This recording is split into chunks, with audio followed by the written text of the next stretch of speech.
ꯍꯣꯏ ꯑꯣꯖꯥꯏꯗꯁꯨ ꯑꯗꯨꯝ ꯎꯔꯛꯄ ꯌꯥꯏ ꯍꯣꯏ ꯍꯣꯏ ꯃꯌꯥꯝ ꯄꯨꯝꯅꯃꯛꯄꯨ ꯑꯍꯥꯟꯕꯃꯛꯇꯗ ꯑꯦꯟꯗꯦ ꯍꯣꯗꯥꯝꯕꯅ ꯏꯀꯣꯛꯅ ꯈꯨꯔꯨꯝꯖꯔꯤ ꯑꯗꯨꯒ ꯉꯁꯤ ꯑꯩꯈꯣꯏꯒꯤ ꯊꯥꯡꯖ ꯅꯨꯃꯤꯠ ꯐꯦꯕ꯭ꯔꯨꯋꯥꯔꯤꯒꯤ ꯇꯥꯡ 12 ꯑꯩꯒꯤ ꯃꯍꯧꯁꯥꯒꯤ ꯂꯥꯏꯐ ꯃꯌꯥꯝꯗ ꯄꯨꯗꯨꯅ ꯂꯥꯛꯆꯔꯤ ꯑꯗꯨ ꯉꯁꯤꯁꯤ ꯑꯅꯧꯕ ꯃꯊꯦꯜ ꯑꯃ ꯑꯣꯏꯅ ꯑꯩꯅ ꯍꯥꯏꯖꯔꯨꯕꯗ ꯍꯔꯥꯎ ꯍꯔꯥꯎ ꯌꯥꯕꯤꯔꯛꯄ ꯑꯩꯈꯣꯏꯒꯤ ꯑꯣꯖꯥ ꯃꯙꯨꯆꯟꯗ꯭ꯔ ꯑꯩꯈꯣꯏꯒꯤ ꯊꯥꯖꯕ ꯏꯆꯤꯜ ꯏꯅꯥꯎꯁꯤꯡꯒꯤ ꯃꯅꯨꯡꯗ ꯑꯍꯜ ꯑꯃ ꯑꯣꯏꯕꯤꯔꯕ ꯑꯣꯖꯥꯁꯤꯅ ꯑꯩꯒ ꯄꯨꯟꯅ ꯂꯥꯏꯚꯇ ꯁꯔꯨꯛ ꯌꯥꯃꯤꯟꯅꯁꯤ ꯍꯥꯏꯕꯗ ꯌꯥꯕꯤꯔꯛꯄꯒꯤꯗꯃꯛꯇ ꯑꯍꯥꯟꯕꯗ ꯊꯥꯒꯠꯆꯔꯤ ꯑꯗꯨꯒ ꯁ꯭ꯇꯨꯗꯤꯑꯣꯗ ꯑꯣꯖꯥ ꯃꯙꯨꯆꯟꯗ꯭ꯔꯕꯨ ꯑꯍꯥꯟꯕꯃꯛꯇꯗ ꯇꯔꯥꯞꯅ ꯑꯣꯛꯆꯔꯤ ꯊꯦꯡꯛ ꯌꯨ ꯌꯥꯝ ꯅꯨꯡꯉꯥꯏꯖꯔꯦ ꯑꯗꯨ ꯑꯣꯖꯥ ꯃꯙꯨꯆꯟꯗ꯭ꯔꯁꯤ ꯑꯩꯈꯣꯏꯒꯤ ꯀꯛꯆꯤꯡꯗꯒꯤꯅꯤ ꯑꯗꯨꯒ ꯁꯨꯝ ꯋꯥꯔꯤ ꯑꯗꯨꯝ ꯍꯧꯒꯠꯄ ꯑꯣꯏꯅ ꯑꯗꯨꯝ ꯃꯌꯥꯝꯁꯨ ꯑꯗꯨꯝ ꯂꯥꯛꯅꯈꯤꯅꯤ ꯃꯌꯥꯝꯁꯨ ꯑꯗꯨꯝ ꯉꯥꯏꯅꯕ ꯑꯣꯏꯅ ꯋꯥꯔꯤꯁꯨ ꯑꯗꯨꯝ ꯍꯧꯒꯠꯄ ꯑꯣꯏꯅ ꯑꯣꯖꯥꯁꯨ ꯑꯗꯨꯝ ꯈꯤꯇꯪ ꯑꯍꯥꯟꯕ ꯐꯦꯁꯕꯨꯛꯇ ꯁꯨꯃꯥꯏꯅ ꯑꯩꯈꯣꯏꯒꯤ ꯋꯥꯔꯤ ꯋꯥꯇꯥꯏ ꯁꯥꯕ ꯃꯌꯥꯝꯒ ꯄꯨꯟꯅ ꯋꯥꯔꯤ ꯁꯥꯃꯤꯟꯅꯒꯗꯕ ꯁꯤꯗ ꯑꯩꯒꯤꯁꯨ ꯑꯦꯛꯁꯄꯦꯔꯤꯃꯦꯟ ꯑꯃꯅꯤ ꯑꯣꯖꯥꯒꯤꯁꯨ ꯑꯦꯛꯁꯄꯦꯔꯤꯃꯦꯟ ꯑꯃꯅꯤ ꯑꯗꯨꯅ ꯑꯦꯛꯁꯄꯦꯔꯤꯃꯦꯟ ꯇꯧꯃꯤꯟꯅꯔꯤꯕ ꯑꯩꯈꯣꯏ ꯄꯨꯝꯅꯃꯛꯅ ꯈꯤꯇꯪ ꯊꯃꯣꯏꯗ ꯋꯥꯔꯝ ꯑꯞ ꯑꯣꯏꯅꯕꯒꯤ ꯑꯣꯖꯥꯒꯤ ꯄꯨꯟꯁꯤꯒꯤ ꯋꯥꯔꯤ ꯈꯤꯇꯪ ꯁꯨꯝ ꯂꯤꯕꯤꯌꯨ ꯍꯥꯏꯇꯥꯔꯦ ꯑꯍꯥꯟꯕ ꯍꯥꯏꯗꯤ ꯈ꯭ꯔꯤꯁꯇꯗ ꯂꯥꯛꯈꯤꯕꯒꯤ ꯋꯥꯔꯤꯁꯦ ꯑꯣꯏꯅ ꯍꯣꯏ ꯆꯍꯤ 90 ꯁꯨꯔꯦ ꯑꯩꯅ ꯑꯩꯈꯣꯏ ꯏꯕꯨꯡꯉꯣ ꯖꯤꯁꯨ ꯈ꯭ꯔꯤꯁꯇ ꯁꯤ ꯑꯗꯨꯝ ꯂꯧꯁꯤꯜꯂꯛꯄꯁꯤ ꯌꯥꯝ ꯑꯉꯥꯡ ꯑꯣꯏꯅ ꯅꯍꯥ ꯑꯣꯏꯅ ꯀꯩꯅꯣ ꯇꯧꯔꯛꯑꯦ ꯑꯩꯈꯣꯏꯁꯤ ꯀꯛꯆꯤꯡꯗꯒꯤ ꯁꯨꯝ ꯁꯦꯔꯧꯗꯒꯤ ꯁꯨꯝ ꯆꯪꯈ꯭ꯔꯒ ꯀꯤꯂꯣꯃꯤꯇꯔ 5-6 ꯆꯪꯕ ꯈꯨꯟꯅꯝꯗ ꯌꯥꯝ ꯑꯉꯥꯡ ꯑꯣꯏꯔꯤꯀꯥꯟꯗ ꯑꯩꯈꯣꯏ ꯆꯍꯤ 1-2 ꯁꯨꯝ ꯂꯩꯔꯝꯃꯦ ꯑꯗꯨꯗ ꯑꯩꯅ ꯈ꯭ꯔꯤꯁꯇꯟ ꯍꯥꯏꯕꯁꯤ ꯏꯍꯥꯟ ꯍꯥꯟꯕ ꯍꯥꯏꯔꯤꯕ ꯈꯨꯟꯗꯨꯗ ꯊꯦꯡꯅꯈꯤꯕꯅꯤ ꯑꯗ ꯍꯥꯏꯔꯤꯕ ꯈꯨꯟ ꯑꯗꯨ ꯑꯩꯈꯣꯏ ꯑꯅꯥꯟ ꯑꯗꯨꯒ ꯖꯧꯒ ꯄꯨꯟꯅ ꯂꯩꯃꯤꯟꯅꯕ ꯑꯗꯒꯤ ꯑꯗꯨꯒꯤ ꯃꯔꯛꯇ ꯑꯩꯈꯣꯏ ꯃꯩꯇꯩ ꯑꯩꯈꯣꯏ ꯌꯨꯝꯅꯥꯛ 10 ꯃꯨꯛꯁꯨ ꯑꯗꯨꯝ ꯇꯥꯏꯀꯣ ꯑꯗꯨꯅ ꯌꯥꯝ ꯃꯤꯛꯁ ꯍꯥꯏꯇꯥꯔꯦ ꯗꯦꯠ ꯋꯥꯖ ꯃꯥꯏ ꯐꯥꯔꯁ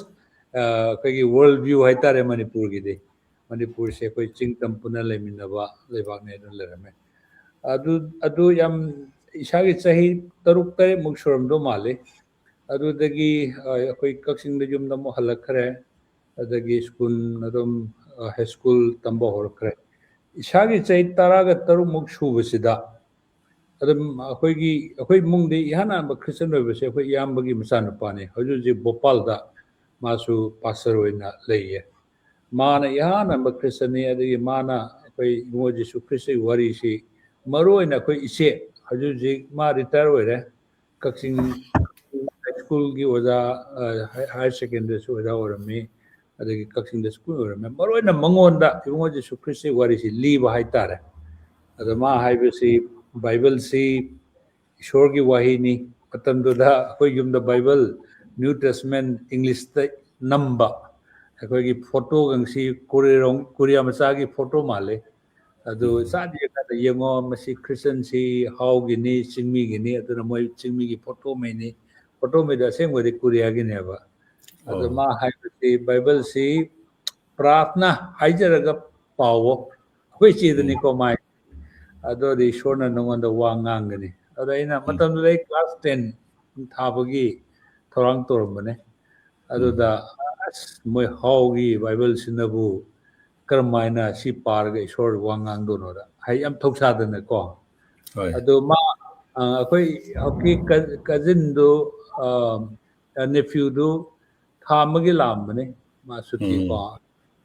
सुम हयेंग सी चखरदोबा गी तांग मापन्नी ngasi अदु खंगौदना प्रार्थना हाइसे कमाय तौजानो याम हंगनिंग बाय तारे मोंदा हयेंग दे चखरदोने अदु मोंदा हुबा हंगंदा माना प्रार्थना मरम ताक्त्री गंदा जिसुगी मरम कितंग हायरकी है अदु दाइ अदु आय कइनो जिसु से असिंग ईश्वर ओरजाला ईश्वर दी एगोंदा जु खंगन बिउ हाइबगी वखल अम सुम लेगिएबा अदुइ दि एक नुंगालक पसिदा मा सि चखरदोनी मणिपुर दा कोई MST bus to Tonga Dimapur the train pass a kid on it. It come over the Maga Sunning Buggy ko matam do da koi low pagi thane na koi pora po koi yum dagi polo lo ka Quran na bale inde na la nai gi sambai o mari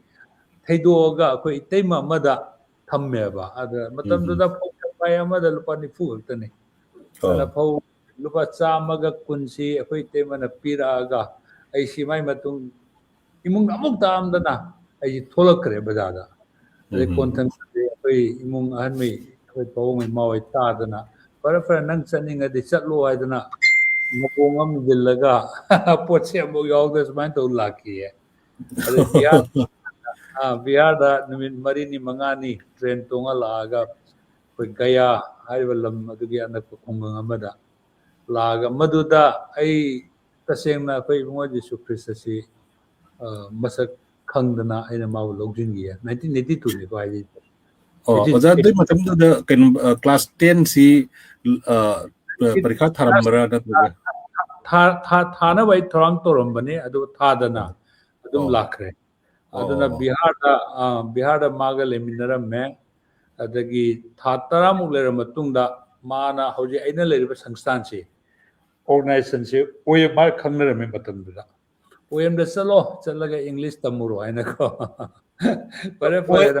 oye bai se kai hai no da Operation Mobilization India haivani okay world mission organization namagi maming ne akoi world da yam chaw organization adagi India is one of the largest organization ni ko school sama henalei adagi church all over India the church lay adagi ai sina human rights department da lay akoi Manipur ayam bechinaw sina ai human rights activist na dum yam ui Christian ne chwana khang ni mayam na corner hai sing masa si kaino ne sing masa amana akoi north east harassment racial discrimination mayam to ri Delhi da ko koina north east sub center and headline hana ma khogdo me ba ada mayam na de Madhu Chandra kari sagai no su khangda ba kaksing masa ne de hai ada corner da ba pastor ne so mo hai kamai to ya no da naina to ke ja kona lai su sai mapanda alabata metik tame adagi 12 sina mok chandin da thai adagi graduation sina koi gi college Hyderabad ta lei asida lojile ei master si koi extension program ama Canada dagi torupani adagi koi PhD si ai drop out ne drop out PhD habi bi ai me amna loina ai model loira matung aigi thesis iramdai sida aigi guide chi aina tawisa ko human right activist ki se tawba ade college na professor gi oiba ana guide china mission gum der yam khangbai tare human right activism human trafficking guides I don't know what Christian na moy na ko Christian already ngangoi da ni toroi da me wakan da then to na guide to ga kitang communication what patagi Lucilaroi ke da doctor yaw da siam ni da advan legi to oza yumnak se kan them da moirang them moirang them oza aina krai da no oza is moirang aina uramba moirang aina Instagram ma da moirang thai ming sangman gi aina haptam ni da Chandra moirang them sing mem tor kan sangman ba hoi adu oza sumne akoi Christian oi ba haise ngase akoi gi Facebook da akoi oza ga gi wari watai yang biriba isi naw sing si dum mental preparation ma laina bai dum ta oza gi mieng da adi Christian oi ba haise si kari ni aina oza da isai naw sing da wari sabini chai ni fu ni aina Christian oi rei shi pa dagi hojik si yam critical oina akoi number 1 Manipur da akoi Christianity lakhiba maroina akoi ching da haitare ko ngasi chai sama ga yake muksuramani yam thengna lakhibani ja adi prithvi da Christianity habasi America da Europe ta leidri ganda akoi Middle East ko hoju leriba Israel akoibada leriba mafamsida sahi ahanba sahi lising ama Christianity sisida lerambaneba aduna kontang dada akoi Europe ta America da mayam chakhibane ade Europe ta America da chakra matung the last 800 to 1000 years gi manung sida original akoi Christian haina leramiba sa masi loi hongre udam moina hoji land season ni ko aduna akoi rongda leiba Christian sing church sing china land habisi karino maming di taram ngani adu land habisi gi magi sai numi nifuni gi akoi land gi observation si leite ba aduna akoi gi Christian haiba matamda akoi maitei maroina akoi maitei koina Christian orisi ya engna prithivida maroina America rom dagi anau ba Christianity gi doctrine magi mission term yam de sinra matungda original rambadagi yam tunganna pirat ba matamda akoi si Christian oigi baneba aduna akoi horakpham akoi real identity si akoi Christian si crisis si khara waibo aduna aina haijabasi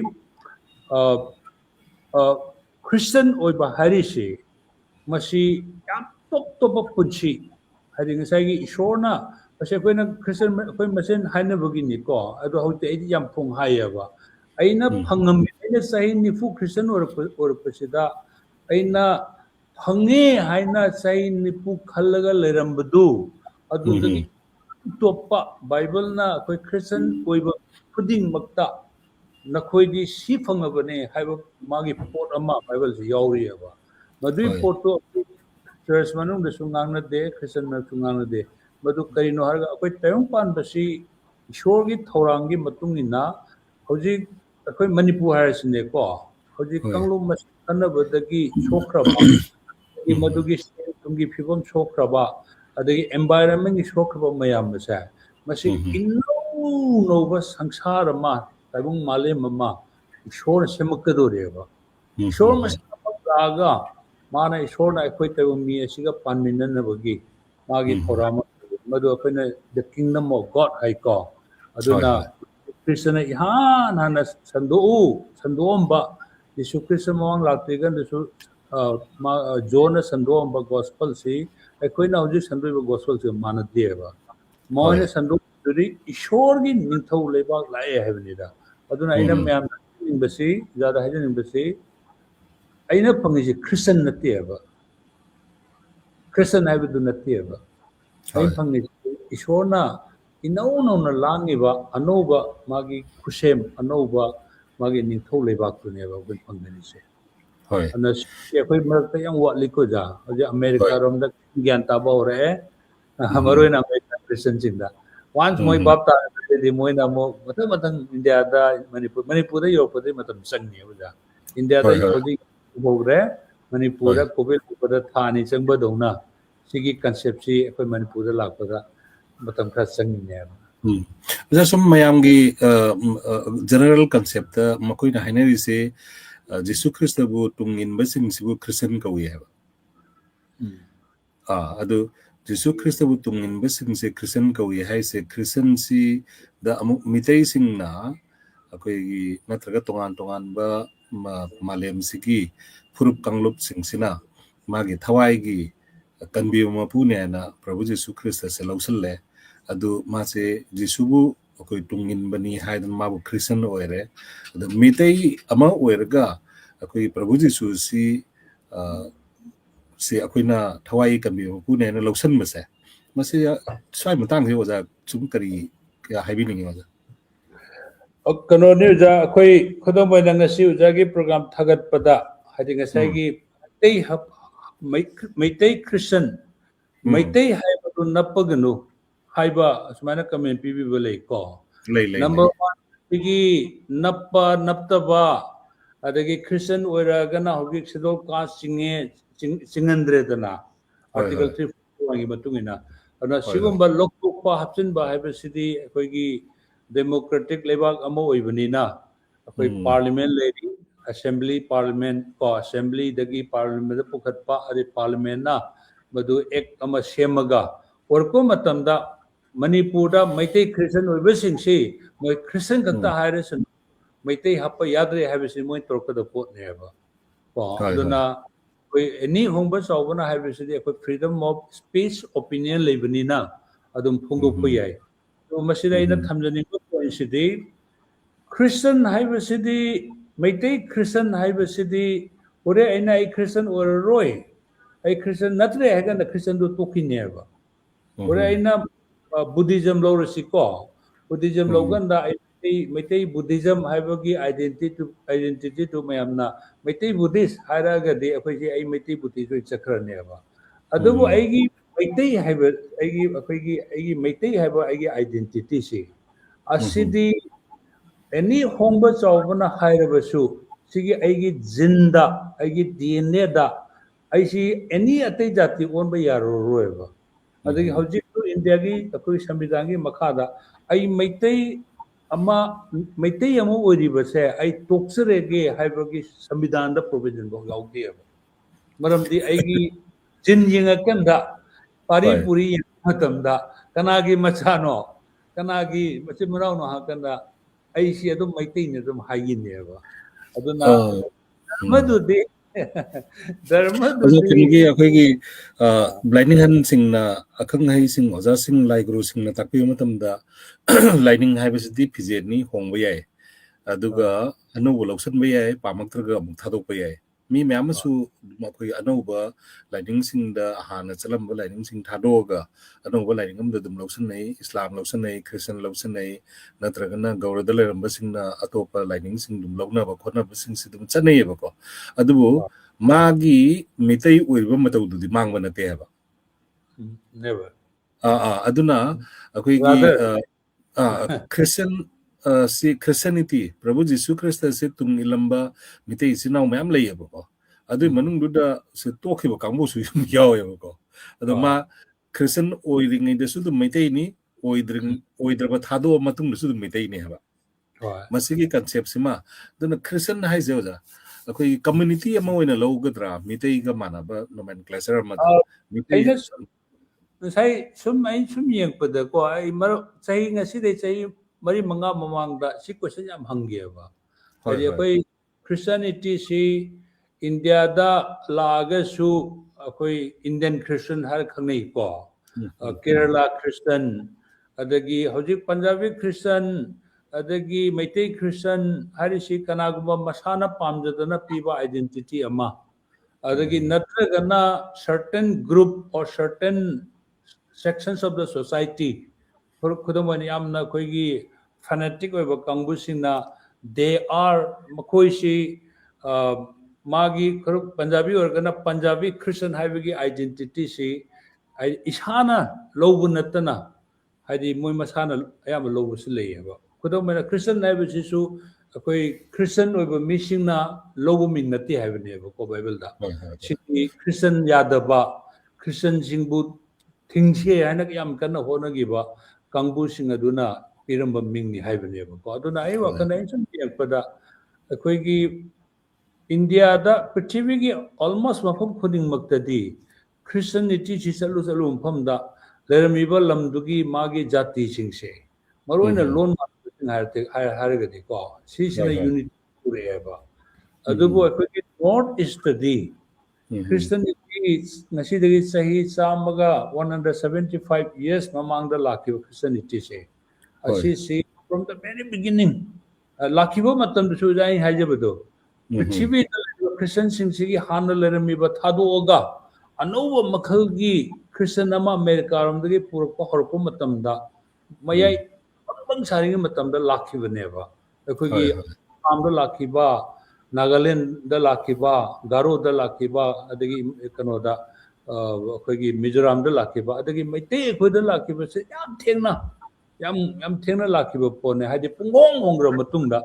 अदि हौजी मैते ना ओरिसिना मोजा अखोई सिदी पुरा mixture ने तै तरा मुकी ममांगदा अखोई मैते क्रिश्चियन अखोई सिदी local Kuki ga nangnaragana kuki singi Christian influence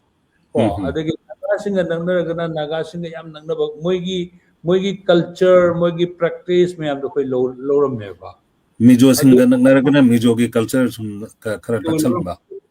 for last 10-15 years manungsidadi many of naharon Christian Meitei Christian naharon chingsi India gi tungan ba theological college leriba seminar sing de saluraga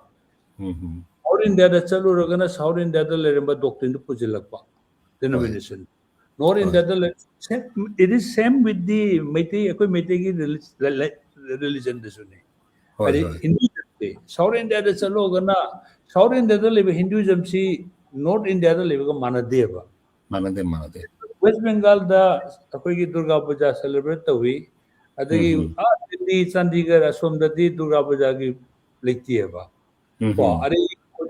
hojik Telangana adagi Maharashtra asom da di akoi Ganesh Puja ain leidana Ganapatya ko da lektie North India da kaya tokde ayam tokde adu akoi Meitei akoi di hadi South India da salubana South India gi leriba magin kano the practice to dress culture so purakane ba aduga samana na koi Meitei Christian koi iraksha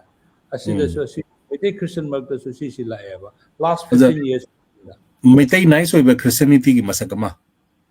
adi mamang da so koi ahal singna koi gi Meitei Christian han singchina hadi naga gi tangkul gi association legra Christian di IT ko ja muida moiga koiga kidan moina Tangkul Baptist Association natragana Mao Baptist Association haigi neba akoi dana Meitei Christian Church haibagi ama isi napsilabi yogi adana ina marama akoi si Christian haraga khangnabani na akoi gi tungan ba furup sigi identity si Christianity na pulan bagi mauta akoi gi tribe language based or right khaidomi basi masi one of the unfortunate disadvantage we have say mem da thamgieba even akoi gi man janaki irang sidasu sigi leibasina maram moiduna punna punsela Christian amma haraga de akoi modi the platform no lamba yabneba adu gi do like whereas South India da oiro Telangana Christian idea Telugu Christian idea ba adagi Malayali Christian Tamil Christian idea ba generally akoina nganagan highway one moina maming thon ba church maming thon so Tamil Christian church aina tholoi natragan organization of tongan desu Tamil Christian mission organization thon dia ba just magi Christian gi mission Maranatha or good news society haibagi maming dusum tole ado akoi not is akoi Manipur om dana kanogi soina kala lapui mo su uba ko akoi gi isi identity yam maru ye ai wakanda de ado sometime hadi ai haibagi yam legi taraga de akoi masen tin ai duna yam wangraga de akhoi habdu sinamasing hantara agadi awabon chulei akoi lining laison si akoi gi thawai gi lambi sibu haijariba thawai gi lambi piba akoi gi tambi ba masi lining laison gi mari sida akoi layer se oja akoi gi universal ama nationalize oiba ma regional oiba ma sigi aina sigi level ahum sida phangye na dum khalle ba तो मरुइना मिसाई कोई Christianity खंगदे कोई इस्लाम खंगदे Buddhism खंगदे Hinduism खंगदे मोइसे लोने international level ले लेबने बको मसी सिंसे वजा मी अमना पामगा सुम लवी अमना सु पामा दुम लवी Bengali अमना कोई मागी अदु सुमाइना कोई करि हाइतरे मसी मसागी ओबा थवाई गी मनिंग तंबा मा माना मतौ क्रमाइना कोई नोंमा थवाई का time haksaanga ni se khainaraga koi thawaina kadawaida iswar gi lebak ta natraga ningthau lebak ta natraga na sarga da kamai ta me yogudagi habagi magi thawai khwaidagi pamjaruba lambi ama natraga na iswar na mabu magi lambi du dagi singatpi gi ba ama masi sida yamnamak maning tamjaba leibase masi si india gi ojana sudum ngasai human rights ki kari tawbina constitution ki kari payam singse ayam knowledge sam leibani na ko oja masi gi maning tambasi krai phau sum leibam thoi oja ja sigi akhoi gi fundamental right haitare ko hana koi sahi tara muki mamang da yam kanna masi even seminar national level da adagi even koi national TV da masi puthokna hausu ngangnari mi khra ko koi su yam kanna maramang yam ngangam aduna jab masi di koi gi akhoi maroina akhoi public masen kitang akhoi gi sigi maroina religious freedom se religious freedom is the mother of all fundamental rights haina masi akhoi gi United Nations da akhangai mayam na neinaba matam da masi am sinaba kano wapam ni haya sigi freedom of religion si hek lokthokraba adagi akhoi mi amo ibagi nupi amo ibagi angang amo ibagi nupa amo ibagi natragana akhoi lomi amo ibagi natragana akhoi si scheduled caste amo ibagi scheduled tribe sigi akhoi fundamental right leriba makai sa masi law mangkini haya akhoi freedom of religion se mangraba adagi hoji prithvi ayamba akhoi target si atei gi hak mayam kannaba honarasu mayamna yamna target tawbasi attack tawbasi akhoi gi religious freedom sineba aduna hoji si akhoi 2000 asidagi na sahi mari manga sigi manungda tungan ba study si da akhoi national international level da tawrabani aduda masi akhoi na moina sahi taraga nithoi 48 nations in the world the study dharma gi mana pamba dharma da satpada apan bapi da laibak sa sin number 1 economic the moi top thag ne hai centrum da ani shubada akhoi gi laibak marat state na pan base akhoi gi ing tamna peace and harmony si asigi ai chawna level si magi apamba dharma satpa adagi amana amagi magi thajaba aduba akhona respect tawna leba asa masi oigani ai na akhoi sigi freedom of religion si leita ba asina kwaidagi agi economic ta mosi solamgani adagi leba ta shanti leitaba chaukat khongthang leitaba miyobagi hak matpa leibak si moidu orangani hai ozai wahi se samjalaga ozai wahi se samjalaga freedom of koi religion se masi leipak ama natra state ama the liminary ba ichinau sing oza chumne aina short aina losan jari se freedom of religion si respect tawgadawni regard tawgadawni masi leiba mafam du semilon rasu phagani shanti su leigani aduga freedom of religion si akai bapi ba apan bapi ba mafam du shanti leiroi aduga chaukat thindagani semilon rasu sothagani haibane boda aduda khitang makha mukta abada ayamba maduda adumba lebak sida akhoi fascism yang wangam neba fascism haradi masing yamba furup amana masing yamdaba singi mathakta makoina kaliba wakhallol makoina pa si chatrabati haibagi sigi question si am lakane ba adagi adisubada kono si kahawgra ina kina mage tormura aina marak thakki bada soigar roza akhoi sigi kano si hadi freedom of religion si kano si number 1 that they will start questioning about our own security hadi akhoi si tawdragadi akhoi si mutkragani haibagi akhoi isana isabu mipahan jabai tare ko sigi wakaneba aduna sigi wakalon si lapo matamda adu oragadi akhoi si mutki bayari basi kanagi maram no oibiyai ko aduna at least number 1 or 2 akhoi gi makhoi sigi maramna ꯑꯩꯈꯣꯏ ꯑꯁꯤ ꯃꯨꯠꯈꯤꯕ ꯌꯥꯕꯅꯤ ꯍꯥꯏꯕꯒꯤ ꯃꯥꯒꯤ ꯁꯤꯒꯤ enemy number 1 enemy number 2 ꯍꯥꯏꯕꯁꯤ ꯂꯥꯛꯀꯅꯤꯕ ꯍꯣꯏ ꯁꯤꯒꯤ ꯉꯁꯥꯏꯒꯤ insecure ꯑꯣꯏꯔꯕ ꯁꯦꯟꯊꯨꯝꯒꯤ ꯐꯤꯕꯝꯗ insecure ꯑꯣꯏꯔꯕꯅꯤꯅ ꯄꯥꯡꯒꯟ ꯀꯟꯕ ꯈꯔꯅ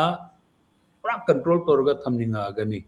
ꯍꯣꯏ ꯑꯗꯨꯅ ꯃꯗꯨꯗ ꯃꯣꯏꯅ ꯊꯝꯃꯒ ꯍꯣꯠꯅꯔꯛꯄꯗꯨꯗ ꯑꯩꯈꯣꯏ ꯑꯁꯤ ꯇꯧꯗ ꯇꯥꯔꯒꯗꯤ ꯑꯩꯈꯣꯏ ꯑꯁꯤ ꯆꯍꯤ 10 ꯁꯤꯒꯤ ꯃꯅꯨꯡꯗ 100 ꯁꯤꯒꯤ ꯃꯅꯨꯡꯗ ꯃꯨꯠꯈ꯭ꯔꯒꯅꯤ ꯍꯥꯏꯕꯒꯤ ꯋꯥꯈꯜ ꯂꯥꯛꯀꯅꯤ almost all ꯑꯗꯨꯒꯨꯝꯕ ꯋꯥꯈꯜ ꯆꯦꯜꯂꯝꯕ ꯃꯈꯣꯏꯒꯤ ꯁ꯭ꯇꯗꯤ ꯇꯧꯔꯛꯄ ꯃꯇꯝꯗ ꯃꯈꯣꯏꯅ ꯑꯩꯈꯣꯏꯒꯤ ꯐꯨꯔꯨꯞ ꯃꯨꯠꯈ꯭ꯔꯒꯅꯤ ꯍꯥꯏꯅ ꯉꯥꯡꯉꯝꯕ ꯀꯥꯡꯕꯨꯁꯤꯡꯗꯨ ꯃꯣꯏ ꯐꯨꯔꯨꯞꯇꯨ ꯃꯨꯠꯈ꯭ꯔꯕ꯭ꯔꯥ ꯍꯥꯏꯗ ꯉꯁꯤ ꯌꯦꯡꯕ ꯃꯇꯝꯗ ꯑꯃꯨꯛ ꯃꯨꯠꯇꯦꯕ ꯑꯣ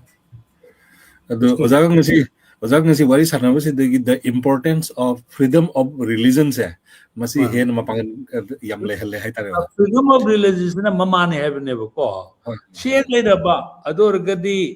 ꯃꯤ ꯑꯃ ꯑꯣꯏꯕꯒꯤ ꯍꯛꯁꯤ ꯃꯊꯪ ꯂꯣꯏ ꯂꯩꯅꯦꯕ ꯍꯣꯏ economic right ꯑꯩꯒꯤ economicꯒꯤ ꯍꯛ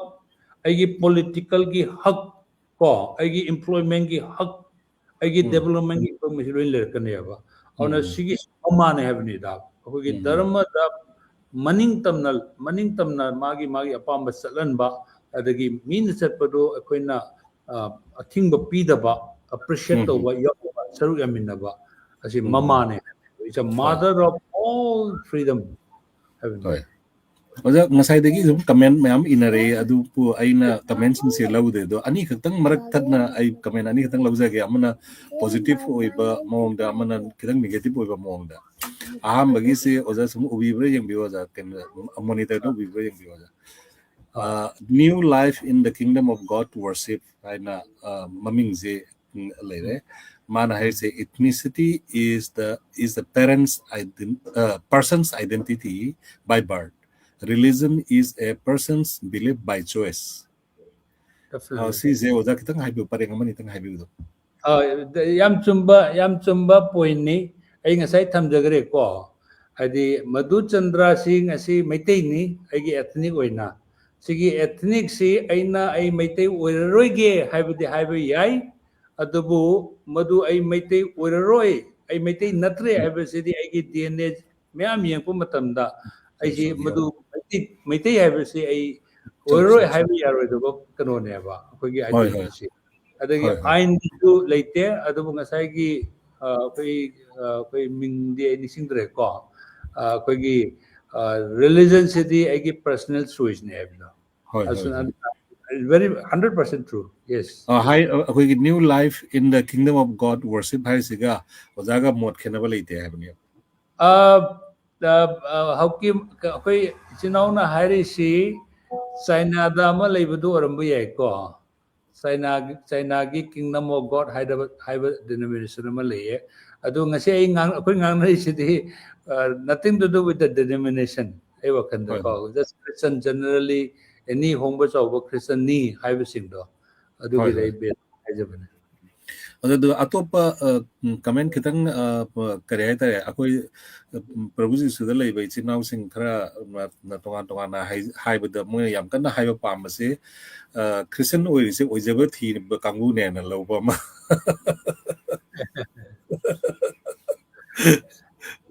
ꯑꯣꯖꯥꯗꯩ ꯈꯤꯇꯪ ꯇꯥꯁꯤ ꯑꯩꯗꯤ ꯉꯁꯤꯗꯤ ꯈꯔ ꯆꯩꯔꯝꯃꯒꯦ ꯑꯩꯈꯣꯏ ꯏꯁꯥꯕꯨꯀꯣ ꯍꯥꯏꯗꯤ ꯅꯍꯥꯟꯋꯥꯏ ꯑꯩꯈꯣꯏꯅ ꯆꯥꯟꯗꯦꯜꯗ ꯑꯗꯨꯝ ꯄ꯭ꯔꯣꯒ꯭ꯔꯥꯝ ꯑꯃ ꯌꯥꯎ ꯆꯠꯄ ꯍꯥꯏꯇꯥꯔꯦ ꯑꯗꯨꯗ ꯑꯩꯈꯣꯏ ꯏꯆꯤꯟ ꯏꯅꯥꯎ ꯃꯩꯇꯩ ꯏꯆꯤꯟ ꯏꯅꯥꯎ ꯈꯔ ꯈ꯭ꯔꯤꯁꯇꯟ ꯑꯣꯏꯗꯕ ꯃꯣꯏꯁꯨ ꯂꯥꯛꯄ ꯑꯗꯨꯗ ꯑꯩꯈꯣꯏ ꯆꯥꯛꯀꯤ ꯁꯦꯕꯥ ꯇꯧꯔꯤꯕ ꯑꯩꯈꯣꯏꯒꯤ ꯑꯅꯥꯟꯒꯤ ꯏꯃꯥ ꯏꯕꯦꯟꯁꯤꯡꯗꯣ ꯃꯣꯏꯗꯨꯗ ꯅꯣꯏꯕꯨ ꯈ꯭ꯔꯤꯁꯇꯟ ꯑꯣꯏꯕ ꯍꯩꯒꯗ꯭ꯔꯅꯦ ꯍꯥꯏꯌꯦ ꯑꯗ ꯑꯩꯅ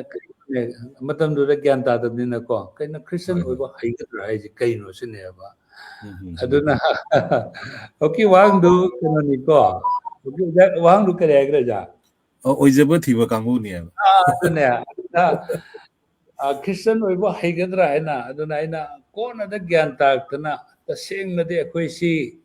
ꯑꯩꯈꯣꯏ ꯅꯥꯒꯥ ꯍꯧꯖꯤꯛ ꯃꯔꯨ ꯑꯣꯏꯅ ꯑꯅꯥꯟꯁꯤꯡ ꯌꯥꯝ ꯅꯛꯅꯕꯅꯤꯅꯀꯣ ꯃꯣꯏꯅ ꯑꯣꯏꯕ ꯈ꯭ꯔꯤꯁꯇꯟꯒꯨꯝꯅ ꯑꯩꯈꯣꯏꯁꯨ ꯑꯣꯏꯕ ꯍꯩꯇ꯭ꯔꯤ ꯍꯥꯏꯕꯅꯤ ꯑꯩꯈꯣꯏꯗꯤ ꯑꯗꯨꯒꯤ ꯄ꯭ꯔꯃꯥꯟ ꯍꯥꯏꯕꯨ ꯑꯩꯅ ꯑꯩ ꯈꯔꯁꯨ ꯑꯗꯨꯝ ꯑꯩꯈꯣই ꯃꯩꯇꯩ ꯄꯥꯁꯇꯔꯁꯤꯡꯗ ꯈꯔ ꯆꯩꯔꯦ ꯁꯦꯟ ꯄꯥꯝꯃꯒ ꯈ꯭ꯔꯤꯁꯇꯟ ꯑꯣꯏꯕ꯭ꯔꯥ ꯍꯥꯏꯕꯁꯤ ꯑꯩꯈꯣꯏ ꯏꯆꯝ ꯆꯝꯅ ꯆꯔꯆꯀꯤ ꯃꯦꯝꯕꯔ ꯑꯣꯏꯕꯁꯤꯡꯁꯤ ꯃꯈꯣꯏꯗꯤ ꯁꯦꯟ ꯐꯪꯕꯒꯤ ꯃꯍꯨꯠꯇ ꯑꯩꯈꯣꯏ ꯆꯔꯆꯇ ꯅꯣꯏ ꯅꯪꯅ ꯁꯨꯔꯨꯕ ꯑꯗꯨꯒꯤ 10 ꯊꯣꯛꯄꯒꯤ ꯑꯃ ꯄꯤꯒꯗꯕꯅꯤ ꯑꯗꯨꯒꯤ ꯃꯊꯛꯇ ꯁꯟꯗꯦ ꯈꯨꯗꯤꯡꯒꯤ ꯑꯩꯈꯣꯏ ꯑꯣꯐꯔꯤꯡ ꯑꯗꯨ ꯅꯪ ꯑꯉꯝꯕ ꯀꯠꯀꯗꯕꯅꯤ ꯍꯥꯏꯕꯁꯤ ꯄꯤꯌꯦ ꯃꯣꯏꯗ ꯁꯦꯟ ꯐꯪꯕ ꯍꯥꯏꯕꯁꯤ ꯃꯣꯏꯁꯤꯗꯤ ꯑꯣꯏꯕꯒꯤ ꯆꯔꯆꯇꯒꯤꯁꯨ ꯐꯪꯗꯦ ꯑꯃꯦꯔꯤꯀꯥꯗꯒꯤꯁꯨ ꯐꯪꯗꯦ ꯏꯟꯗꯤꯌꯥꯗ ꯂꯩꯔꯤꯕ ꯃꯤꯁꯟ ꯑꯣꯔꯒꯅꯥꯏꯖꯦꯁꯟ ꯑꯃꯨꯛ ꯃꯣꯏꯗꯤ ꯐꯪꯗꯦ ꯑꯗꯨ ꯃꯔꯨꯑꯣꯏꯅ ꯑꯩꯈꯣꯏꯅ ꯁꯦꯟꯒꯤ ꯃꯇꯦꯡ ꯈꯔ ꯂꯧꯔꯤꯁꯤꯗꯤ ꯑꯩꯈꯣꯏ ꯄꯥꯁꯇꯔ ꯈꯛꯇꯅꯦꯕ ꯑꯗꯨꯅ ꯀꯔꯤꯒꯨꯝꯕ ꯁꯦꯟ ꯄꯥꯝꯕꯒꯤ ꯈ꯭ꯔꯤꯁꯇꯟ ꯑꯣꯏꯕ ꯑꯣꯏꯔꯝꯒꯅꯤ ꯍꯥꯏꯔꯗꯤ ꯑꯩꯈꯣꯏꯒꯤ ꯑꯌꯥꯝꯕ ꯆꯔꯆ ꯈ꯭ꯔꯤꯁꯇꯟ ꯃꯦꯝꯕꯔ ꯑꯣꯏꯔꯤꯕ ꯃꯈꯩꯗꯨ ꯅꯠꯇꯦꯀꯣ ꯃꯁꯤ ꯑꯩꯈꯣꯏ ꯄꯥꯁꯇꯔ ꯈꯔ ꯑꯩꯈꯣꯏ ꯈꯛꯇꯅꯤ ꯃꯔꯝꯗꯤ ꯑꯩꯈꯣꯏꯁꯤ ꯆꯔꯆ ꯑꯗꯨꯅ ꯁꯄꯣꯔꯠ ꯇꯧꯒꯦ ꯍꯥꯏꯗꯨꯅ ꯆꯔꯆꯇꯨꯗ ꯑꯃꯨꯛ ꯑꯩꯈꯣꯏ ꯃꯥꯏ ꯑꯣꯟꯒꯅꯤ ꯑꯗꯒꯤ ꯁꯣꯝꯗ ꯀꯨꯀꯤꯒꯤ ꯆꯔꯆꯅ ꯑꯃꯨꯛ ꯁꯄꯣꯔꯠ ꯇꯧꯒꯦ ꯍꯥꯏꯗꯤ ꯀꯨꯀꯤ ꯅꯍꯥꯟꯋꯥꯏꯒꯤ ꯋꯥꯅꯤꯀꯣ ꯍꯥꯏꯁꯦ ꯑꯗꯨꯗ ꯑꯃꯨꯛ ꯆꯔꯆ ꯐꯥꯎꯕ ꯗꯦꯅꯣꯃꯤꯅꯦꯁꯟꯁꯤ ꯑꯣꯇꯣꯃꯦꯇꯤꯛ ꯇꯧꯋꯦꯕ ꯑꯗꯨꯅ ꯀꯨꯀꯤꯗꯨ ꯆꯨꯝꯃꯤ ꯍꯥꯏꯔꯒꯗꯤ ꯈ꯭ꯔꯤꯁꯇꯟ ꯃꯌꯥꯝꯒꯤ ꯃꯔꯥ ꯑꯁꯣꯏꯕ ꯅꯠꯇꯦ ꯑꯩꯈꯣꯏ ꯈ꯭ꯔꯤꯁꯇꯟ ꯂꯤꯗꯔ ꯈꯔꯒꯤ ꯑꯁꯣꯏꯕꯅꯤ ꯍꯥꯏꯕꯗꯨ ꯑꯩ ꯍꯥꯏꯖꯒꯦ ꯑꯗꯨꯕꯨ ꯑꯩꯈꯣꯏ ꯄꯥꯝꯕꯩꯗꯤ ꯅꯠꯇꯦ ꯀꯩꯅꯣꯒꯤ ꯏꯆꯤꯟ ꯏꯅꯥꯎꯁꯤꯡꯅꯅꯦ ꯁꯨꯃꯥꯏꯅ ꯇꯧꯅ ꯑꯩꯈꯣꯏꯒꯤ ꯁꯦꯟ ꯈꯔ ꯄꯥꯝꯕꯒꯤ ꯑꯣꯏꯖꯕ ꯊꯤꯕꯒꯤꯀꯣ ꯑꯣꯏꯖꯕ ꯊꯤꯕ ꯀꯥꯡꯕꯨꯅꯦꯅ ꯆꯩꯔꯤꯁꯦ ꯑꯣꯖꯥ ꯃꯁꯤ ꯑꯩꯈꯣꯏ ꯊꯥꯖꯕ ꯏꯆꯤꯟ ꯏꯅꯥꯎꯁꯤꯡꯒꯤ ꯃꯔꯛꯇꯁꯨ ꯊꯑꯣꯏꯅ ꯃꯣꯏꯅ ꯑꯗꯨꯃꯥꯏꯅ ꯎꯔꯨꯕꯁꯨ ꯑꯗꯨꯝ ꯂꯩꯔꯝꯕꯁꯨ ꯌꯥꯏꯑꯕ ꯑꯣꯖꯥ ꯑꯩꯈꯣꯏꯒꯤ ꯈꯨꯗꯝ ꯑꯣꯏꯅ ꯑꯣꯏꯖꯊꯤꯕ ꯀꯥꯡꯕꯨꯅꯦ ꯍꯥꯏꯁꯦ ꯑꯣꯏꯖꯊꯤꯕ ꯀꯥꯡꯕꯨ ꯃꯥꯟꯕ ꯈꯔꯁꯨ ꯑꯩꯈꯣꯏꯅꯁꯨ ꯑꯗꯨꯝ ꯎꯗꯕ ꯅꯠꯇꯦ ꯑꯗꯨꯕꯨ ꯄ꯭ꯔꯚꯨꯅ ꯀꯅꯥꯕꯨ ꯀꯩꯗꯧꯉꯩꯗ ꯊꯋꯥꯏꯗ ꯅꯧꯊꯣꯛꯍꯟꯕꯤꯒꯗꯒꯦ ꯍꯥꯏꯕꯁꯤꯗꯤ ꯑꯩꯈꯣꯏꯅ ꯂꯦꯞꯄ ꯉꯝꯗꯦꯕꯀꯣ ꯑꯗꯨꯅ ꯑꯍꯥꯟꯕꯗ ꯁꯦꯜ ꯃꯤꯍꯧꯕꯒꯤ ꯁꯦꯜꯒꯤ ꯑꯋꯥꯠ ꯑꯄꯥ ꯂꯩꯕꯗꯒꯤ ꯁꯦꯜ ꯃꯤꯍꯧꯅ ꯂꯥꯛꯑꯒ ꯀꯣꯟꯅ ꯊꯋꯥꯏꯗ ꯁꯦꯡꯉꯛꯈꯤꯕꯁꯨ ꯌꯥꯏ ꯅꯠꯇ꯭ꯔꯒꯅ ꯁꯦꯜꯗꯨꯒꯤ ꯃꯤꯍꯧꯗꯨꯅ ꯂꯥꯛꯑꯒꯗꯤ ꯃꯥ ꯁꯦꯜꯗꯨ ꯐꯪꯉꯛꯇꯕ ꯃꯇꯝꯗ ꯑꯃꯨꯛ ꯇꯣꯛꯈꯤꯕꯁꯨ ꯌꯥꯏ ꯑꯗꯨꯃꯥꯏꯅ ꯌꯥꯝꯅ ꯇꯣꯏꯕꯅꯤ ꯑꯗꯨꯕꯨ ꯑꯗꯨꯅ ꯀꯩꯅꯣꯗ ꯑꯩꯈꯣꯏꯒꯤ ꯍꯧꯖꯤꯛꯁꯤ ꯑꯩꯅ ꯁꯨꯝ ꯇꯥꯕꯗ ꯃꯅꯤꯄꯨꯔꯗ more than 50 denomination ꯀꯣ ꯗꯤꯅꯣꯃꯤꯅꯦꯁꯟꯁꯤ 50ꯒꯤ ꯃꯊꯛꯇ ꯂꯩ ꯍꯥꯏ ꯑꯗꯨꯗ ꯈꯔꯗꯤ ꯑꯩꯈꯣꯏ ꯀꯣꯔꯤꯌꯥꯒꯤ ꯈꯪꯗꯦ ꯏꯟꯗꯤꯌꯥꯒꯤ ꯈꯪꯗꯦ ꯇꯣꯉꯥꯟꯕ ꯃꯤꯅꯤꯁꯇ꯭ꯔꯤ ꯃꯌꯥꯝꯁꯤꯡꯁꯤꯗꯒꯤ ꯁꯦꯟꯊꯪ ꯂꯧꯊꯕꯤꯒꯤ ꯑꯩꯈꯣꯏ ꯃꯅꯤꯄꯨꯔꯒꯤ ꯅꯠꯇ꯭ꯔꯒ ꯃꯩꯇꯩꯒꯤ ꯃꯦꯟꯇꯥꯂꯤꯇꯤ ꯑꯃ ꯀꯣ ꯃꯗꯨꯗ ꯑꯩꯈꯣꯏꯒꯤ ꯄ꯭ꯔꯚꯨꯗ ꯂꯥꯛꯑꯒ ꯃꯥꯒꯤ ꯃꯁꯥꯒꯤ ꯃꯔꯅꯥꯏꯈꯪꯗꯦ ꯅꯠꯇ꯭ꯔꯒꯅ ꯆꯔꯆꯀꯤ ꯃꯤꯡꯗꯅꯦ ꯄ꯭ꯔꯣꯖꯦꯛ ꯇꯧꯕꯒꯤ ꯇꯥꯏꯞꯇꯅꯦ ꯑꯗꯨꯒꯤ ꯇꯥꯏꯞꯇ ꯄꯩꯁꯥ ꯄꯥꯝꯕ ꯃꯤ ꯈꯔꯁꯨ ꯑꯗꯨꯝ ꯌꯥꯎꯕ꯭ꯔꯥ ꯈꯪꯗꯦꯕꯀꯣ ꯍꯣꯏ ꯃꯁꯤꯡ ꯌꯥꯝꯗꯦ ꯍꯣꯏ ꯑꯗꯨꯒꯨꯝꯕ ꯈꯔꯗꯤ ꯂꯩꯔꯝꯕꯁꯨ ꯌꯥꯏꯑꯕ ꯑꯣꯖꯥ ꯍꯥꯏꯗꯤ ꯃꯁꯤꯡ ꯌꯥꯝꯗꯕ ꯃꯁꯤꯡꯅꯤ ꯑꯩꯈꯣꯏꯒꯤ ꯃꯔꯨꯑꯣꯏꯅ ꯑꯩꯈꯣꯏ ꯁꯨꯝ ꯑꯩꯈꯣꯏ ꯁꯦꯟ ꯐꯪꯅꯤꯡꯗꯅ ꯁꯦꯟ ꯍꯥꯏꯗꯤ ꯉꯁꯥꯏꯒꯤ ꯃꯣꯏ ꯄꯥꯁꯇꯔ ꯑꯣꯏꯔꯕꯅꯤꯅ ꯄꯥꯁꯇꯔꯒꯤ ꯃꯣꯏꯒꯤ ꯑꯗꯨꯝ ꯍꯤꯡꯉꯉꯥꯏ ꯂꯝꯕꯤ ꯍꯥꯏꯇꯥꯔꯦ ꯆꯔꯆꯅ ꯄꯤꯕ ꯂꯩꯗꯅꯀꯣ ꯑꯗꯨꯅ ꯑꯩꯈꯣꯏ ꯃꯅꯤꯄꯨꯔꯒꯤ ꯑꯀꯣꯏꯕꯗ ꯉꯁꯥꯏ ꯅꯥꯒꯥꯁꯤꯡ ꯑꯗꯒꯤ ꯃꯤꯖꯧꯁꯤꯡ ꯀꯨꯀꯤꯁꯤꯡ ꯍꯥꯟꯅ ꯄꯤꯅꯔꯝꯃꯤꯁꯤ ꯍꯥꯏꯗꯤ ꯉꯁꯥꯏ ꯑꯩꯒꯤ ꯁꯞꯄꯣꯔꯠꯇꯨ ꯄꯤꯔꯤꯁꯤ ꯄꯔꯃꯅꯦꯟ ꯅꯠꯇꯦ ꯍꯥꯏꯖꯔꯤꯕ ꯑꯣꯡꯂꯤ ꯆꯍꯤ 1ꯒꯤ 2ꯒꯤ 5ꯒꯤ ꯀꯣ ꯑꯗꯨ ꯂꯣꯏꯔ ꯃꯇꯨꯡꯗ ꯃꯥꯅ ꯇꯧꯔꯤꯕ ꯊꯕꯛꯇꯨꯗꯤ ꯃꯈꯥ ꯇꯥꯅ ꯑꯗꯨꯝ ꯄꯥꯝꯕꯅꯤꯅ ꯁꯤꯒꯤ ꯃꯇꯦꯡꯁꯤ ꯉꯁꯥꯏ ꯆꯔꯆ ꯑꯃꯗꯒꯤ ꯂꯧꯔꯝꯕꯗꯣ ꯑꯇꯣꯞꯄ ꯆꯔꯆꯁꯦ ꯑꯗꯨꯝ ꯂꯧꯅꯩꯌꯦꯕ ꯁꯤꯃꯗꯤ ꯃꯅꯤꯄꯨꯔꯒꯤ ꯃꯅꯨꯡꯗ ꯑꯗꯨꯝ ꯌꯥꯝ ꯃꯁꯤꯡ ꯌꯥꯝꯅꯗꯤ ꯌꯥꯝꯃꯝꯃꯣꯏ ꯍꯥꯏꯕꯗꯤ ꯑꯩꯈꯣꯏ ꯃꯌꯥꯝꯗꯒꯤ ꯐꯟ ꯅꯤꯕꯁꯤ ꯌꯥꯝ ꯋꯥꯏꯑꯦꯕ ꯑꯗꯨꯅ ꯐꯟ ꯅꯤꯕꯗ ꯌꯥꯝꯃꯕꯗ ꯑꯩꯈꯣꯏ ꯃꯅꯤꯄꯨꯔꯗ ꯃꯌꯥꯝ ꯍꯧꯖꯤꯛ ꯑꯩꯈꯣꯏ ꯏꯔꯥꯡꯁꯤꯒꯤ ꯃꯇꯨꯡꯗ ꯉꯁꯤ ꯆꯔꯆ ꯀꯌꯥ ꯂꯩꯕꯅꯣ ꯈꯪꯗꯦꯀꯣ ꯃꯗꯨꯗ ꯄꯥꯁꯇꯔꯁꯤꯡ ꯌꯥꯝꯃꯕꯗ ꯄꯥꯁꯇꯔ 500 ꯁꯨꯔꯝꯃꯣꯏ ꯁꯞꯄꯣꯔꯠ ꯐꯪꯕꯁꯦ ꯍꯧꯖꯤꯛ ꯑꯣꯖꯥ ꯁꯤꯗ ꯑꯩꯅ ꯉꯁꯥꯏ ꯑꯩꯅ ꯄꯟꯖꯕꯁꯤꯅ ꯑꯩꯈꯣꯏ ꯄꯥꯁꯇꯔ ꯈꯪꯗꯦ ꯑꯩꯈꯣꯏꯒꯤ ꯆꯔꯆꯀꯤ ꯁꯞꯄꯣꯔꯠ ꯁꯤꯅ ꯑꯃ ꯑꯣꯏꯔꯦꯀꯣ ꯑꯗꯨ ꯅꯠꯇꯕ ꯑꯩꯈꯣꯏꯒꯤ ꯐꯟꯗꯤꯡ ꯑꯦꯖꯦꯟꯁꯤ ꯊꯤꯕ ꯀꯥꯡꯕꯨ ꯑꯃꯁꯨ ꯂꯩꯕ꯭ꯔꯥ ꯍꯥꯏꯅ ꯑꯗꯣ ꯍꯧꯖꯤꯛꯁꯤꯗꯤ ꯆꯍꯤ ꯉꯁꯤꯗꯒꯤ ꯆꯍꯤ 20ꯃꯨꯛꯀꯤ ꯃꯃꯥꯡꯗ ꯁꯤꯒꯤ FCRAꯒꯤ ꯔꯨꯜ ꯂꯥꯛꯈꯤꯕꯗꯒꯤ ꯃꯔꯨꯑꯣꯏꯅ ꯂꯥꯁ 5 to 10 yearsꯀꯤ ꯃꯅꯨꯡꯗ ꯃꯅꯤꯄꯨꯔꯗ ꯂꯩꯔꯝꯕ ꯑꯦꯅꯤ FCRAꯁꯤꯡꯁꯤ ꯂꯣꯏ ꯊꯤꯡꯈ꯭ꯔꯕꯅꯦꯕ ꯃꯤꯁꯟꯒꯤ ꯑꯗꯒꯤ ꯑꯦꯅꯤ ꯍꯣꯡꯕ ꯆꯥꯎꯕ ꯑꯃ FCRA ꯍꯥꯡꯕ ꯍꯥꯏꯁꯤꯗ FCRA ꯍꯥꯡꯕ ꯍꯥꯏꯁꯤ ꯌꯥꯝ ꯂꯨꯏ adagi madu sahi khudingi moigi audit account to matamda report submit tawdradi automatically adum cancel tawgini ko aduna number 1 FSRA phangbaisi am why adagi anishu bada ayamba khoigi mapan dagi any home sawa phan loning ni singse FSRA si yaudana phan lobu yade ba hoi hoi hoi ni mana khangnaba maru mapang amana lupa dollar sama piram chani piram yarum ngane ba adu natana adu dagi hena any chauna paisa piram basi laiba mi any home sawa Korean oro American oro moidu moigi su risk ne ba adagi akoi su adu lobu yade aduna koina ubana amani amlaina ai sama fundraise am tawe ba ko koigi India manung de kan tawe se to wa ai gi nate akogi project ki akogi matida mateng pangbagi amambagi aduna akoi mayam nadi akoi mitei Christian oriba singsi fan pambadagi oibani paisa yam pangungane ang khalle mi sama onabagi manungda amagum phagandora ado amma phangbadu ubudagi akoi general perception da ko mayam makoi di fan yam lobune na haina bi wakan neba aina nahawring da ipana yam wana mingonda ipudna handana loan lodna tawdna bike anga lebi aboda adu Christian kamuna sentang perdna lei adu thaina miro namoja adi prabhu da lao lupa adu pige kaina haiba matam masu lei bra khangde ba aduna koi maitai society sida Prabhu Lausan masing si ngasaygi sinaw sing na haiba dumaina oijaba thiba masagi idi maitai oiba mataw ye tokhoga aduga masagi oijaba khara phagnabagi damakta di mitoki lining lobani haiba wrong concept amako masi widely spread tawraga hojik pawsta moigi brain de hingaga leiba amakak leiba da asigi aina moida khumjaba pambasna kui prabhu ki tung inba habisna thawai gi marini aduga akoi gi kare haitare moina hainariba mayam singsna tayungpan gi oba wari ne ko paisa phangba bike leiba car leiba tolob yam chaba haisina tayungpan gi wari ne ko aduga isor gi lambi da aina pungning sangjadana prabhudo aigi thawai kanbiyo mapuni haidana aina mittagi pi tara lausanjabasina aigi thawai gi marine bo the Christianity is nothing for worldly taibungpan gi oiba sidadi mari amata leina deva adu singdudi secondary ne bo aduga primary oiba sidi thawai gi oiba mari sine bo da isorga aiga gi leina marida prabhuna mangraba aigi thawai sibu masanu pado thabiratna aibu phangbirare aduga mana mangraba aibu phangbidana maring manda hapna pubire na khallubuda mittagi pi tajaba makhai aina prabhuna aibu phangbidana aisi norokta mangraga da na khoi nungai da kinda mangra kanamna khangbira roida ba igi punsi se prabhuna makhutna lamda lokot piraga marek mada thongatna pubire haibagi damukta haraujaba ne Christianity haibase dum thawai gi marini atai singna duna akoi gi maitai chinau singsina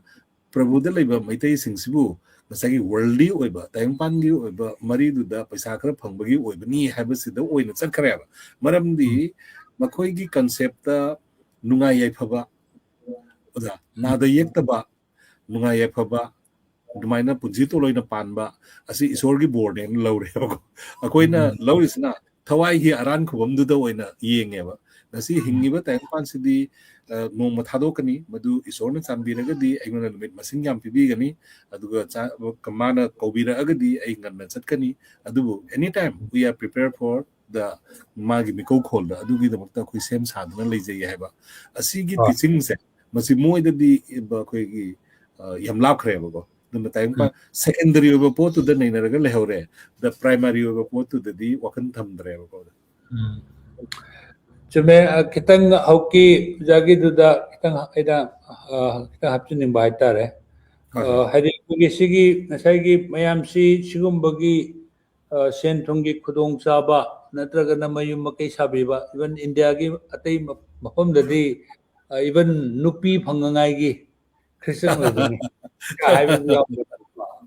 aduna sigi si mayam gi kokta leriba si mayam na uriba miyeng si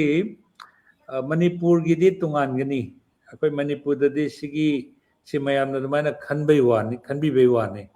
adubo actually madumangni haina hairaga case pandana kotana si leitriya adu India da di intentionally sigi mayam da leliba perception sa makoi sidi sen piraga Christian ohenba kangbu ni haibagi sigi perception sigi wakhalon sa asidi intention amaga yauna shillaga torupani aduna hojik India da case mayam leye Supreme Court ta High Court ta adi lupa listing kai piraga Christian ohelakpani haibagi case mayam si hoji matang chatrak not even a single case hongba chawa imung asi pastor sina natragana Christian asina makoi da lupa asi pi da namoy Christian orakpani haibagi any India da leriba court si manungda project case si more than few thousands ko 4-5,000 ki mathakal not even a single pastor natragana evangelist amma phawba mana mida sen piraga thabak pigani natragana adu phangani harga Christian orambani oengibani haibagi allegation sa si chummi haibagi proof singa si woletri haba aduna adugi mayamna uhaliba wakhallon si akhoi Manipur da di mayamna generally khanbai ni intention yaudana adu mapan da chidi intention nam yauraga sisi khalalakpani khalalaga moi matakta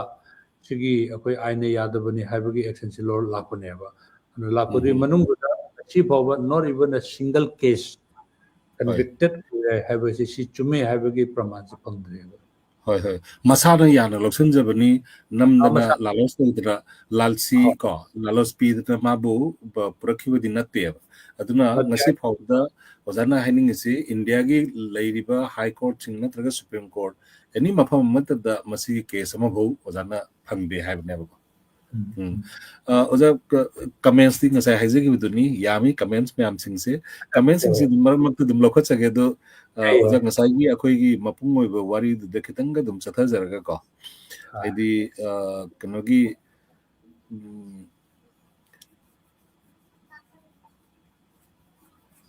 akoi gi kare hatare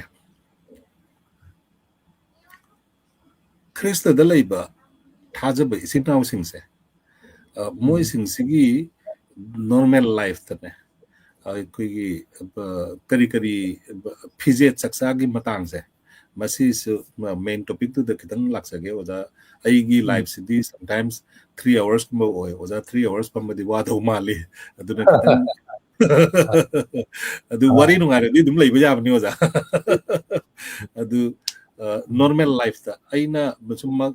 matang sum wari sadai se normal life amaga luhongbagi amagia adagi asianagi punsida akoi asianagi thodo watokta akoi na setpa pizet ojaoina khara hena experience le rabanina ojaogi miyeng du katang thambiu aisu dum aigi khara dum thamjage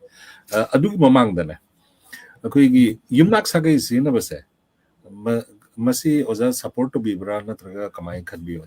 se south di akoi gi main India da di akoi baptize to from matung da to mingam pi ba khot pasu dum chana basu dum lei haibdi da sagai on ba haibran sagai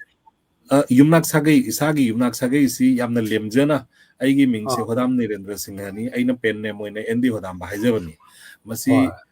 Singha do to osi aina jo khalla je ko hodam Nirendra aina thamjaba natra endi hodam ba aina thamjaba aigi yumnak sagai natra gana yek salai gumba sijinaraga iming ka kari ga I basa ai chanupi si wangthoi bi hodam haire ai chan pa se thoyen ba hodam haire asmaina maminga thonjatna yumnak sagai sina ba aduga yek salai gi maminga kari ka sijina jabasi maite ma oina khoina chawthokjana khoina sina jabane ba da masi sina ba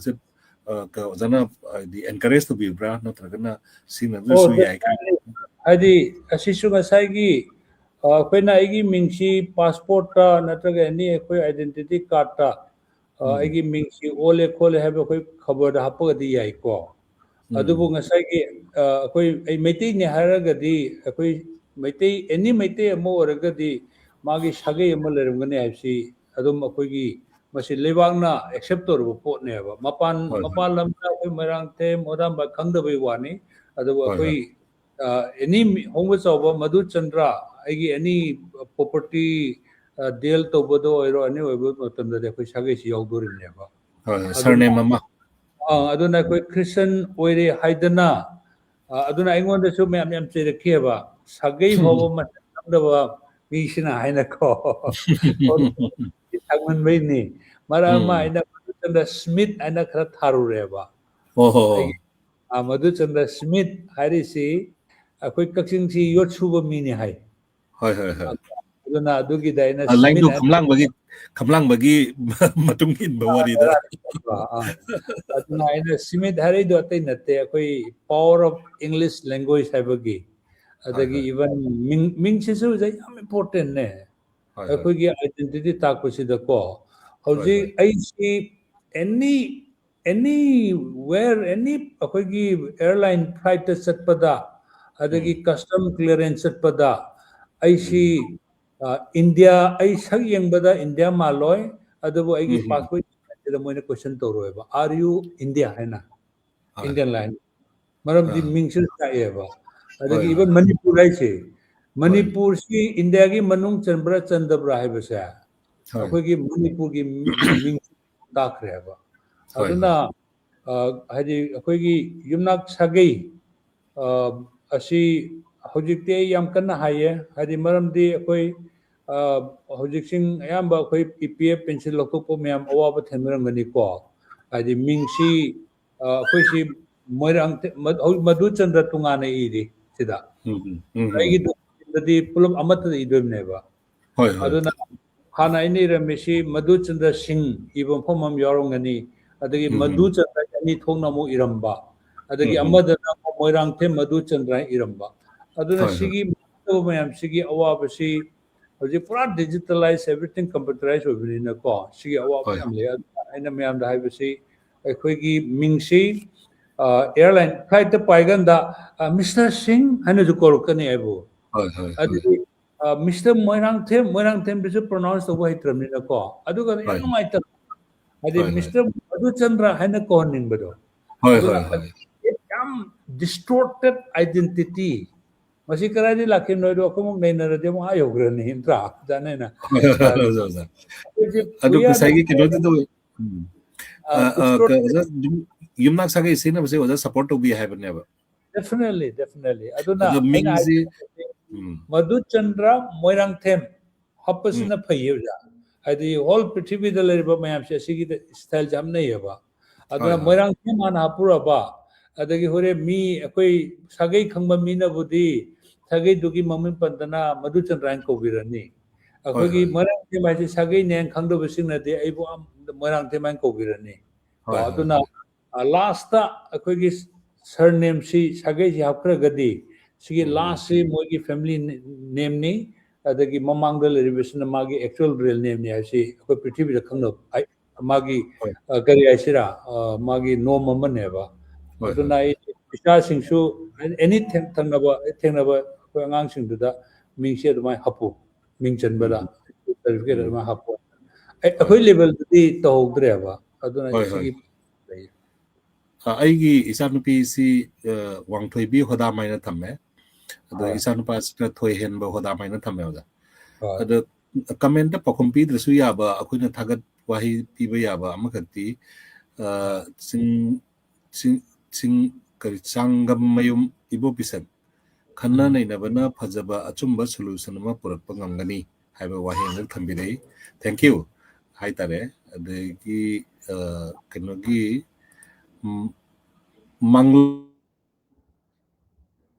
ꯃꯤꯡ ꯑꯁꯦꯡꯕꯔ ꯀꯃꯥꯏꯅ ꯇꯧꯕꯅꯣ ꯈꯪꯗ꯭ꯔꯦ ꯃꯩꯇꯩ ꯍꯥꯏꯕ ꯏꯊꯅꯤꯁꯤꯇꯤ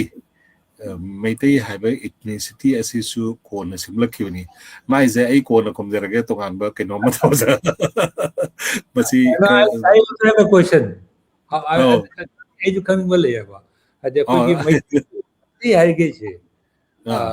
이 마이 와리 워컴 제 तसे는 강닝에 그러이더기 라 만들래 ai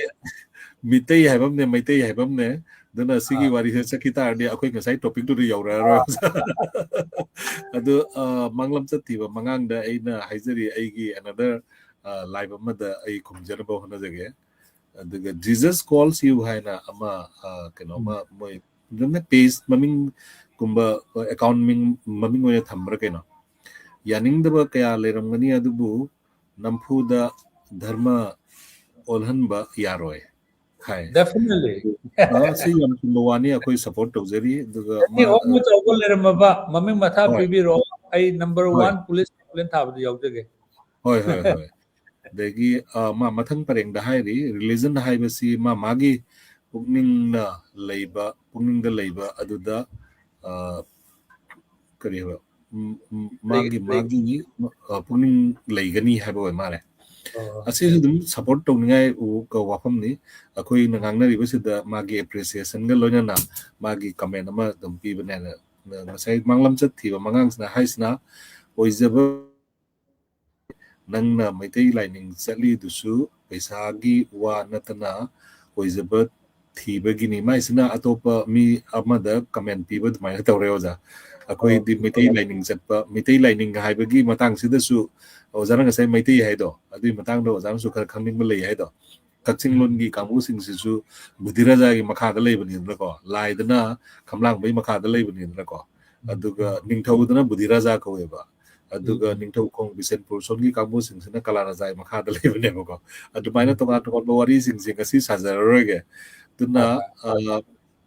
manglam chat thiba mangangna akoida wahang hangba mande maise ko mi pum khudi mo oje ba thi hoi swai matang sida aina ojaga dum mod amata oina ne khali oja su dum mod pong lu be ai swagi magi sida akoida haiba natraga su oje ba thi ba haise aigi thawai gi aran khubum se aigi oje ba thi bani oja akoina oje ba thi se thawai gi mari du da oje ba thi bani tahimpan gi mari da oje ba thi ba na te ba aduna oje ba di mi pun mak thi haiba sida akoigi thawai gi oiba mari da oje ba thi bra natragana taimpan gi marida oizaba thibra haksangi marida thibra thawai marida thibra haise do ojasu dum yabina enkali akoi si oizaba thiba mini habada aidum hoi hoi akoi oizaba thi adu oizaba thi se taimpan bagi oba polam da nate chana da lupa da karida paisa da karida da nate akoi si thawai na aidi hayeng sirba matung da haksanga khainara matung da ko si di pap ke to mandi si bani si basi makal ahum da leire ahum dugi ahan bagi si badudi thawai ga haksang ga khaina badu oire ani suba masung ahum suba si badagi aikoi bu kanthok pirga mangal gi tayang pan oiba lairi pak ko ojaga suba mang da wari khara sanagi bani lairi pak hai gadra natragana akoi gi kari hai sige heba ko intholeba ningtholeba natragana akoi gi how sarga aina huji paudi dum mayam da khoi lai na do oja sigi wari sanari gi sida isina angak na do hangjlai se lupa kya phangge sigi mentality se akoi gi isina singi marak sida yam namak white oiraga leiba sida akoi gi luchingba leader sing natra wangang ba natra kadai kadai dno adum akoi manung da dum haina bane moi christian oi se pesa phang toi ni moi christian oi se oi je phang toi na dum hai ba se imai ben na khangde ahlaman na khangde machin da non formal oi na pangang na ngang na ba sina mar ga ta hori ba tungi mirol sing su machin da dum pa le hore aduna moi gi brain da di masi wahi si ek christian ma ke prabhu thaja ba mi ama ni bu haradi lupa ka phangge ai dum le re ba ai gi puji da su hangbi gi ba do adumaina oja da su dum hangbi प्रभु द बुल लेरबा मी सिंसिगी आहान में थेंगना बा वाहंग जिसि ने बा यम निंग बा हाइतारे त मोइना दिसि खनि बुना ते दो अदुगा पुनिंग सगत प याबा मा खना माइ ममिंग जे पाबा थोकत्रे अदु well said and very clear हाइबा को माइ जे अखोय बु थागत पे प माली अदुगा करी अदुगा बिजेन सिंह ओजा बिजेन जी ओजा खंगबी को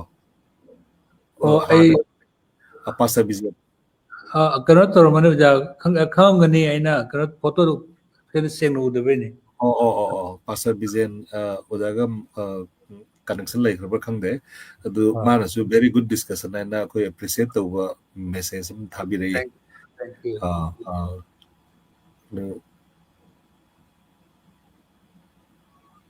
ꯃꯥꯏ ꯁꯤꯁꯦ ꯀꯔꯤꯅꯣ ꯑꯩ ꯒ꯭ꯌꯥꯟ ꯇꯥꯗꯦ ꯑꯗꯨ ꯃꯅꯤ ꯑꯃꯣꯝꯅ ꯍꯥꯏꯁꯦ ꯑꯣꯏꯖꯕ ꯊꯤꯕꯁꯤꯡ ꯑꯗꯨ ꯈ꯭ꯔꯤꯁꯇꯟ ꯍꯥꯏꯅ ꯀꯧꯕ ꯌꯥꯕ꯭ꯔꯥ ꯍꯥꯏꯕ ꯑꯗꯨ ꯑꯣꯖꯥꯅ ꯉꯁꯥꯏ ꯍꯥꯏꯈ꯭ꯔꯦ ꯑꯗꯨꯗꯤ ꯑꯣꯏꯖꯕ ꯊꯤꯕ ꯍꯥꯏꯁꯦ ꯑꯩꯈꯣꯏꯒꯤ ꯑꯣꯖꯥꯒꯤ ꯃꯤꯠꯌꯦꯡꯗ ꯌꯥꯝꯅ ꯎꯗꯦ ꯍꯥꯏꯕꯀꯣ ꯑꯣꯏꯖꯕ ꯊꯤꯕꯁꯤ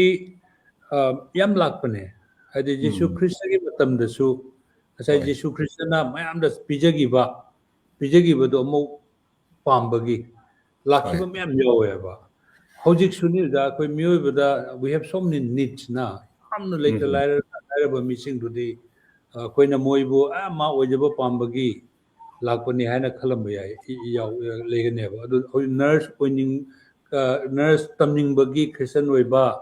ꯕꯥꯏꯕꯜ ꯀꯣꯂꯦꯖ ꯆꯠꯅꯤꯡꯕꯒꯤ ꯈ꯭ꯔꯤꯁꯇꯟ ꯑꯣꯏꯕ ꯃꯌꯥꯝꯁꯨ ꯂꯩꯌꯦꯕ ꯑꯩꯈꯣꯏꯗ ꯑꯗꯨꯕꯨ ꯑꯌꯥꯝꯕ ꯍꯣꯔꯦꯟ ꯃꯣꯏꯅ ꯒ꯭ꯌꯥꯟ ꯇꯥꯔꯀꯥꯟꯗ ꯈꯨꯗꯝ ꯑꯣꯏꯅ ꯑꯩꯈꯣꯏ ꯅꯨꯄꯤ ꯃꯥ ꯈ꯭ꯔꯤꯁꯇꯟ ꯑꯣꯏꯔꯛꯄꯁꯤ ꯅꯔꯁ ꯇ꯭ꯔꯦꯅꯤꯡ ꯆꯠꯅꯤꯡꯕꯩꯅꯤ ꯍꯥꯏꯌꯦ ꯑꯗꯨ ꯃꯥ ꯈ꯭ꯔꯤꯁꯇꯟ ꯑꯣꯏꯔ ꯃꯇꯨꯡꯗꯗꯤ ꯅꯔꯁ ꯆꯠꯅꯤꯡ ꯇꯣꯛꯈꯤꯑꯕ ꯑꯗꯨꯅ ꯑꯣꯏꯅꯤꯡꯕꯒꯤ ꯀꯔꯤꯒꯨꯝꯕ ꯃꯥꯒꯤ ꯈꯤꯇꯪ ꯈꯨꯗꯣꯡꯆꯥꯕ ꯐꯪꯒꯗ꯭ꯔꯥ ꯍꯥꯏꯅ ꯈꯜꯂꯒ ꯂꯥꯛꯈꯤꯕ ꯃꯌꯥꯝ ꯌꯥꯎꯔꯝꯒꯅꯤ ꯑꯗꯨꯕꯨ ꯍꯣꯔꯦꯟ ꯑꯁꯦꯡꯕ ꯈ꯭ꯔꯤꯁꯇꯟ ꯑꯣꯏꯔꯕ ꯃꯇꯨꯡꯗ ꯑꯩꯅ ꯈꯨꯗꯣꯡꯆꯥꯕ ꯄꯥꯝꯕꯒꯤ ꯑꯩ ꯈ꯭ꯔꯤꯁꯇꯟ ꯑꯣꯏꯔꯛꯈꯤꯕꯅꯦ ꯍꯥꯏꯕꯗꯣ ꯃꯀꯣꯟꯅꯗ ꯑꯗꯨꯗꯤ ꯑꯣꯏꯔꯝꯗ꯭ꯔꯦ ꯑꯩꯅ ꯐꯪꯉꯤꯕꯁꯤꯗꯤ ꯑꯩꯅ ꯈꯨꯗꯣꯡꯆꯥꯕ ꯑꯩꯅ ꯄꯥꯝꯈꯤꯕ ꯈꯨꯗꯣꯡꯆꯥꯕꯗꯨ ꯑꯣꯏꯔꯝꯗ꯭ꯔꯦ ꯍꯥꯏꯕꯒꯤ ꯑꯌꯥꯝꯕ ꯔꯤꯌꯦꯂꯥꯏꯁ ꯇꯧꯋꯤꯀꯣ ꯑꯗꯒꯤ ꯇꯁꯦꯡꯅ ꯈꯨꯗꯣꯡꯆꯥꯕꯒꯤ ꯐꯪꯕ ꯂꯥꯛꯄ ꯃꯤꯁꯤꯡꯗꯨ ꯈꯨꯗꯣꯡꯆꯥꯕ ꯈꯔ ꯐꯪꯖꯔꯁꯨ ꯀꯔꯤꯒꯨꯝꯕ ꯃꯣꯏꯅ ꯃꯣꯏꯒꯤ ꯋꯥꯈꯜ ꯃꯈꯣꯏ ꯄꯨꯛꯅꯤꯡꯗꯨ ꯁꯦꯡꯉꯝꯗ꯭ꯔꯒꯗꯤ ꯈ꯭ꯔꯤꯁꯇꯟꯁꯨ ꯑꯣꯏꯗꯦ ꯑꯌꯥꯝꯕ ꯈ꯭ꯔꯤꯁꯇꯟꯁꯨ ꯑꯣꯏꯗꯕ ꯍꯣꯏ ꯍꯣꯏ ꯑꯗꯨꯅ ꯑꯣꯖꯥꯒꯤ ꯍꯧꯖꯤꯛꯀꯤ ꯋꯥꯔꯤꯁꯤꯗꯒꯤ ꯑꯩꯈꯣꯏꯅ ꯂꯧꯁꯤꯟꯕ ꯌꯥꯔꯤꯁꯤ ꯀꯅꯥꯒꯨꯝꯕ ꯃꯤ ꯑꯃ ꯑꯩꯈꯣꯏꯒꯤ ꯃꯁꯥꯒꯤ ꯀꯔꯤꯒꯨꯝꯕ ꯀꯣꯇꯥ ꯐꯪꯅꯕꯒꯤꯀꯣ ꯑꯩꯈꯣꯏꯒꯤ ꯁꯦ ꯈꯨꯗꯝ ꯑꯣꯏꯅ ꯑꯩꯈꯣꯏꯒꯤ ꯑꯂꯤꯄꯨꯔꯗ ꯁꯤꯜꯆꯔꯒꯤ ꯑꯣꯖꯥꯁꯨ ꯚꯤꯖꯤꯠ ꯇꯧꯕꯤꯔꯝꯃꯦꯅ ꯍꯥꯏꯅ ꯈꯜꯂꯤ ꯑꯩꯈꯣꯏꯒꯤ ꯅꯔꯁꯀꯤ ꯋꯥꯔꯤ ꯁꯥꯔꯛꯄꯗꯨꯗ ꯅꯔꯁꯤꯡꯒꯤ ꯑꯩꯈꯣꯏꯒꯤ ꯀ꯭ꯂꯥꯁ ꯂꯩꯕꯁꯤꯗ ꯃꯥꯁꯤ ꯇꯝꯕ ꯐꯪꯖꯅꯕꯒꯤ ꯇꯝꯖꯅꯤꯡꯕꯒꯤꯗꯃꯛꯇ ꯑꯩꯈꯣꯏ ꯆꯔꯆ ꯑꯃꯗ ꯆꯠꯆꯔꯒ ꯁꯨꯃꯥꯏꯅ ꯇꯧꯅ ꯑꯩꯁꯦ ꯈ꯭ꯔꯤꯁꯇꯟ ꯁꯦ ꯑꯦꯛꯁꯦꯞꯇꯦꯟꯁ ꯑꯃꯈꯛ ꯃꯁꯥꯅ ꯌꯥꯅꯤꯡꯅꯕꯨ ꯑꯣꯏꯔꯁꯨ ꯌꯥꯅꯤꯡꯗꯅꯕꯨ ꯑꯣꯏꯔꯁꯨ ꯇꯝꯕ ꯐꯪꯅꯕꯒꯤꯗꯃꯛꯇ ꯃꯥꯅ ꯂꯥꯛꯑꯒ ꯃꯁꯥꯒꯤ ꯈ꯭ꯔꯤꯁꯇꯟꯅꯤ ꯍꯥꯏꯅ ꯎꯠꯅꯕ ꯍꯣꯠꯅꯕ ꯑꯗꯨꯒꯨꯝꯕ ꯄꯨꯝꯅꯃꯛꯁꯦ ꯂꯣꯏꯅ ꯌꯥꯔꯒ ꯕꯞꯇꯥꯏꯁ ꯇꯧꯕ ꯐꯥꯎ ꯌꯥꯔꯒ ꯆꯠꯈꯤꯕ ꯀꯥꯡꯕꯨ ꯑꯗꯣ ꯀꯣꯟꯅ ꯊꯪꯗ ꯈꯪꯉꯛꯑꯒꯗꯤ ꯑꯩꯅ ꯇꯧꯔꯝꯃꯤꯗꯣ ꯂꯥꯜꯂꯦ ꯍꯥꯏꯔꯒꯗꯤ ꯃꯁꯥꯅ ꯔꯤꯌꯦꯂꯥꯏꯁ ꯂꯥꯛꯄ ꯑꯗꯨꯒꯨꯝꯕ ꯃꯤꯁꯨ ꯑꯗꯨꯝ ꯌꯥꯎꯔꯝꯒꯅꯤ ꯍꯥꯏꯕꯀꯣ ꯑꯣꯖꯥ ꯌꯥꯝ ꯌꯥꯎꯋꯤ ꯍꯣꯏ ꯑꯗꯒꯤ ꯑꯣꯖꯥ ꯑꯃꯒ ꯍꯥꯞꯆꯧꯒꯦ ꯈꯨꯗꯝ ꯑꯣꯏꯅ ꯅꯔꯁ ꯇꯝꯅꯤꯡꯕꯒꯤ ꯃꯥ ꯈ꯭ꯔꯤꯁꯇꯟ ꯑꯣꯏꯔꯦ ꯄꯥꯁꯇꯔꯅ ꯑꯗꯨꯗꯤ ꯅꯪ ꯈ꯭ꯔꯤꯁꯇꯟ ꯆꯔꯆꯀꯤ ꯃꯦꯝꯕꯔ ꯑꯣꯏꯗ꯭ꯔꯗꯤ ꯌꯥꯔꯣꯏ ꯊꯥꯕ ꯂꯣꯏꯅ ꯃꯦꯝꯕꯔ ꯑꯣꯏꯔꯦ ꯏꯚꯟ ꯅꯔꯁ ꯇ꯭ꯔꯦꯅꯤꯡ ꯇꯧꯕ ꯂꯥꯛꯈ꯭ꯔꯦꯕ ꯅꯔꯁ ꯇ꯭ꯔꯦꯅꯤꯡ ꯇꯧꯕ ꯂꯥꯛꯑꯕ ꯃꯇꯨꯡꯗ ꯃꯣꯏꯒꯤ ꯇ꯭ꯔꯦꯅꯤꯡꯗꯨ ꯂꯣꯏꯔꯕ ꯃꯇꯨꯡꯗ ꯃꯌꯨꯝꯗ ꯍꯟꯈꯤꯕ ꯃꯇꯝꯗ ꯆꯥꯝꯃꯒꯤ ꯃꯅꯨꯡꯗ ꯑꯣꯜꯃꯣꯁ 80 to 90% ꯈ꯭ꯔꯤꯁꯇꯟ ꯑꯣꯏꯈꯤꯕꯅꯤ ꯑꯁꯤꯒꯤ ꯍꯥꯏꯗꯤ ꯃꯃꯤꯡ ꯌꯥꯝ ꯂꯩꯌꯦ ꯑꯩꯈꯣꯏ ꯀꯛꯆꯤꯡꯗꯁꯨ ꯕꯥꯏꯕꯜ ꯀꯣꯂꯦꯖ ꯇꯝꯃꯨꯕ ꯀꯣ ꯑꯗꯨꯗꯒꯤ ꯀꯛꯆꯤꯡꯗ ꯏꯖꯨꯀꯦꯁꯟ ꯌꯥꯝ ꯃꯃꯤꯡ ꯆꯠꯄꯁꯤꯡꯁꯤ ꯕꯥꯏꯕꯜ ꯀꯣꯂꯦꯖ ꯇꯝꯃꯨꯕ ꯑꯣꯖꯥꯁꯤꯡ ꯌꯥꯝ ꯂꯩꯌꯦꯕ ꯈ꯭ꯔꯤꯁꯇꯟ ꯑꯣꯏꯗꯕ ꯑꯗꯒꯤ ꯁꯤꯂꯣꯡꯗ ꯍꯧꯖꯤꯛ ꯅꯔꯁ ꯍꯣꯁꯄꯤꯇꯥꯜ ꯑꯩꯈꯣꯏꯒꯤ ꯑꯣꯜ ꯏꯟꯗꯤꯌꯥ ꯃꯦꯗꯤꯀꯦꯜ ꯀꯣꯂꯦꯖꯗ ꯅꯔꯁ ꯑꯣꯏꯔꯒ ꯂꯩꯕ ꯈ꯭ꯔꯤꯁꯇꯟ ꯑꯣꯏꯔꯒ ꯅꯔꯁ ꯇꯝꯕ ꯆꯠꯄꯅꯤ ꯍꯧꯖꯤꯛ ꯃꯣꯏ ꯈ꯭ꯔꯤꯁꯇꯟ ꯅꯠꯇꯦꯕ ꯑꯗꯨꯕꯨ ꯑꯣꯖꯥ ꯀꯅꯥꯅ ꯀꯅꯥꯕꯨ ꯍꯥꯏꯗꯤ ꯀꯔꯝꯕ ꯃꯇꯝꯗ ꯏꯁꯣꯔꯅ ꯃꯤ ꯑꯃꯕꯨ ꯊꯋꯥꯏꯗ ꯋꯥ ꯉꯥꯡꯕꯤꯒꯗꯒꯦ ꯑꯗꯨꯒ ꯃꯅꯥꯀꯣꯡ ꯍꯥꯡꯗꯣꯛꯄꯤꯒꯗꯒꯦ ꯃꯤꯠ ꯍꯥꯡꯗꯣꯛꯄꯤꯒꯗꯒꯦ ꯍꯥꯏꯁꯦ ꯑꯩꯈꯣꯏꯅ ꯈꯪꯕꯗꯤ ꯅꯠꯇꯦꯕꯀꯣ ꯑꯗꯨꯅ ꯀꯅꯥꯒꯨꯝꯕ ꯃꯤ ꯑꯃ ꯃꯄꯨꯟꯁꯤ ꯆꯨꯞꯄ ꯑꯃ ꯈ꯭ꯔꯤꯁꯇꯟ ꯑꯣꯏꯔꯝꯃꯒ ꯁꯤꯔꯝꯗꯥꯏꯗ ꯍꯟꯗꯣꯛꯈꯤꯕ ꯃꯤꯁꯨ ꯑꯗꯨꯝ ꯌꯥꯎꯗꯕ ꯅꯠꯇꯦ ꯑꯗꯨꯕꯨ ꯃꯥꯒꯤ ꯐꯦꯃꯤꯂꯤꯁꯤꯡ ꯑꯗꯨꯝ ꯏꯁꯣꯔꯗ ꯄꯤꯔꯝꯕꯁꯨ ꯑꯗꯨꯝ ꯂꯩ ꯑꯗꯨꯃꯥꯏꯅ ꯊꯦꯡꯉꯕ ꯃꯇꯝꯗ ꯆꯠꯄ ꯈꯣꯠꯄ ꯉꯝꯃꯛꯇ꯭ꯔꯒ ꯄ꯭ꯔꯚꯨ ꯂꯧꯁꯤꯟꯈꯤꯕ ꯃꯤꯁꯨ ꯑꯗꯨꯝ ꯂꯩ ꯑꯗꯨꯒ ꯃꯥꯒꯤ ꯄꯨꯟꯁꯤꯗ ꯉꯜꯂꯤ ꯑꯁꯦ ꯁꯨꯃꯥꯏꯅ ꯇꯦꯁꯇꯤꯃꯣꯅꯤ ꯑꯃ ꯑꯣꯖꯥ ꯅꯍꯥ ꯑꯣꯏꯔꯤꯉꯩꯗ ꯑꯩꯈꯣꯏꯒꯤ ꯑꯣꯖꯥ ꯃꯣꯏꯔꯥꯡ ꯑꯣꯖꯥ ꯍꯣꯏꯒꯤ ꯍꯥꯏꯇꯥꯔꯦ ꯗꯦꯞꯁꯤꯡ ꯍꯥꯏꯅ ꯑꯩꯈꯣꯏ ꯏꯄꯨ ꯗꯦꯞꯁꯤꯡ ꯍꯥꯏꯅ ꯑꯩꯈꯣꯏ ꯁꯤꯜꯆꯔꯒꯤ ꯌꯥꯝꯅ ꯀꯁꯥꯔꯒꯤ ꯍꯥꯏꯇꯥꯔꯦ ꯌꯥꯝꯅ ꯃꯥꯡꯖꯤꯟ ꯊꯥꯕ ꯊꯥꯖꯕ ꯑꯍꯜ ꯑꯃ ꯃꯥꯁꯤꯒ ꯂꯣꯏꯅꯗꯅ ꯂꯩꯔꯝꯕ ꯑꯍꯜ ꯑꯃ ꯃꯇꯝ ꯄꯨꯝꯅꯃꯛꯇ ꯂꯣꯏꯅꯕ ꯑꯗꯨꯕꯨ ꯄ꯭ꯔꯚꯨꯗꯗꯤ ꯂꯧꯁꯟꯗꯕ कोना थंगदा मासे काइनारे इपुदेव सिंगा करी काइनै आइदि सरकारी थबक अम फंगदना चखरेबा आर्मी ओइना दु हलए देवसिंग दु लेरमद्रेबको अदुगा हलक पाइदि कदा अखोगी रिटायर्ड ओइना हललेबा दाइबो मा प्रभु लौसंद्रियबा देवसिंग सु लेरमद्रेबा अदु कोना मा लौसलेबा दुदा आइना हंगेबको इपु देवसिंग लेरिंग इदु लौसलहुदी करी काइगेना सुमा आइना नो ना हंगबदा मा कय इsoना करम मतमदा मागी द साखै पिहन्निंगे हाइदुदि आइना लेपगमदे अदुमा याम नुंसिम सिबो वारी सुदम लेबने अजादो मेन पॉइंट ngसाइगी अखोइना मैतै क्रिश्चियन की मतंग दा अखोइ दुम चौरागना वारी साबा याबा खर दुम सारे खल्ले अतै मपुंग फाबदी कनासु ngamba nate अदो अखोइ ngसाइ फिजेट की मतंग दो द नॉर्मल ओइना अखोइना अखोइगी करे तरे क्रिश्चियन प्रभु द लेबा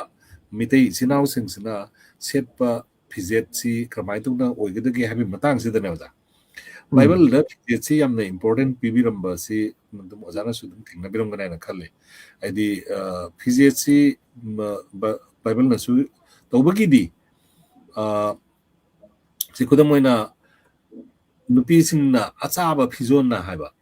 अचाबा फिजोन ना आइदि फी सी यामना फर्स्ट तिमोथी 2:9-10 की वारी नियोजा मसीदा अचाबा फिजोन हाइना मेतेरोंदा हंदोपिरे मसीदा मसम लोन मना सनाना मनी मुक्ताना नत्र ममल याम्बा फीना लेतेंग मसे तौरोइदबनी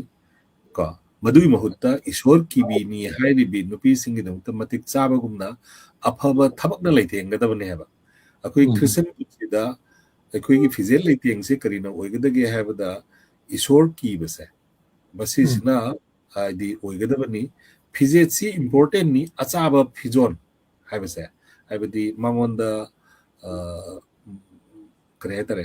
कंफर्ट ओइबा हरसु यारे माना सेसेबद हेना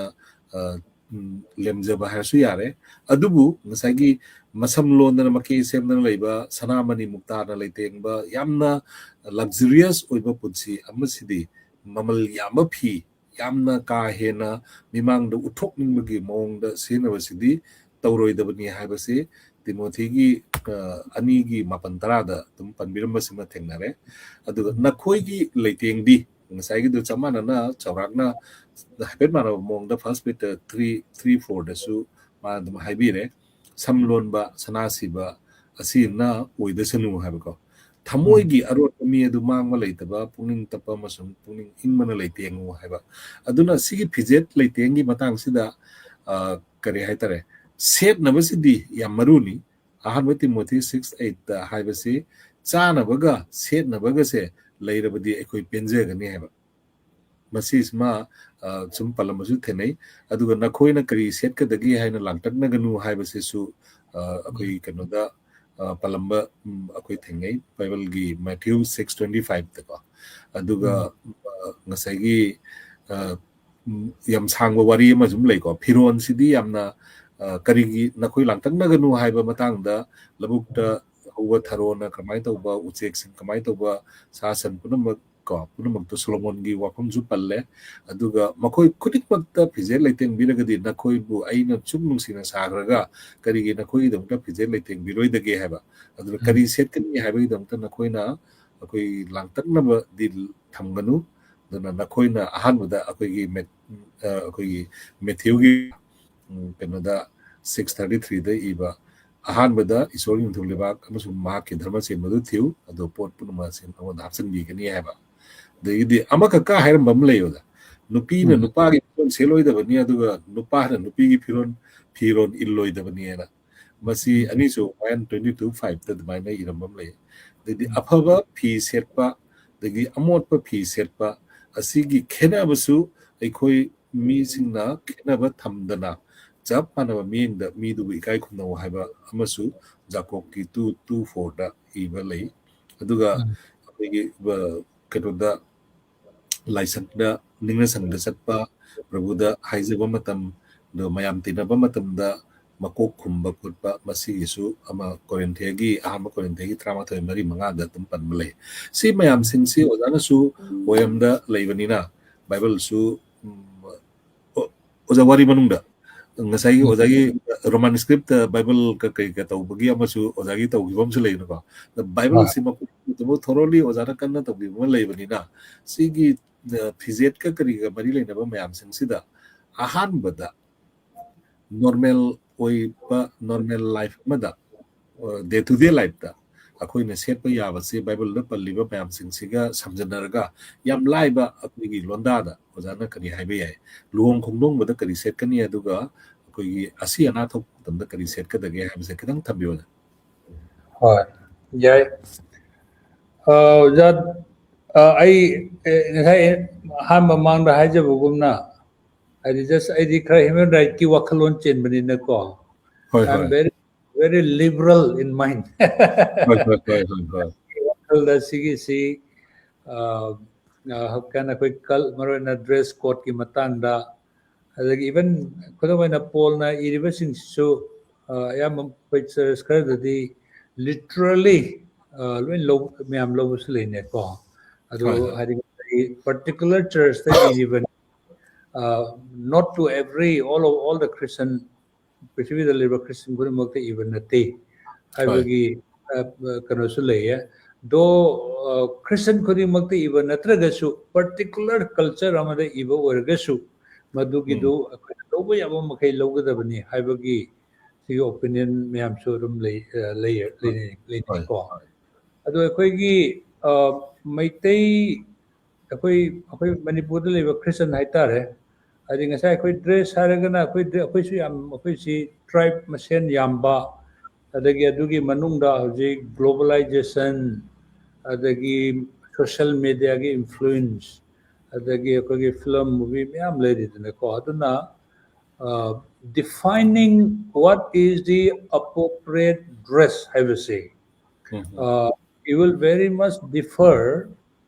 culture amadagi culture amada yam kanu tunga oigani adagi even akoi meitei marakto oijragasu adi akoi all the scenery ba akoi dress fidget siga akoi khungangda senadori ba siga mo yam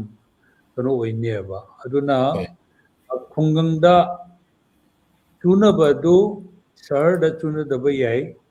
adagi shahar da chuna badu koi khungang da chuna da bayai adagi adugi manung mo khungang oijragasu khudamana koi kaksing da di long pada mauna magi matei leraba maku leraba firu khungadab na habisi maudu hek long pada ngari ba oragadi adugu badu toromba yai adugu magi long badu khara kuira aba adagi mau ari ba hoira aba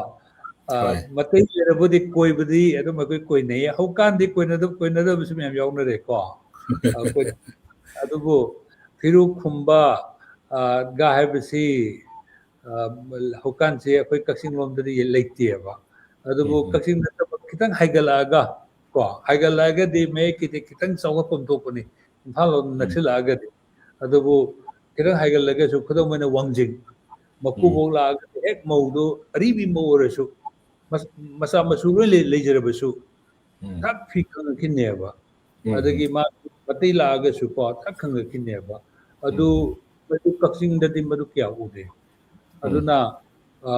nang nayumda natai la adi fi kungadabani nangi nakubo la adi fi kungadabani haibagi culture si wangjing da palagana wangjing da pandoriba ningonduda takpogi mo ngapa adagi kaksing da ngasai natragana tribal da paloragana tribal da nogi sana bisi wagida my dress code si ko adu mana tuye adagi anishu badaina sum akoigi maroina akoigi mayam na dress code haibisda koi Christian singsida ato mayam na yengbasi adi long bada koi maitai ni haibagi maitai gi dress da koi long ai samaksu ngasi ji photo mayam puthoga ai long bada yengameba ana long bagi lom sele ko koi tabu yetre adagi akoi nupi do panek mayang na biseli adagi akoi mapangi foreign gi angobi ground ga to diaba koi mai adu matam do da koi long budu kakching da one of the ai tawba long muni habi gi mayamna kakching gi bazaar koi kakching bazaar si thugai raga president palinge matam ni ko ꯑꯗꯨꯃꯥꯏꯅ ꯉꯥꯏ ꯑꯗꯨꯅ ꯍꯧꯖꯤꯛꯁꯨ ꯑꯩꯈꯣꯏ ꯅꯍꯥꯟꯋꯥꯏ ꯑꯩꯈꯣꯏꯒꯤ class 10ꯗꯔ 12ꯗꯔ ꯑꯩ ꯀꯥꯎꯔꯦ ꯑꯩꯈꯣꯏ ꯏꯁꯤꯠꯄ ꯅꯨꯄꯥ ꯍꯥꯏꯕꯒꯤ ꯁꯩꯔꯦꯡ ꯑꯃ ꯑꯣꯖꯥ ꯊꯦꯡꯅꯕꯤꯔꯝꯒꯅꯤ ꯅꯠꯇ꯭ꯔꯥ ꯑꯩꯈꯣꯏꯒꯤ ꯅꯣꯡ ꯍꯅꯨꯕꯤ ꯍꯅꯨꯕ ꯇꯥꯎꯊꯔꯣ ꯀꯛꯆꯤꯡ ꯒꯧꯔꯥꯡ ꯇꯥꯎꯊꯔꯣ ꯍꯥꯏꯅ ꯍꯥꯏꯗꯤ ꯁꯩꯔꯦꯡ ꯑꯅꯧꯕ ꯀꯕꯤ ꯂꯥꯛꯄꯁꯤꯡꯁꯤ ꯂꯥꯛꯇ꯭ꯔꯤꯉꯥꯏꯒꯤ ꯊꯤꯡꯕ ꯑꯗꯒꯤ ꯑꯅꯧꯕ ꯀꯕꯤꯁꯤꯡꯅ ꯅꯣꯡꯉꯣ ꯆꯨꯔꯣ ꯅꯪꯒꯤ ꯊꯤꯡꯒꯜꯂꯤꯗꯨ ꯅꯝꯈꯥꯏꯔꯒ ꯍꯧꯖꯤꯛꯇꯤ ꯂꯣꯏꯅ ꯇꯧꯗꯈ꯭ꯔꯣ ꯍꯥꯏꯕꯒꯤ ꯋꯥꯈꯜꯁꯦ ꯑꯗꯨꯅ ꯑꯩꯈꯣꯏꯅ ꯌꯥꯝꯅ ꯁꯤꯒꯤ ꯗ꯭ꯔꯦꯁ ꯀꯣꯗꯁꯤ ꯂꯩꯒꯗꯕꯅꯤ ꯂꯩꯕ ꯌꯥꯗꯦ ꯐꯅ ꯌꯥꯝꯅ ꯍꯥꯏꯖꯔꯕꯁꯨ ꯉꯁꯥꯏ ꯆꯦꯜꯂꯛꯏꯕ ꯃꯥꯒꯤ ꯏꯁꯤꯡ ꯏꯄꯣꯝ ꯋꯦꯕꯁꯦ ꯒ꯭ꯂꯣꯕꯦꯂꯥꯏꯖꯦꯁꯟ ꯑꯉꯥꯡꯁꯤꯡ ꯑꯃꯦꯔꯤꯀꯥꯔꯣꯝꯗ ꯌꯨꯔꯣꯞꯇ ꯋꯦꯁꯇꯔꯟ ꯀꯟꯇ꯭ꯔꯤꯗ ꯇꯝꯕ ꯌꯥꯎꯔꯤ ꯀꯣꯔꯤꯌꯥꯔꯣꯝꯗ ꯇꯝꯕ ꯌꯥꯎꯔꯤ ꯏꯚꯟ ꯆꯠꯂꯨꯗ꯭ꯔ ꯐꯥꯎꯕ ꯀꯣꯔꯤꯌꯥꯒꯤ ꯃꯨꯚꯤ ꯌꯦꯡꯉꯤ ꯑꯃꯦꯔꯤꯀꯥꯒꯤ ꯃꯨꯚꯤ ꯌꯦꯡꯉꯤ ꯍꯣꯂꯤꯋꯨꯗꯀꯤ ꯌꯦꯡꯉꯤꯀꯣ ꯑꯗꯒꯤ ꯏꯝꯐꯥꯜꯗ ꯀꯅꯥꯒꯨꯝꯕꯅ ꯃꯄꯥꯟꯒꯤ ꯁꯦꯜꯂꯛꯄ ꯎꯕꯗ ꯃꯗꯨꯒꯤ ꯃꯇꯧ ꯇꯝꯅꯤꯡꯕ ꯁꯤꯒꯤꯁꯤ ꯊꯤꯡꯕ ꯉꯝꯃꯔꯣꯏꯗꯕ ꯑꯩꯈꯣꯏꯒꯤ ꯏꯁꯤꯡ ꯏꯅꯣꯠ ꯑꯃꯅꯦ ꯍꯥꯏꯅ ꯂꯧꯋꯦꯕ ꯑꯗꯨꯅ ꯌꯥꯝ ꯆꯥꯎ ꯑꯗꯨꯅ ꯉꯁꯥꯏ ꯃꯁꯤꯗ ꯑꯩꯅ ꯌꯥꯝꯅ ꯆꯥꯎꯅ ꯊꯥꯒꯠꯄ ꯌꯥꯕ ꯑꯩꯈꯣꯏꯒꯤ ꯃꯩꯇꯩꯒꯤ ꯅꯥꯠ ꯑꯩꯈꯣꯏ ꯃꯩꯇꯩ ꯅꯥꯠ ꯑꯩꯈꯣꯏꯒꯤ ꯀꯜꯆꯔ ꯑꯁꯤ ꯃꯥꯡꯍꯟꯗꯅ ꯉꯥꯛꯑꯒ ꯊꯝꯕꯁꯤ ꯀꯅꯥꯅꯣ ꯍꯥꯏꯇꯥꯔꯒꯗꯤ ꯐꯅ ꯌꯥꯝꯅ ꯑꯍꯣꯡꯕ ꯄꯨꯔꯛꯁꯅꯣꯕ ꯑꯩꯈꯣꯏꯒꯤ ꯅꯨꯄꯤꯁꯤꯡꯁꯦ ꯃꯈꯣꯏꯒꯤ ꯍꯣꯡꯉꯣꯏꯕ ꯃꯄꯥꯟꯒꯤ ꯀꯜꯆꯔ ꯗ꯭ꯔꯦꯁ ꯀꯣꯗ ꯑꯍꯣꯡꯕ ꯑꯌꯥꯝꯕ ꯄꯨꯔꯛꯏꯁꯤꯗꯤ ꯑꯩꯈꯣꯏ ꯅꯨꯄꯥꯅꯦꯕ ꯈꯨꯗꯩ ꯁꯦꯠꯂꯝꯕꯗꯒꯤ ꯐꯩꯖꯣꯝ ꯁꯦꯠꯂꯛꯑꯦ ꯐꯩꯖꯣꯝꯗꯨꯁꯨ ꯑꯩꯈꯣꯏ ꯅꯠꯇꯦ ꯍꯥꯏꯔꯦꯅꯦꯀꯣ ꯑꯗꯒꯤ ꯍꯧꯖꯤꯛ ꯅꯦꯛ ꯇꯥꯏ ꯀꯣꯠ ꯄꯥꯜ ꯁꯦꯠꯂꯛꯑꯦ ꯑꯗꯒꯤ ꯍꯧꯖꯤꯛꯇꯤ ꯂꯨꯍꯣꯡꯕꯗ ꯑꯩꯈꯣꯏ ꯃꯩꯇꯩꯒꯤꯅꯦꯗ ꯃꯌꯥꯝꯅꯗꯤ ꯁꯦꯠꯂꯤꯑꯕ ꯑꯩꯈꯣꯏꯒꯤ ꯄꯨꯝꯌꯥꯠ ꯀꯨꯔꯇꯥ ꯍꯧꯀꯥꯟ ꯁꯜꯋꯥꯔ ꯑꯉꯥꯡ ꯑꯩꯈꯣꯏ ꯃꯩꯇꯩ ꯅꯨꯄꯤꯁꯤꯡ ꯂꯨꯍꯣꯡꯕꯗ ꯑꯦꯅꯤ ꯊꯕꯛ ꯑꯃ ꯊꯣꯛꯄꯗ ꯑꯩꯈꯣꯏ ꯃꯩꯇꯩꯒꯤ ꯃꯌꯦꯛ ꯅꯥꯏꯕꯤ ꯁꯦꯠꯂꯒ ꯂꯥꯛꯀꯅꯤ ꯐꯖꯔꯕ ꯑꯩꯈꯣꯏ ꯃꯩꯇꯩꯒꯤ ꯁꯦꯠꯂꯒ ꯑꯩꯈꯣꯏ ꯅꯨꯄꯥꯗꯤ ꯁꯦꯠꯂꯣꯏꯑꯕ ꯑꯗꯨꯅ ꯗ꯭ꯔꯦꯁ ꯀꯣꯗ ꯁꯤꯖꯤꯟꯅꯔꯒ ꯒ꯭ꯂꯣꯕꯦꯂꯥꯏꯖꯦꯁꯟꯒꯤ ꯏꯟꯐ꯭ꯂꯨꯌꯦꯟꯁ ꯀꯟꯅ ꯆꯪꯉꯛꯄꯗ ꯃꯅꯤꯄꯨꯔꯒꯤ ꯗ꯭ꯔꯦꯁ ꯀꯣꯗ ꯃꯥꯡꯍꯜꯂꯤꯕꯁꯤ ꯅꯨꯄꯤꯁꯤꯡ ꯅꯠꯇꯦ ꯅꯨꯄꯥꯁꯤꯡ ꯑꯩꯈꯣꯏꯅꯦꯕ ꯑꯗꯨꯅ ꯁꯃꯥꯖꯗ ꯂꯥꯏꯔꯤꯛ ꯂꯥꯏꯁꯨ ꯇꯝꯃꯨꯕ ꯊꯕꯛ ꯏꯟꯈꯥꯡ ꯇꯧꯔꯨꯕ ꯅꯨꯄꯤꯗꯨꯅꯗꯤ ꯌꯨꯝꯗ ꯂꯥꯛꯄ ꯃꯇꯝꯗ ꯃꯄꯥꯟꯗ ꯆꯠꯂꯁꯨ ꯐꯅꯦꯛ ꯃꯌꯦꯛ ꯅꯥꯏꯕꯤ ꯊꯝꯒꯅꯤ ꯍꯣꯔꯦꯟ ꯅꯤꯉꯣꯜ ꯆꯥꯛꯀꯧꯕ ꯕꯦꯡꯒ꯭ꯂꯣꯔꯗ ꯆꯥꯛꯀꯧꯕ ꯃꯇꯝꯗ ꯑꯩꯈꯣꯏ ꯃꯩꯇꯩꯒꯤ ꯐꯅꯦꯛ ꯃꯌꯦꯛ ꯅꯥꯏꯕꯤ ꯁꯦꯠꯂ ꯆꯠꯀꯅꯤ ꯑꯩꯈꯣꯏ ꯅꯨꯄꯥꯗꯤ ꯆꯥꯛ ꯊꯣꯡꯕꯒꯤ ꯈꯨꯗꯩ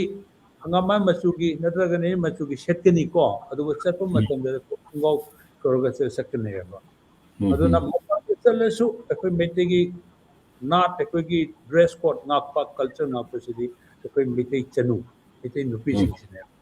ꯑꯗꯨꯕꯨ ꯃꯄꯥꯟꯒꯤ ꯁꯤꯒꯤ ꯗ꯭ꯔꯦꯁ ꯀꯣꯗ ꯑꯍꯣꯡꯕ ꯄꯨꯔꯛꯏꯕ ꯃꯌꯥꯝꯁꯦ ꯃꯁꯤꯗꯤ ꯑꯩꯈꯣꯏ ꯅꯨꯄꯥꯅꯦꯕ ꯑꯗꯨꯅ ꯑꯗꯨꯒꯤ ꯃꯅꯨꯡꯗ ꯐꯥꯎꯕ ꯃꯆꯨꯁꯤ ꯀꯔꯤ ꯑꯩꯅ ꯉꯁꯥꯏ ꯑꯣꯖꯥꯗ ꯋꯥꯆꯞꯇ ꯊꯥꯖꯕꯗꯣ ꯃꯁꯤꯁꯦ ꯑꯩꯈꯣꯏꯒꯤ ꯂꯝꯇꯥꯒꯤ ꯃꯔꯤꯅꯤ ꯃꯉꯥꯅꯤ ꯄꯥꯟꯕꯒꯤ ꯂꯥꯏ ꯅꯠꯇ꯭ꯔꯥ ꯂꯥꯏ ꯅꯨꯃꯤꯠ ꯅꯠꯇ꯭ꯔꯥ ꯁꯤꯁꯦ ꯑꯗꯨ ꯊꯥꯡꯖ ꯂꯝꯇꯥꯏ ꯊꯥꯡꯖ ꯂꯝꯇꯥ ꯊꯥꯡꯖꯒꯤ ꯃꯗꯨꯗ ꯃꯍꯧꯁꯥꯅ ꯁꯦꯠꯄ ꯐꯤꯃꯨ ꯁꯦꯠꯄ ꯌꯥꯎꯏ ꯐꯤꯉꯧ ꯁꯦꯠꯄ ꯌꯥꯎꯏ ꯀꯣ ꯉꯁꯤ ꯃꯆꯨ ꯑꯣꯏꯌꯦꯕ ꯂꯩꯉꯥꯡ ꯃꯆꯨꯒꯤ ꯃꯁꯤꯒꯤ ꯋꯥꯍꯟꯊꯣꯛ ꯀꯔꯤꯅꯣꯁꯦ ꯑꯩꯈꯣꯏ ꯈꯪꯗꯦꯕ ꯑꯣꯖꯥ ꯂꯩꯉꯥꯡ ꯃꯆꯨꯒꯤ ꯂꯥꯏꯁꯤ ꯀꯩꯅꯣ ꯍꯥꯏꯁꯦ ꯈꯪꯗꯦꯕ ꯉꯁꯤ ꯑꯣꯄꯟꯅꯤꯅ ꯑꯩ ꯃꯌꯥꯝ ꯀꯌꯥ ꯍꯥꯏꯅꯤꯡꯗ꯭ꯔꯦꯀꯣ ꯍꯥꯏꯗꯤ ꯑꯩꯈꯣꯏꯗ ꯍꯥꯏꯗꯤ ꯉꯁꯥꯏ ꯑꯩꯈꯣꯏ ꯃꯩꯇꯩ ꯑꯩꯅ ꯈ꯭ꯔꯤꯁꯇꯟꯕꯨ ꯁꯞꯄꯣꯔꯠ ꯌꯥꯝ ꯇꯧꯕꯒꯤ ꯋꯥ ꯅꯠꯇꯦꯀꯣ ꯍꯥꯏꯗꯤ ꯃꯩꯇꯩꯅ ꯈ꯭ꯔꯤꯁꯇꯟ ꯑꯣꯏꯔꯛꯄ ꯃꯇꯝꯗ ꯑꯩꯈꯣꯏ ꯃꯩꯇꯩꯒꯤ ꯀꯜꯆꯔ ꯉꯥꯛꯀꯗꯕꯅꯤ ꯑꯗꯒꯤ ꯃꯩꯇꯩꯒꯤ ꯆꯠꯅꯕꯤ ꯉꯥꯛꯀꯗꯕꯅꯤ ꯍꯥꯏꯕꯁꯤ ꯈ꯭ꯔꯤꯁꯇꯟ ꯑꯣꯏꯗ꯭ꯔꯤꯉꯩ ꯃꯃꯥꯡꯗ ꯂꯩꯔꯝꯕꯒ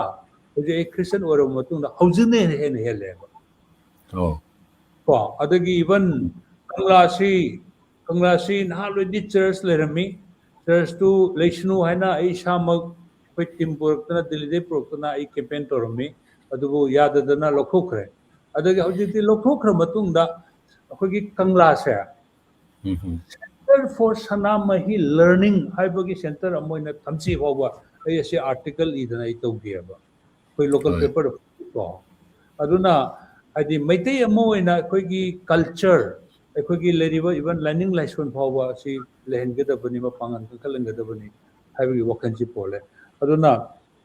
ꯍꯥꯏꯗꯤ ꯑꯩꯈꯣꯏꯗ ꯆꯦꯜꯂꯦ ꯍꯥꯏꯕꯅꯤꯗ ꯑꯣꯖꯥꯗꯁꯨ ꯁꯣꯏꯅ ꯆꯦꯟꯕꯤꯔꯝꯒꯅꯤ ꯃꯩꯇꯩ ꯈ꯭ꯔꯤꯁꯇꯟ ꯑꯇꯩ ꯃꯌꯥꯝꯗꯁꯨ ꯆꯦꯜꯂꯝꯒꯅꯤꯌꯦ ꯑꯗꯒꯤ ꯈ꯭ꯔꯤꯁꯇꯟ ꯑꯣꯏꯔꯕ ꯃꯇꯨꯡꯗ मागी मसागी मागी नाट कल्चर यम थ्रेट ओइबो ओइदबरा जोंबो यंगसेबा हजि नागा तंकुल सिंसे क्रिश्चियन ओर तुंगदा मोगी एनी गैदरिंग एनी फंक्शन दा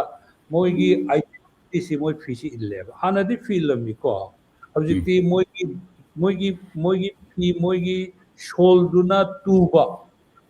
हाफ जैकेट और फुल जैकेट और मसी इले सकने मोय नेकटाई पुगनी इवन दिल्ली दा बाबो मपांदा एनी मोय गेटिंग दा मोय तौनीबा अदुना मोय लोय क्रिश्चियन ओइगरे को अना क्रिश्चियन मोय तंकुल सिंगे क्रिश्चियन ओइरबो मतुंगदा मोयगी तंकुलगी हान मपा मसुनगी चनबि लेरम नाचे असिगी कल्चर से नाकदबने जे क्रिश्चियन ओइरबो मतुंगने हेलेबा मोयगी कल्चर दा तनदु ओइदेबा अदुना ꯑꯩꯉꯣꯟꯗꯗꯤ ꯄꯨꯖꯥꯗꯁꯨ ꯑꯗꯨ ꯂꯩ ꯍꯥꯏꯕꯁꯤ ꯃꯌꯥꯝꯅ ꯂꯣꯏ ꯈꯪꯕꯤꯌꯦ ꯑꯗꯒꯤ ꯑꯩꯉꯣꯟꯗꯁꯨ ꯂꯩꯌꯦꯕ ꯑꯩꯈꯣꯏꯒꯤ ꯏꯃꯥ ꯂꯩꯕꯥꯛ ꯅꯨꯡꯁꯤꯕ ꯑꯗꯒꯤ ꯏꯖꯥꯇꯤ ꯅꯨꯡꯁꯤꯕ ꯑꯁꯤ ꯈ꯭ꯔꯤꯁꯇꯟ ꯑꯣꯏꯔꯕ ꯃꯇꯨꯡꯗ ꯍꯦꯟꯅ ꯑꯩꯗꯤ ꯍꯦꯜꯂꯦꯕ ꯃꯅꯤꯄꯨꯔꯒꯤꯗꯃꯛꯇ ꯈꯟꯕꯁꯦ ꯃꯈꯩ ꯑꯩꯈꯣꯏ ꯃꯇꯦꯡ ꯄꯥꯡꯒꯦ ꯍꯥꯏꯕꯒꯤ ꯁ꯭ꯀꯨꯜ ꯐꯥꯎꯕ ꯑꯩ ꯄꯨꯁꯤꯜꯂꯛꯏꯀꯣ ꯃꯅꯤꯄꯨꯔ ꯑꯩꯈꯣꯏ ꯑꯩ ꯁ꯭ꯀꯨꯜ ꯍꯣꯜ ꯏꯟꯗꯤꯌꯥꯗ ꯁ꯭ꯀꯨꯜ ꯃꯌꯥꯝ ꯂꯩꯕꯁꯤ ꯃꯅꯨꯡꯗ ꯃꯅꯤꯄꯨꯔꯗ ꯁ꯭ꯀꯨल ꯄꯨꯁꯤꯜꯂꯛꯑꯦꯕ ह्यूमन राइट की एनी सेमिनार तो वो मतलब आई मणिपुर सेमिनार मफम शेयर हम पीदन टोकती है कोई मणिपुर कोई फंडामेंटल राइट ह्यूमन राइट में हम बताता है ना को तो मैं खल है वकंदा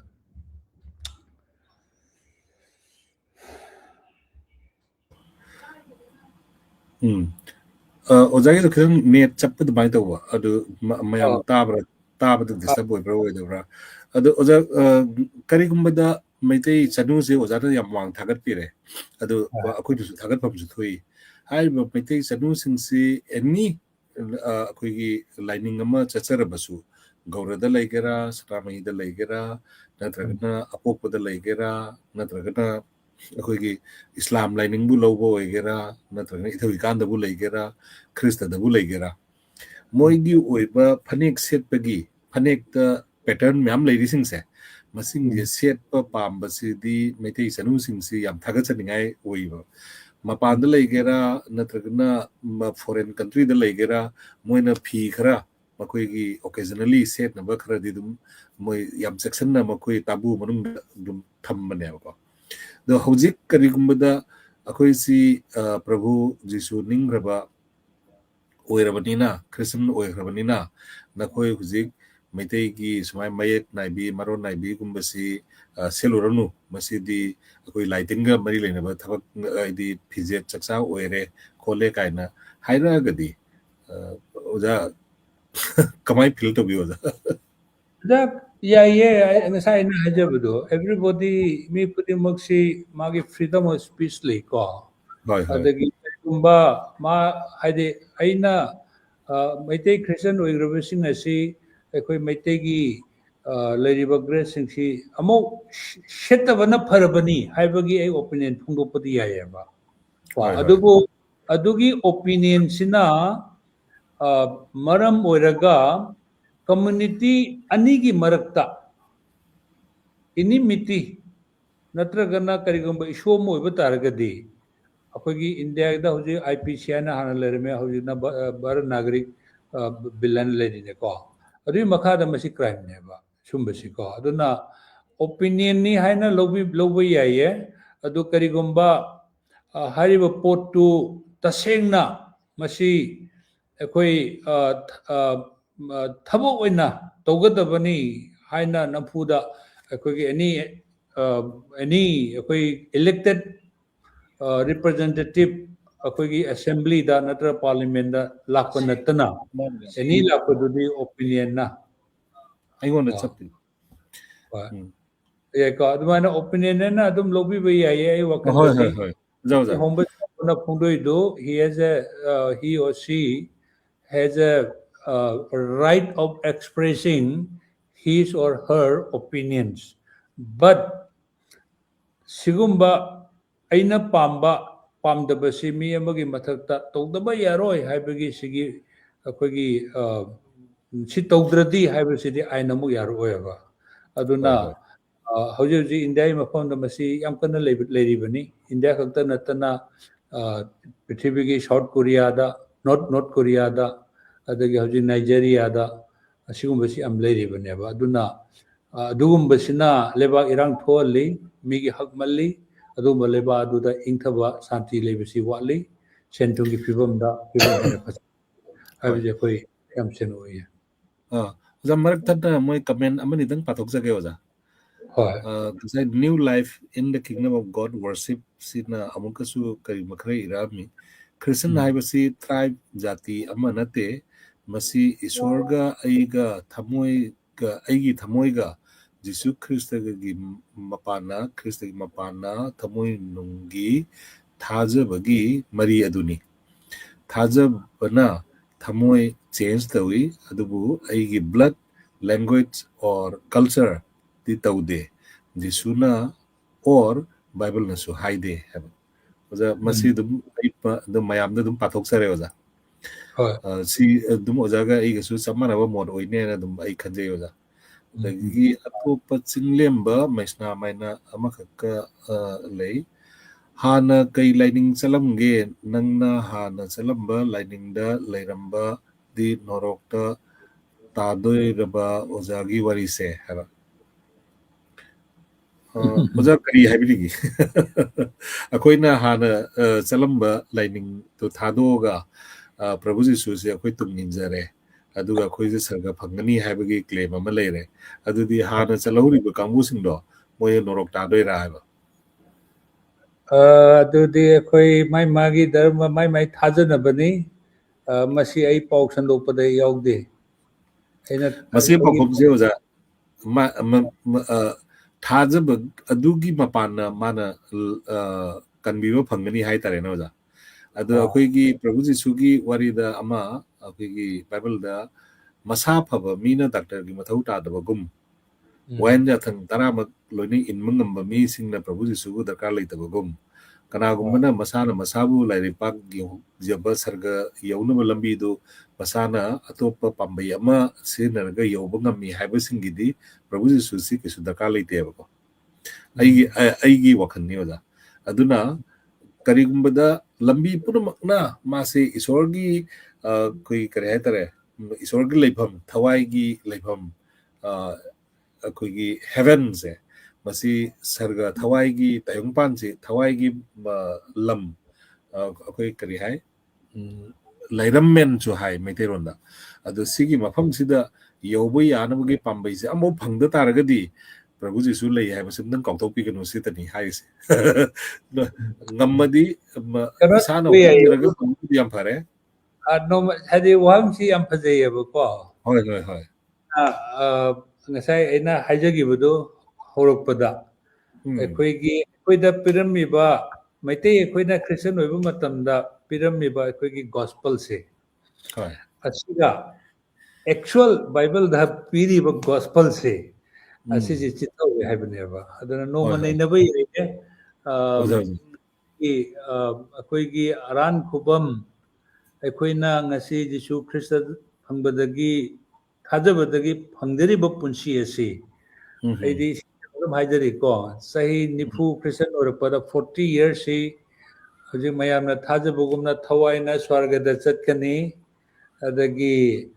ꯍꯛꯆꯥꯡꯁꯤꯅ ꯇꯥꯏꯕꯪ ꯄꯥꯟꯕꯒꯤꯅꯤ ꯍꯥꯏꯕꯁꯤ ꯁꯨꯝ ꯊꯥꯖꯔꯝꯕꯅꯦ ꯑꯗꯨꯕꯨ ꯍꯧꯖꯤꯛ ꯕꯥꯏꯕꯜꯁꯤ ꯑꯩ ꯐꯖꯅ ꯅꯩꯅꯔꯦꯀꯣ ꯌꯥꯝ ꯀꯟꯅ ꯅꯩꯅꯔꯦ ꯂꯥꯁ 3 yearsꯁꯤ ꯃꯇꯨꯡꯗ ꯑꯗꯨꯗ ꯍꯥꯏꯗꯤ ꯑꯩꯈꯣꯏ ꯊꯥꯖꯔꯤꯁꯤ ꯑꯣꯖꯥ ꯄꯣꯜꯅꯁꯨ ꯌꯥꯝ ꯍꯥꯏꯌꯦꯕ ꯅꯈꯣꯏꯅ ꯐꯪꯉꯤꯕ ꯊꯋꯥꯏꯒꯤ ꯊꯧꯖꯥꯜ ꯑꯁꯦ ꯁ꯭ꯄꯤꯔꯤꯆꯨꯋꯦꯜ ꯕ꯭ꯂꯦꯁꯤꯡ ꯑꯁꯤ ꯖ꯭ꯌꯨꯁꯤꯡꯒꯤꯅꯤ ꯖ꯭ꯌꯨꯁꯤꯡꯒꯤ ꯊꯧꯖꯥꯜꯅꯤ ꯅꯈꯣꯏꯒꯤ ꯅꯠꯇꯦ ꯅꯈꯣꯏꯅ ꯐꯪꯕꯗꯨ ꯅꯣꯏ ꯅꯁꯥꯒꯤ ꯅꯠꯇꯦ ꯑꯗꯨꯅ ꯅꯣꯏꯗꯤ ꯁꯦꯟ ꯊꯨꯝ ꯂꯩꯔꯕꯅꯤꯅ ꯁꯦꯟ ꯊꯨꯝꯒꯤ ꯊꯧꯖꯥꯜꯗꯨ ꯂꯩꯔꯕꯅꯤna ꯖ꯭ꯌꯨꯁ ꯃꯆꯥꯁꯤꯡꯅ ꯑꯋꯥꯕꯗꯨ ꯅꯣꯏ ꯄꯥꯡꯕꯤꯌꯨ ꯍꯥꯏꯅ ꯄꯣꯜꯅ ꯁꯨꯃꯥꯏꯅ ꯏꯕꯁꯨ ꯌꯥꯎꯋꯦꯕꯀꯣ ꯌꯥꯎꯏ ꯑꯗꯒꯤ ꯑꯕ꯭ꯔꯥꯍꯥꯝꯒꯤ ꯊꯥꯖꯕꯗꯨꯒꯤ ꯃꯈꯥꯗ ꯂꯥꯛꯄꯅꯤꯅ ꯍꯦꯚꯟꯗ ꯊꯋꯥꯏꯅ ꯁ꯭ꯋꯔꯒꯗ ꯆꯠꯀꯅꯤ ꯍꯥꯏꯕꯁꯤ ꯕꯥꯏꯕꯜꯗ ꯌꯥꯎꯗꯦꯕ ꯍꯣꯏ ꯑꯗꯨꯅ ꯑꯩꯈꯣꯏ ꯈ꯭ꯔꯤꯁꯇꯟ ꯑꯣꯏꯗ꯭ꯔꯤꯕꯁꯤꯡꯅ ꯃꯌꯥꯝ ꯍꯪꯕꯗꯀꯣ ꯑꯩꯈꯣꯏꯒꯤ ꯅꯣꯔꯣꯛ ꯍꯥꯏꯕꯗꯨ ꯂꯩ ꯑꯗꯒꯤ ꯑꯩꯈꯣꯏꯅ ꯇꯥꯏꯕꯪꯄꯥꯟꯁꯤ ꯊꯥꯗꯣꯛꯑꯒ ꯏꯁꯣꯔꯒꯤ ꯂꯩꯔꯤꯄꯥꯛꯇ ꯆꯠꯈ꯭ꯔꯅꯤ ꯏꯁꯣꯔꯒꯤ ꯂꯩꯔꯤꯄꯥꯛꯇꯨ ꯉꯁꯥꯏ ꯈ꯭ꯋꯥꯏ ꯐꯖꯕ ꯒꯣꯁꯄꯜ ꯑꯩꯈꯣꯏ ꯈ꯭ꯔꯤꯁꯇꯟꯒꯤ ꯒꯣꯁꯄꯜ ꯑꯩꯅ ꯆꯍꯤ 90 ꯑꯣꯏꯔꯛꯄꯗ ꯆꯤꯊꯍꯧꯕ ꯒꯣꯁꯄꯜꯗꯣ ꯑꯇꯩ ꯅꯠꯇꯦꯕ ꯑꯩꯈꯣꯏꯒꯤ ꯏꯔꯛꯇ ꯌꯥꯝ ꯂꯩꯅꯤꯡꯕ ꯏꯁꯣꯔꯁꯤ ꯏꯗꯟ ꯒꯥꯔꯗꯦꯟ ꯁꯦꯝꯕ ꯂꯩꯔꯝꯃꯤꯕꯅꯦꯕꯀꯣ ꯄꯥꯞꯀꯤ ꯃꯔꯝꯅ ꯂꯩꯕ ꯉꯝꯗꯕꯁꯤ ꯍꯧꯖꯤꯛꯇꯤ ꯖꯤꯁꯨ ꯈ꯭ꯔꯤꯁꯇꯒꯤ ꯃꯔꯝꯅ ꯃꯥꯒꯤ ꯂꯩꯐꯝꯁꯤ ꯅꯝꯕꯔ 1 ꯍꯧꯖꯤꯛ ꯍꯧꯖꯤꯛ ꯑꯩꯈꯣꯏꯒꯤ ꯊꯃꯣꯏꯁꯤ ꯑꯩꯈꯣꯏ ꯊꯃꯣꯏꯁꯤ ꯃꯥꯒꯤ ꯂꯩꯐꯝꯅꯦꯕ ꯑꯗꯒꯤ ꯃꯥꯅ ꯑꯩꯈꯣꯏꯕꯨ ꯂꯧꯕ ꯂꯥꯛꯄ ꯍꯥꯏꯁꯤ ꯊꯩꯗꯣꯛꯄꯅꯤꯀꯣ ꯑꯣꯖꯥ ꯋꯥꯌꯦꯜ ꯇꯔꯦꯠꯀꯤ ꯋꯥꯌꯦꯜ ꯑꯃ ꯂꯩ ꯍꯥꯏꯕꯅꯤ ꯆꯍꯤ ꯇꯔꯦꯠꯀꯤ ꯋꯥꯌꯦꯜꯁꯤꯗ ꯅꯪꯗꯅꯅꯕ ꯑꯩꯈꯣꯏ ꯊꯩꯗꯣꯛꯑꯒ ꯊꯝꯃꯦ ꯍꯥꯏꯕꯅꯤ ꯃꯥꯒꯤ ꯑꯅꯤꯁꯨꯕ ꯂꯥꯛꯄꯁꯤꯗꯤ ꯑꯗꯨꯒꯤ ꯁꯨꯡꯂꯨꯞ ꯂꯧꯈꯠꯄꯁꯤ ꯅꯠꯇꯦ ꯍꯥꯏꯕꯅꯦꯕꯀꯣ ꯑꯗꯨꯅ ꯆꯍꯤ ꯇꯔꯦꯠꯀꯤ ꯑꯋꯥꯕꯗꯨ ꯍꯦꯛ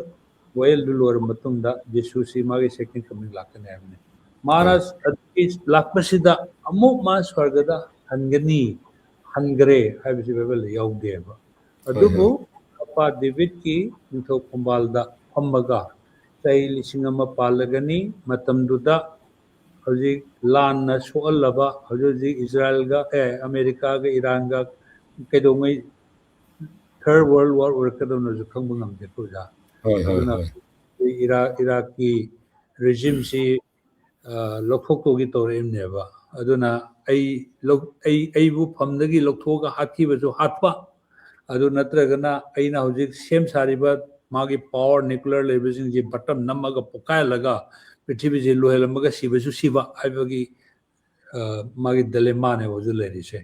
ꯑꯗꯨꯅ ꯂꯩꯔꯤꯕꯗꯨꯅ ꯈꯪꯗꯦ ꯑꯗꯨꯅ ꯉꯁꯥꯏ ꯑꯩꯅ ꯊꯥꯖꯔꯤꯗꯤ ꯉꯁꯥꯏ ꯏꯁꯣꯔꯁꯤ ꯍꯧꯖꯤꯛ ꯑꯩꯈꯣꯏꯒ ꯂꯣꯏꯅꯔꯤꯅꯦꯀꯣ ꯍꯌꯦꯡ ꯃꯥ ꯑꯩꯈꯣꯏ ꯂꯥꯛꯇ ꯂꯥꯛꯑ ꯂꯩꯔꯅꯤ ꯍꯥꯏꯕꯅꯦꯕ ꯑꯗꯨꯅ ꯑꯗꯨꯒꯤ ꯒꯣꯁꯄꯜ ꯃꯗꯨꯒꯤ ꯍꯧꯖꯤꯛꯀꯤ ꯑꯣꯖꯥꯅ ꯄꯤꯕꯤꯔꯤꯕ ꯏꯟꯇꯔꯄ꯭ꯔꯤꯇꯦꯁꯟꯁꯦ ꯃꯁꯤꯗꯒꯤ ꯑꯩꯅ ꯊꯝꯖꯅꯤꯡꯉꯤꯁꯤ ꯑꯩꯈꯣꯏꯒꯤ ꯗ ꯂꯦꯌꯔ ꯑꯣꯐ ꯇꯤꯆꯤꯡ ꯍꯥꯏꯇꯥꯔꯦ ꯑꯣꯖꯥ ꯂꯦꯌꯔ ꯑꯣꯐ ꯈ꯭ꯔꯤꯁꯇꯟ ꯇꯤꯆꯤꯡ ꯑꯃ ꯃꯣꯗꯔꯦꯠ ꯈ꯭ꯔꯤꯁꯇꯟ ꯇꯤꯆꯤꯡ ꯑꯃ ꯅꯣꯔꯃꯦꯜ ꯈ꯭ꯔꯤꯁꯇꯟ ꯇꯤꯆꯤꯡ ꯑꯃ ꯑꯣꯖꯥꯒꯤ ꯍꯧꯖꯤꯛꯀꯤ ꯍꯥꯏꯔꯤꯁꯤꯗꯤ ꯄꯨꯔꯥ ꯏꯟꯇꯦꯂꯦꯛꯆꯨꯋꯦꯜ ꯈ꯭ꯔꯤꯁꯇꯟ ꯇꯤꯆꯤꯡ ꯍꯥꯏꯇꯥꯔꯦ ꯃꯁꯤꯒꯤꯁꯤ ꯅꯣꯔꯃꯦꯜ ꯈ꯭ꯔꯤꯁꯇꯟ ꯀꯥꯡꯕꯨꯁꯤꯡꯗ ꯍꯥꯏꯔꯨꯕꯗ ꯒ꯭ꯌꯥꯟ ꯃꯥꯡꯉꯒ ꯎꯪꯉ ꯂꯩꯒꯗꯕꯒꯤ ꯚꯥꯕ ꯑꯃꯁꯨ ꯂꯩꯌꯦꯕꯀꯣ ꯑꯗꯨꯅ ꯑꯣꯖꯥꯒꯤꯁꯤ ꯈꯔ ꯑꯩꯉꯣꯟꯗꯁꯨ ꯌꯥꯝꯅ ꯅꯨꯡꯉꯥꯏ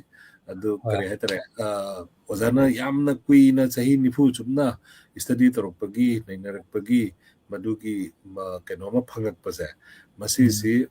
ꯃꯤꯌꯥꯝꯗ ꯏꯔꯥꯏ ꯂꯥꯏꯅ ꯍꯥꯏꯗꯣꯛꯄꯗꯤ ꯑꯣꯖꯥꯅꯗꯤ ꯍꯥꯏꯗꯣꯛꯑꯅꯤ ꯑꯗꯨꯕꯨ ꯃꯁꯤ ꯂꯧꯁꯤꯟꯒꯗꯧꯔꯤꯕ ꯃꯤꯗꯨꯒꯤ ꯑꯦꯕꯤꯂꯤꯇꯤꯗꯣ ꯑꯣꯖꯥꯒꯤ ꯋꯥꯍꯩꯗꯨꯒꯤ ꯊꯥꯛꯇꯨꯗ ꯀꯥꯈꯠꯂꯒ ꯂꯧꯁꯤꯟꯕ ꯉꯝꯒꯗ꯭ꯔꯥ ꯍꯥꯏꯕꯗꯨꯁꯨ ꯑꯃ ꯀꯩꯅꯣꯝꯅꯤ ꯑꯗꯨꯅ ꯊꯦꯡꯛ ꯌꯨ ꯑꯣꯖꯥ ꯃꯗꯨꯁꯨ ꯋꯥꯍꯧꯗꯣꯛ ꯑꯃꯅꯤ ꯍꯥꯏꯕꯗꯤ ꯁꯦꯀꯦꯟ ꯀꯃꯤꯡꯁꯤ ꯃꯤꯅꯤꯡꯁꯦ ꯀꯩꯅꯣ ꯁꯦꯀꯦꯟ ꯀꯃꯤꯡꯒꯤ ꯃꯤꯅꯤꯡꯁꯦ ꯇꯣꯉꯥꯟ ꯇꯣꯉꯥꯟꯕ ꯏꯟꯇꯔꯄ꯭ꯔꯤꯇꯦꯁꯟꯁꯤꯡꯁꯤꯗ ꯑꯣꯖꯥꯅ ꯍꯧꯖꯤꯛꯇ ꯍꯥꯏꯕꯤꯔꯤꯕ ꯑꯩꯈꯣꯏꯒꯤ ꯊꯃꯣꯏꯗ ꯃꯥꯅ ꯂꯥꯛꯄꯤꯕꯗꯨꯁꯨ ꯑꯗꯨꯝ ꯁꯦꯀꯦꯟ ꯀꯃꯤꯡ ꯑꯣꯏꯕ ꯌꯥꯏꯑꯕꯀꯣ ꯑꯗꯨ ꯑꯩꯈꯣꯏꯅ ꯆꯨꯝ ꯅꯝꯕ ꯅꯣꯔꯃꯦꯜ ꯈ꯭ꯔꯤꯁꯇꯟꯁꯤꯡꯗ ꯑꯩꯈꯣꯏ ꯇꯝꯕꯤꯗꯣꯏꯗꯤ ꯄ꯭ꯔꯚꯨ ꯖꯤꯁꯨ ꯊꯥꯖꯔꯒ ꯏꯁꯥꯒꯤ ꯀꯟꯃꯤ ꯃꯄꯨꯅꯦꯅ ꯍꯥꯏꯗꯣꯛꯆꯔꯕꯗ ꯃꯥꯁꯤ NRC ꯍꯥꯏꯇꯥꯔꯦ national register for citizens for heaven ꯀꯣ ꯍꯥꯏꯗꯤ ꯂꯥꯏꯔꯤꯛꯄꯥꯛꯀꯤ ꯁꯤꯇꯤꯖꯟ ꯑꯣꯏꯕ ꯐꯪꯒꯅꯤ ꯍꯥꯏꯕꯒꯤ ꯔꯦꯖꯤꯁꯇꯔ ꯇꯧꯕꯒꯨꯝꯕꯅꯤ ꯆꯨꯝ ꯅꯝꯃꯕꯅꯤ ꯍꯥꯏꯕꯒꯤ ꯆꯨꯝ ꯅꯝꯕꯁꯤ ꯀꯩꯅꯣꯁꯨ ꯌꯥꯎꯕꯅꯤꯅ ꯗꯣ ꯅꯥꯀꯟꯒꯤ ꯅꯣꯔꯃꯦꯜ ꯑꯃꯒꯤ ꯂꯦꯚꯦꯜꯗ ꯑꯗꯨꯝ ꯂꯩꯔꯝꯕ ꯑꯗꯩ ꯈꯤꯇꯪꯃꯨꯛ ꯀꯥꯈꯠꯂꯛꯑꯒ ꯃꯁꯤꯗꯤ ꯍꯧꯖꯤꯛꯁꯤ ꯇꯨꯝꯃꯤꯕꯁꯤꯡꯒ ꯍꯥꯟꯅ ꯇꯨꯝꯈ꯭ꯔꯕ ꯀꯣꯟꯅ ꯇꯨꯝꯃꯛꯀꯗꯕ ꯍꯧꯖꯤꯛ ꯇꯨꯝꯃꯤꯕ ꯀꯣꯟꯅ ꯃꯥ ꯂꯥꯛꯑꯒ ꯑꯃꯨꯛ ꯍꯧꯒꯠꯄꯒꯤ ꯀꯔꯤꯒꯤ ꯑꯍꯥꯟꯕ ꯇꯨꯝꯈꯤꯕꯁꯤꯡꯒ ꯍꯥꯟꯅ ꯍꯧꯒꯠꯀꯅꯤ ꯍꯥꯏꯕꯒꯤ ꯁꯦꯀꯦꯟ ꯂꯦꯌꯔ ꯑꯃ ꯑꯗꯨ ꯍꯧꯖꯤꯛꯀꯤ ꯑꯣꯖꯥꯅ ꯍꯥꯏꯔꯤꯕꯁꯤꯅ ꯑꯃꯨꯛ ꯊꯔꯗ ꯂꯦꯌꯔꯗ ꯀꯥꯈ꯭ꯔꯦ ꯍꯥꯏꯇꯥꯔꯦ ꯊꯦꯡꯛ ꯌꯨ ꯑꯣꯖꯥ ꯑꯗꯨꯒꯤ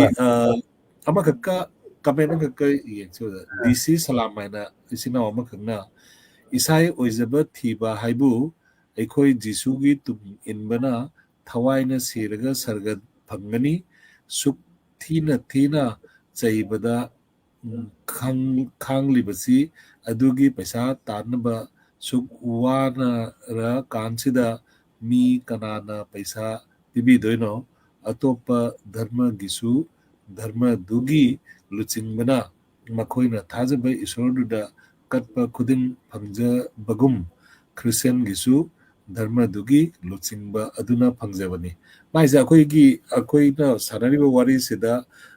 अखोइगी मोड अमता ओइबगी मागी लोदादा ओइना फंगदोकपनेना दुमाइ लौजरे ओजा दो इसिनाउसिना हारिसिसु करीम खंगनिंग बनतबा सुम कमेंट अमा ओइना मागी नॉलेज शेयर नेना लौजरे थैंक यू इसिनाउ द अतोपा मना नखोइगी चटकदौबा अदुम चलु अतोपा मैतै पुसलकनु तानिंगदे अतोंबा थीरगा ऑन द मैतै करियबा तो टोंगा हायरा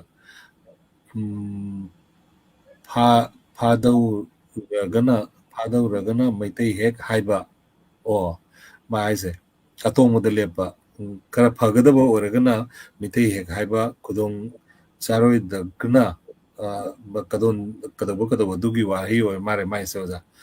नोई चकदबदो चलु मैतै हाइबसे पक्सन बिरनु हाइबा ओजा करी हाइबि ओजा ओपिनियन नि आई हाना हाइजगरे ओजा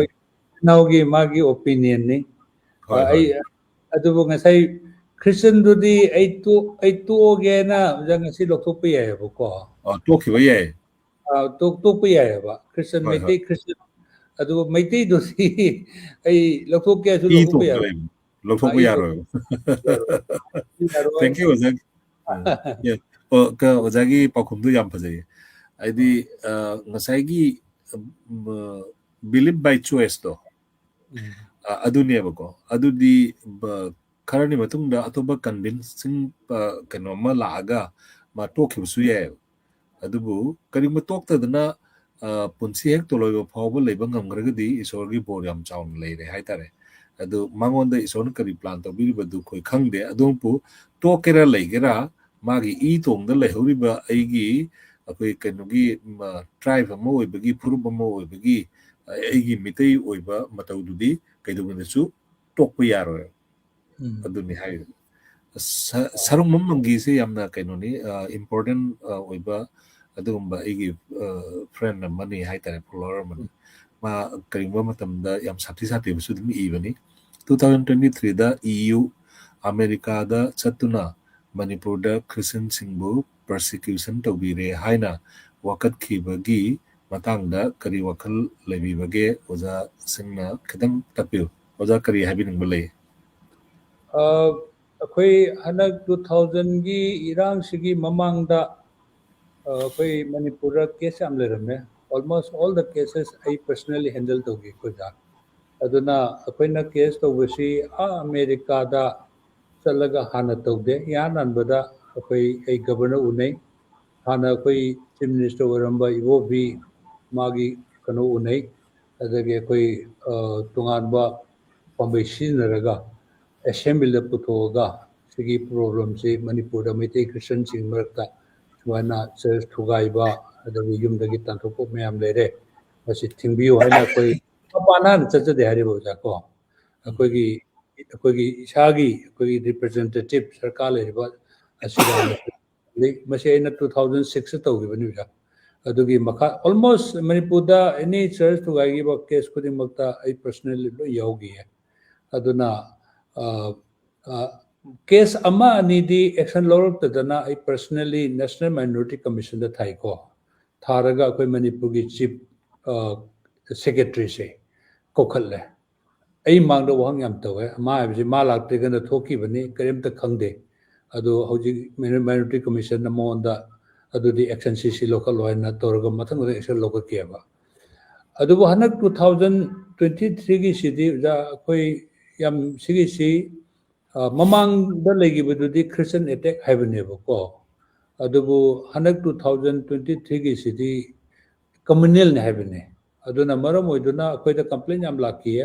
हाना नोइना थाबगुमना मरोइना कुकी साइटगी को अदुना सिगी सिदी अखोइ परसिक्यूशन नते अदगी इवन इंडिया दा लेरिबा क्रिश्चियन सिंगनेसु मणिपुर दा क्रिश्चियन सिंग ओले कोले हाइबु याम हाइगेबा मदुमक्तसु आई सामक याम यावना अखोइ ऑर्गेनाइजेशन यावरगे को इंडिया दा लेरिबा क्रिश्चियन अखोइ क्रिश्चियन ओटपा हाइबदु परसिक्यूशन हाइबदु अदुगा हनक अखोइ इरांग दा थोइबो मनुंग दा थोकिबसे असिगा याम तुंगाले हनक अखोइ चर्च सोकिबा मयाम अदु ꯑꯁꯤ ꯔꯥꯏꯑꯣꯠꯅꯤ ꯔꯥꯏꯑꯣꯠꯇ ꯁꯣꯛꯈꯤꯕꯅꯤ ꯑꯩꯈꯣꯏꯒꯤ ꯄꯔꯁꯤꯀ꯭ꯌꯨꯁꯟ ꯑꯇꯝꯅꯅ ꯆꯔꯆ ꯊꯨꯒꯥꯏꯔꯁꯤ ꯍꯥꯏꯅ ꯁꯤꯟꯈꯤꯕ ꯇꯧꯈꯤꯕꯗꯨ ꯂꯩꯇꯦ ꯍꯥꯏꯅꯀꯣ ꯁꯨꯃꯥꯏꯅ ꯈꯨꯝꯃꯦ ꯑꯗꯨꯅ ꯁꯨꯄ꯭ꯔꯤꯝ ꯀꯣꯔꯠꯇ ꯀꯦꯁ ꯊꯥꯕꯗ ꯀꯨꯀꯤꯁꯤꯡꯅ ꯑꯩꯈꯣꯏꯒꯤ ꯆꯔꯆꯁꯤꯡꯁꯨ ꯌꯥꯎꯔꯒ ꯊꯥꯔꯝꯕꯅꯤ ꯃꯗꯨꯁꯨ ꯑꯩ ꯏꯁꯥꯃꯛꯅ ꯃꯗꯨꯒꯤ ꯀꯦꯁꯇꯨ ꯌꯥꯎꯍꯟꯒꯅꯨ ꯍꯥꯏꯅ ꯃꯣꯏꯗ ꯍꯥꯏꯌꯨ ꯍꯥꯏꯅ ꯑꯩꯈꯣꯏꯒꯤ ꯃꯩꯇꯩ ꯈ꯭ꯔꯤꯁꯇꯤꯌꯟ ꯂꯤꯗꯔꯁꯤꯡꯗ ꯍꯥꯏꯔꯒ ꯃꯗꯨꯗꯒꯤ ꯇꯣꯉꯥꯟꯍꯟꯈꯤꯀꯣ ꯑꯗꯨꯅ ꯑꯩꯅ ꯍꯥꯏꯅꯤꯡꯉꯤꯁꯤ ꯑꯩꯈꯣꯏ ꯃꯄꯥꯟꯗ ꯑꯩꯈꯣꯏ ꯃꯅꯤꯄꯨꯔꯒꯤ ꯔꯤꯄꯣꯔꯠ ꯄꯤꯕꯁꯤ ꯄꯤꯕꯗꯨ ꯑꯩꯈꯣꯏ ꯃꯩꯇꯩ ꯃꯔꯛꯇꯒꯤ ꯑꯝꯇ ꯌꯥꯎꯔꯝꯃꯣꯏ ꯑꯩ ꯋꯥꯈꯜꯗ ꯌꯥꯎꯒꯦ ꯌꯥꯎꯔꯕꯗ ꯋꯥꯔꯤ ꯑꯃꯅꯤꯒꯨꯝꯕ ꯀꯣ ꯂꯅꯥꯏꯒꯤ ꯑꯗꯨꯅ ꯑꯗꯒꯤ ꯏꯟꯗꯤꯌꯥ ꯒꯣꯚꯔꯟꯃꯦꯟꯇꯗꯒꯤꯁꯨ ꯑꯩꯈꯣꯏꯗ ꯌꯥꯝ ꯀꯟꯅ ꯍꯥꯏꯔꯛꯄ ꯂꯩꯌꯦ ꯏꯟꯗꯤꯌꯥꯗ ꯅꯣꯏ ꯈ꯭ꯔꯤꯁꯇꯟꯅ ꯅꯪꯒꯤꯕ ꯑꯋꯥꯕꯗꯣ ꯑꯩꯈꯣꯏ ꯍꯣꯝ ꯃꯤꯅꯤꯁꯇ꯭ꯔꯤ ꯑꯩꯈꯣꯏ ꯂꯩꯔꯤ ꯑꯩꯈꯣꯏꯗ ꯍꯥꯟꯅ ꯍꯥꯏꯌꯨ ꯍꯥꯏꯅ ꯔꯥꯖꯅꯥꯊ ꯍꯥꯟꯅ ꯍꯣꯝ ꯃꯤꯅꯤꯁꯇꯔ ꯑꯣꯏꯔꯤꯀꯥꯟꯗꯨꯗ ꯑꯩꯈꯣꯏꯁꯤ ꯑꯅꯤꯔꯛ ꯑꯍꯨꯝꯂꯛ ꯃꯣꯏꯒ ꯗꯤꯜꯂꯤꯗ ꯆꯥꯎꯅ ꯃꯤꯇꯤꯡ ꯇꯧꯒꯦꯕ ꯑꯗꯨꯅ ꯃꯣꯏꯅ ꯀꯃꯤꯠꯃꯦꯟ ꯄꯤꯔꯛꯄ ꯂꯩꯌꯦ ꯑꯦꯅꯤ ꯀꯦꯁ ꯂꯩꯕꯗꯨ ꯃꯣꯏꯅ ꯐꯣꯟ ꯅꯝꯕꯔ ꯄꯤꯔꯒ ꯁꯤꯒꯤ ꯑꯩ ꯁꯤ ꯑꯣꯐꯤꯁꯁꯤꯗ ꯍꯥꯏꯌꯨ ꯍꯥꯏꯅ ꯑꯩꯈꯣꯏ ꯑꯗꯨꯃꯥꯏꯅ ꯇꯧꯋꯦ ꯑꯗꯨ ꯅꯠꯇꯅ ꯍꯥꯟꯅ ꯃꯃꯥꯡꯗꯗꯤ ꯍꯦꯛꯇ ꯑꯩꯈꯣꯏ ꯔꯤꯄꯣꯔꯠꯁꯤꯗꯤ ꯌꯧꯕꯅꯤꯗ ꯍꯥꯏꯗꯤ ꯑꯩꯈꯣꯏ ꯃꯃꯥꯡꯗ ꯍꯥꯟꯅ ꯁꯤꯒꯤ ꯁꯔꯀꯥꯔꯁꯤ ꯄꯥꯟꯗ꯭ꯔꯤ ꯃꯃꯥꯡꯗ ꯁꯣꯅꯤꯌꯥ ꯒꯥꯟꯙꯤ ꯍꯣꯏ ꯍꯥꯏꯗꯤ ꯃꯟꯃꯣꯍꯟ ꯁꯤꯡ ꯍꯣꯏ ꯄꯥꯜꯂꯤꯀꯥꯟꯗꯗꯤ ꯗꯤꯜꯂꯤ ꯑꯩꯈꯣꯏ ꯗꯤꯜꯂꯤꯗ ꯄ꯭ꯔꯣꯇꯦꯁ ꯇꯧꯕ ꯍꯧꯖꯤꯛ ꯌꯥꯝ ꯂꯥꯏꯅ ꯇꯧ ꯌꯥꯏꯑꯕ ꯍꯧꯀꯥꯟꯗꯤ ꯌꯥꯝ ꯇꯣꯡꯉꯥꯜꯂꯦꯀꯣ ꯑꯗꯨꯅ ꯍꯧꯀꯥꯟ ꯁꯔꯀꯥꯔꯅ ꯍꯥꯏꯕꯁꯤ ꯅꯍꯥꯟꯋꯥꯏ ꯀꯣꯡꯒ꯭ꯔꯦꯁꯅ ꯄꯥꯜꯂꯤꯀꯥꯟꯗꯗꯤ ꯀꯔꯤꯁꯨ ꯑꯩꯈꯣꯏꯗ ꯀꯦꯟꯕ ꯂꯩꯇꯦ ꯍꯥꯏꯗꯤ ꯑꯩꯈꯣꯏꯅ ꯋꯥꯀꯠꯂꯨꯕꯁꯤ ꯌꯨꯅꯥꯏꯇꯦꯠ ꯅꯦꯁꯟꯗ ꯋꯥꯀꯠꯂꯤ ꯌꯨꯔꯣꯄꯤꯌꯟ ꯌꯨꯅꯤꯌꯟꯗ ꯋꯥꯀꯠꯂꯤ ꯑꯗꯒꯤ ꯑꯃꯦꯔꯤꯀꯥꯗꯁꯨ ꯃꯣꯏꯒꯤ ꯁꯦꯄꯔꯦꯠ ꯗꯤꯄꯥꯔꯠꯃꯦꯟ ꯂꯩꯌꯦꯕ ꯑꯩꯈꯣꯏꯒꯤ ꯏꯟꯇꯔꯅꯦꯁꯅꯦꯜ ꯔꯤꯂꯤꯖꯤꯌꯁ ꯐ꯭रीडꯝꯒꯤ ꯋꯥꯀꯠꯐꯝ ꯑꯩꯈꯣꯏꯒꯤ ꯅꯦꯁꯅꯦꯜ ꯍ꯭ꯌꯨꯃꯦꯟ ꯔꯥꯏꯠ ꯂꯩꯕꯒꯨꯝꯅꯀꯣ ꯑꯗꯨꯅ ꯇꯧꯔꯝꯃꯦ ꯑꯗꯨ ꯑꯩꯈꯣꯏꯗ ꯑꯣꯜꯃꯣꯁ ꯆꯍꯤ 10ꯃꯨꯛ ꯁꯨꯔꯦ ꯑꯩꯈꯣꯏꯗ ꯏꯟꯁꯇ꯭ꯔꯛꯁꯟ ꯄꯤꯔꯛꯈꯤꯕꯗꯒꯤ ꯑꯩꯈꯣꯏ ꯁꯤꯒꯤ ꯑꯦꯅꯤ ꯀꯝꯄ꯭ꯂꯦꯟꯁꯦ ꯑꯩꯈꯣꯏ ꯃꯄꯥꯟꯗ ꯄꯤꯗꯦꯕ ꯏꯟꯗꯤꯌꯥꯗ ꯏꯟꯗꯤꯕꯤꯖꯨꯋꯦꯜ ꯃꯤ ꯈꯔ ꯂꯩꯌꯦ ꯄꯤꯕ ꯂꯩ ꯃꯣꯏꯅ ꯄꯤꯔꯝꯕꯗꯤ ꯌꯥꯏꯀꯣ ꯑꯗꯨ ꯑꯩꯈꯣꯏꯗꯤ ꯏꯃꯨꯡꯒꯤ ꯋꯥꯊꯣꯛꯅꯤ ꯑꯁꯤꯗꯤ ꯑꯩꯈꯣꯏ ꯏꯃꯨꯡꯗ ꯂꯣꯏꯁꯤꯟꯁꯦ ꯍꯥꯏꯗꯅ ꯍꯧꯖꯤꯛꯁꯨ ꯑꯩꯈꯣꯏ ꯑꯗꯨꯝ ꯁꯔꯀꯥꯔ ꯂꯩꯔꯤꯀꯣ ꯇꯥꯏꯁꯤꯟꯅꯕ ꯑꯗꯒꯤ ꯏꯚꯟ ꯆꯔꯆ ꯃꯩꯇꯩ ꯆꯔꯆꯁꯤꯡꯗꯁꯨ ꯃꯤꯁꯑꯟꯗꯔꯁꯇꯦꯟꯗꯤꯡ ꯂꯩꯔꯝꯕꯁꯤꯡꯁꯨ ꯂꯩꯇꯅꯅꯕ ꯁꯤꯟꯕꯤꯍꯟꯕ ꯍꯥꯏꯕꯁꯤ ꯁꯔꯀꯥꯔꯁꯤꯅ ꯁꯤꯜꯂꯛꯅꯅꯕ ꯍꯥꯏꯅ ꯑꯩꯈꯣꯏ ꯑꯗꯨꯒꯤ ꯑꯁꯥꯗ Thank you, Oda. Adu akoi ichinaw ingudam sunam aidna amana oda Bangla je khangdra khangde purva purush parampara hai. Purva purush parampara hai se tasengna di akoi gi ancestor gi oiba tradition hai ba ko. Adu wiksi kano gi hairiba mi gi phajakraba sentence asidagi haujikan sida akoina ipalai ipulai deiti inat lining artha hankiba mali adubu inat ka lining da di punsinba asisu yabrane ojaba inat ka lining ga inat sina culture haire ko da lining sina religion haire to ojagi chum kuina lerakpada sigi ojai knowledge kari lai oja it's a very closely connected sigi akoigi culture siga learning haibasiga ko aduna culture is used as one of the means for bringing any religion haitare akoi manipurda lakhrisi hadi Christian lakti mamangda akoi janen khambire akoi mayang lining la me se adi mayam da hayaba Hinduism Hinduism sidi wahi Hinduism haiba wahi si phangibasi ja sahi chani sudri adubu akoi manipurda hauji akoi na Hindu ne haina loriba sigi lining sidi lakib yang kuire ba ko aduna moina lakibagi wari akoi loin khange culture akoi gi leramba harau kumai kaya adu ongi bagi mayam leba aduna religion in many cases religion asina akoi culture sibu shoanba ko culture sibu manganba sibu siam leye adagi even Christian sisu kudaboina akoi crusader gi matam ko adagi missionary movement missionary ga ise haukan si leitram neba missionary habagi matam mama akoi leramidana aduna mission haragadi convert tauba mi adagi migi dharma ꯃꯤꯒꯤ culture ꯑꯗꯨꯕꯨ ꯁꯣꯛꯍꯟꯕ ꯍꯥꯏꯅ ꯑꯗꯨꯝ ꯂꯩꯌꯦ ꯑꯗꯨꯅ ꯑꯩꯈꯣꯏꯅ ꯃꯤꯁꯟꯁꯤ ꯅꯩꯅꯕ ꯃꯇꯝꯗ ꯃꯤꯁꯟꯒ ꯀꯜꯆꯔꯒ ꯔꯤꯂꯤꯖꯟꯁꯤꯒ ꯀꯜꯆꯔꯒꯁꯤ ꯑꯩꯈꯣꯏ ꯑꯦꯅꯤ ꯀꯜꯆꯔ ꯑꯩꯈꯣꯏ ꯀꯜꯆꯔꯗ ꯑꯐꯕ ꯐꯠꯇꯕ ꯃꯌꯥꯝ ꯂꯩꯗꯅꯀꯣ ꯑꯗꯨꯒꯤ liberation the transformation of the culture ꯑꯗꯨ ꯃꯈꯩꯗꯤ ꯑꯩꯈꯣꯏꯅ ꯈꯨꯗꯝ ꯑꯣꯏꯅ ꯌꯨ ꯊꯛꯄꯒꯤ ꯀꯜꯆꯔ ꯁꯤꯕꯗ ꯌꯨ ꯊꯛꯄꯒꯤ ꯅꯤꯁꯥ ꯆꯥꯕꯒꯤ ꯀꯜꯆꯔ ꯑꯁꯤꯒꯨꯝꯕꯁꯤꯗꯤ ꯑꯩꯈꯣꯏꯅ ꯈ꯭ꯔꯤꯁꯇꯤꯌꯥꯅꯤꯇꯤꯁꯤ ꯄꯨꯔꯛꯑꯒ ꯑꯗꯨꯒꯨꯝꯕ ꯍꯥꯏꯗꯤ ꯅꯤꯁꯥ ꯆꯥꯕ ꯉꯥꯎꯕ ꯈꯣꯠꯄꯅꯆꯤꯡꯕꯁꯤꯡ ꯑꯗꯨ ꯑꯩꯈꯣꯏ ꯑꯍꯣꯡꯕ ꯄꯨꯔꯛꯀꯗꯕꯅꯤ ꯍꯥꯏꯕꯒꯤ ꯁꯤꯒꯨꯝꯕ ꯑꯍꯣꯡꯕꯁꯦ ꯑꯩꯈꯣꯏ ꯃꯅꯤꯄꯨꯔꯗꯁꯨ ꯌꯥꯝ ꯂꯩꯔꯛꯏꯕꯅꯦꯕ ꯍꯥꯏꯗꯤ ꯃꯔꯤꯡꯁꯤꯡ ꯀꯨꯏꯅ ꯃꯣꯏ ꯈ꯭ꯔꯤꯁꯇꯤꯌꯟ ꯑꯣꯏꯕ ꯉꯝꯃꯝꯗ꯭ꯔꯤꯁꯤ ꯁꯤꯒꯤ ꯃꯣꯏꯒꯤ ꯆꯠꯅꯕꯤ ꯁꯤꯕ ꯃꯇꯝꯗ ꯌꯨ ꯊꯛꯑꯒ ꯐꯨꯝꯕ ꯑꯁꯤ ꯑꯩꯈꯣꯏ ꯊꯥꯗꯣꯛꯄ ꯉꯝꯃꯣꯏ ꯍꯥꯏꯅ ꯃꯣꯏ ꯂꯩꯔꯝꯃꯤꯕꯅꯦꯕꯀꯣ ꯑꯗꯨꯅ ꯑꯩꯈꯣꯏ ꯈ꯭ꯔꯤꯁꯇꯟ ꯑꯃ ꯑꯣꯏꯅ ꯑꯗꯨꯅ ꯉꯁꯥꯏ ꯑꯩ ꯍꯥꯏꯖꯕꯗꯣ ꯑꯩꯅ ꯈ꯭ꯔꯤꯁꯇꯟ ꯑꯣꯏꯔꯛꯄ ꯃꯇꯝꯗꯗꯤ ꯑꯩꯈꯣꯏꯒꯤ ꯀꯜꯆꯔ ꯃꯩꯇꯩꯒꯤ ꯂꯩꯔꯝꯃꯤꯕ ꯀꯜꯆꯔ ꯐꯖꯈ꯭ꯔꯕ ꯑꯩꯈꯣꯏꯒꯤ ꯀꯜꯆꯔ ꯑꯥꯔꯠ ꯑꯦꯟ ꯀꯜꯆꯔꯁꯦ ꯑꯁꯤ ꯑꯩꯈꯣꯏ ꯌꯣꯛꯈꯠꯀꯗꯕꯅꯤ ꯍꯥꯏꯕꯁꯤ ꯑꯩꯈꯣꯏꯒꯤ ꯏꯔꯛꯇ PhD ꯇꯝꯃꯕ ꯑꯩꯈꯣꯏ ꯃꯩꯇꯩ ꯈ꯭ꯔꯤꯁꯇꯟꯁꯤꯡ ꯌꯥꯎꯔꯤ ꯃꯁꯤꯁꯨ ꯅꯣꯡꯃ ꯅꯩꯅꯁꯤꯀꯣ ꯑꯣꯖꯥ ꯏꯍꯥꯟ ꯍꯥꯟꯕ ꯑꯩꯈꯣꯏꯒꯤ ꯀꯅꯥꯅꯣ ꯍꯥꯏꯕꯁꯤꯁꯨ ꯑꯩ ꯑꯗꯨꯝ ꯃꯌꯥꯝꯅ ꯉꯥꯡꯅꯗ꯭ꯔꯤ ꯃꯌꯥꯝ ꯈꯪꯅꯗ꯭ꯔꯤꯕꯅꯦꯕ ꯏꯆꯦꯃ ꯁꯔꯣꯖ ꯅꯂꯤꯅꯤꯁꯦ ꯏꯆꯦꯃ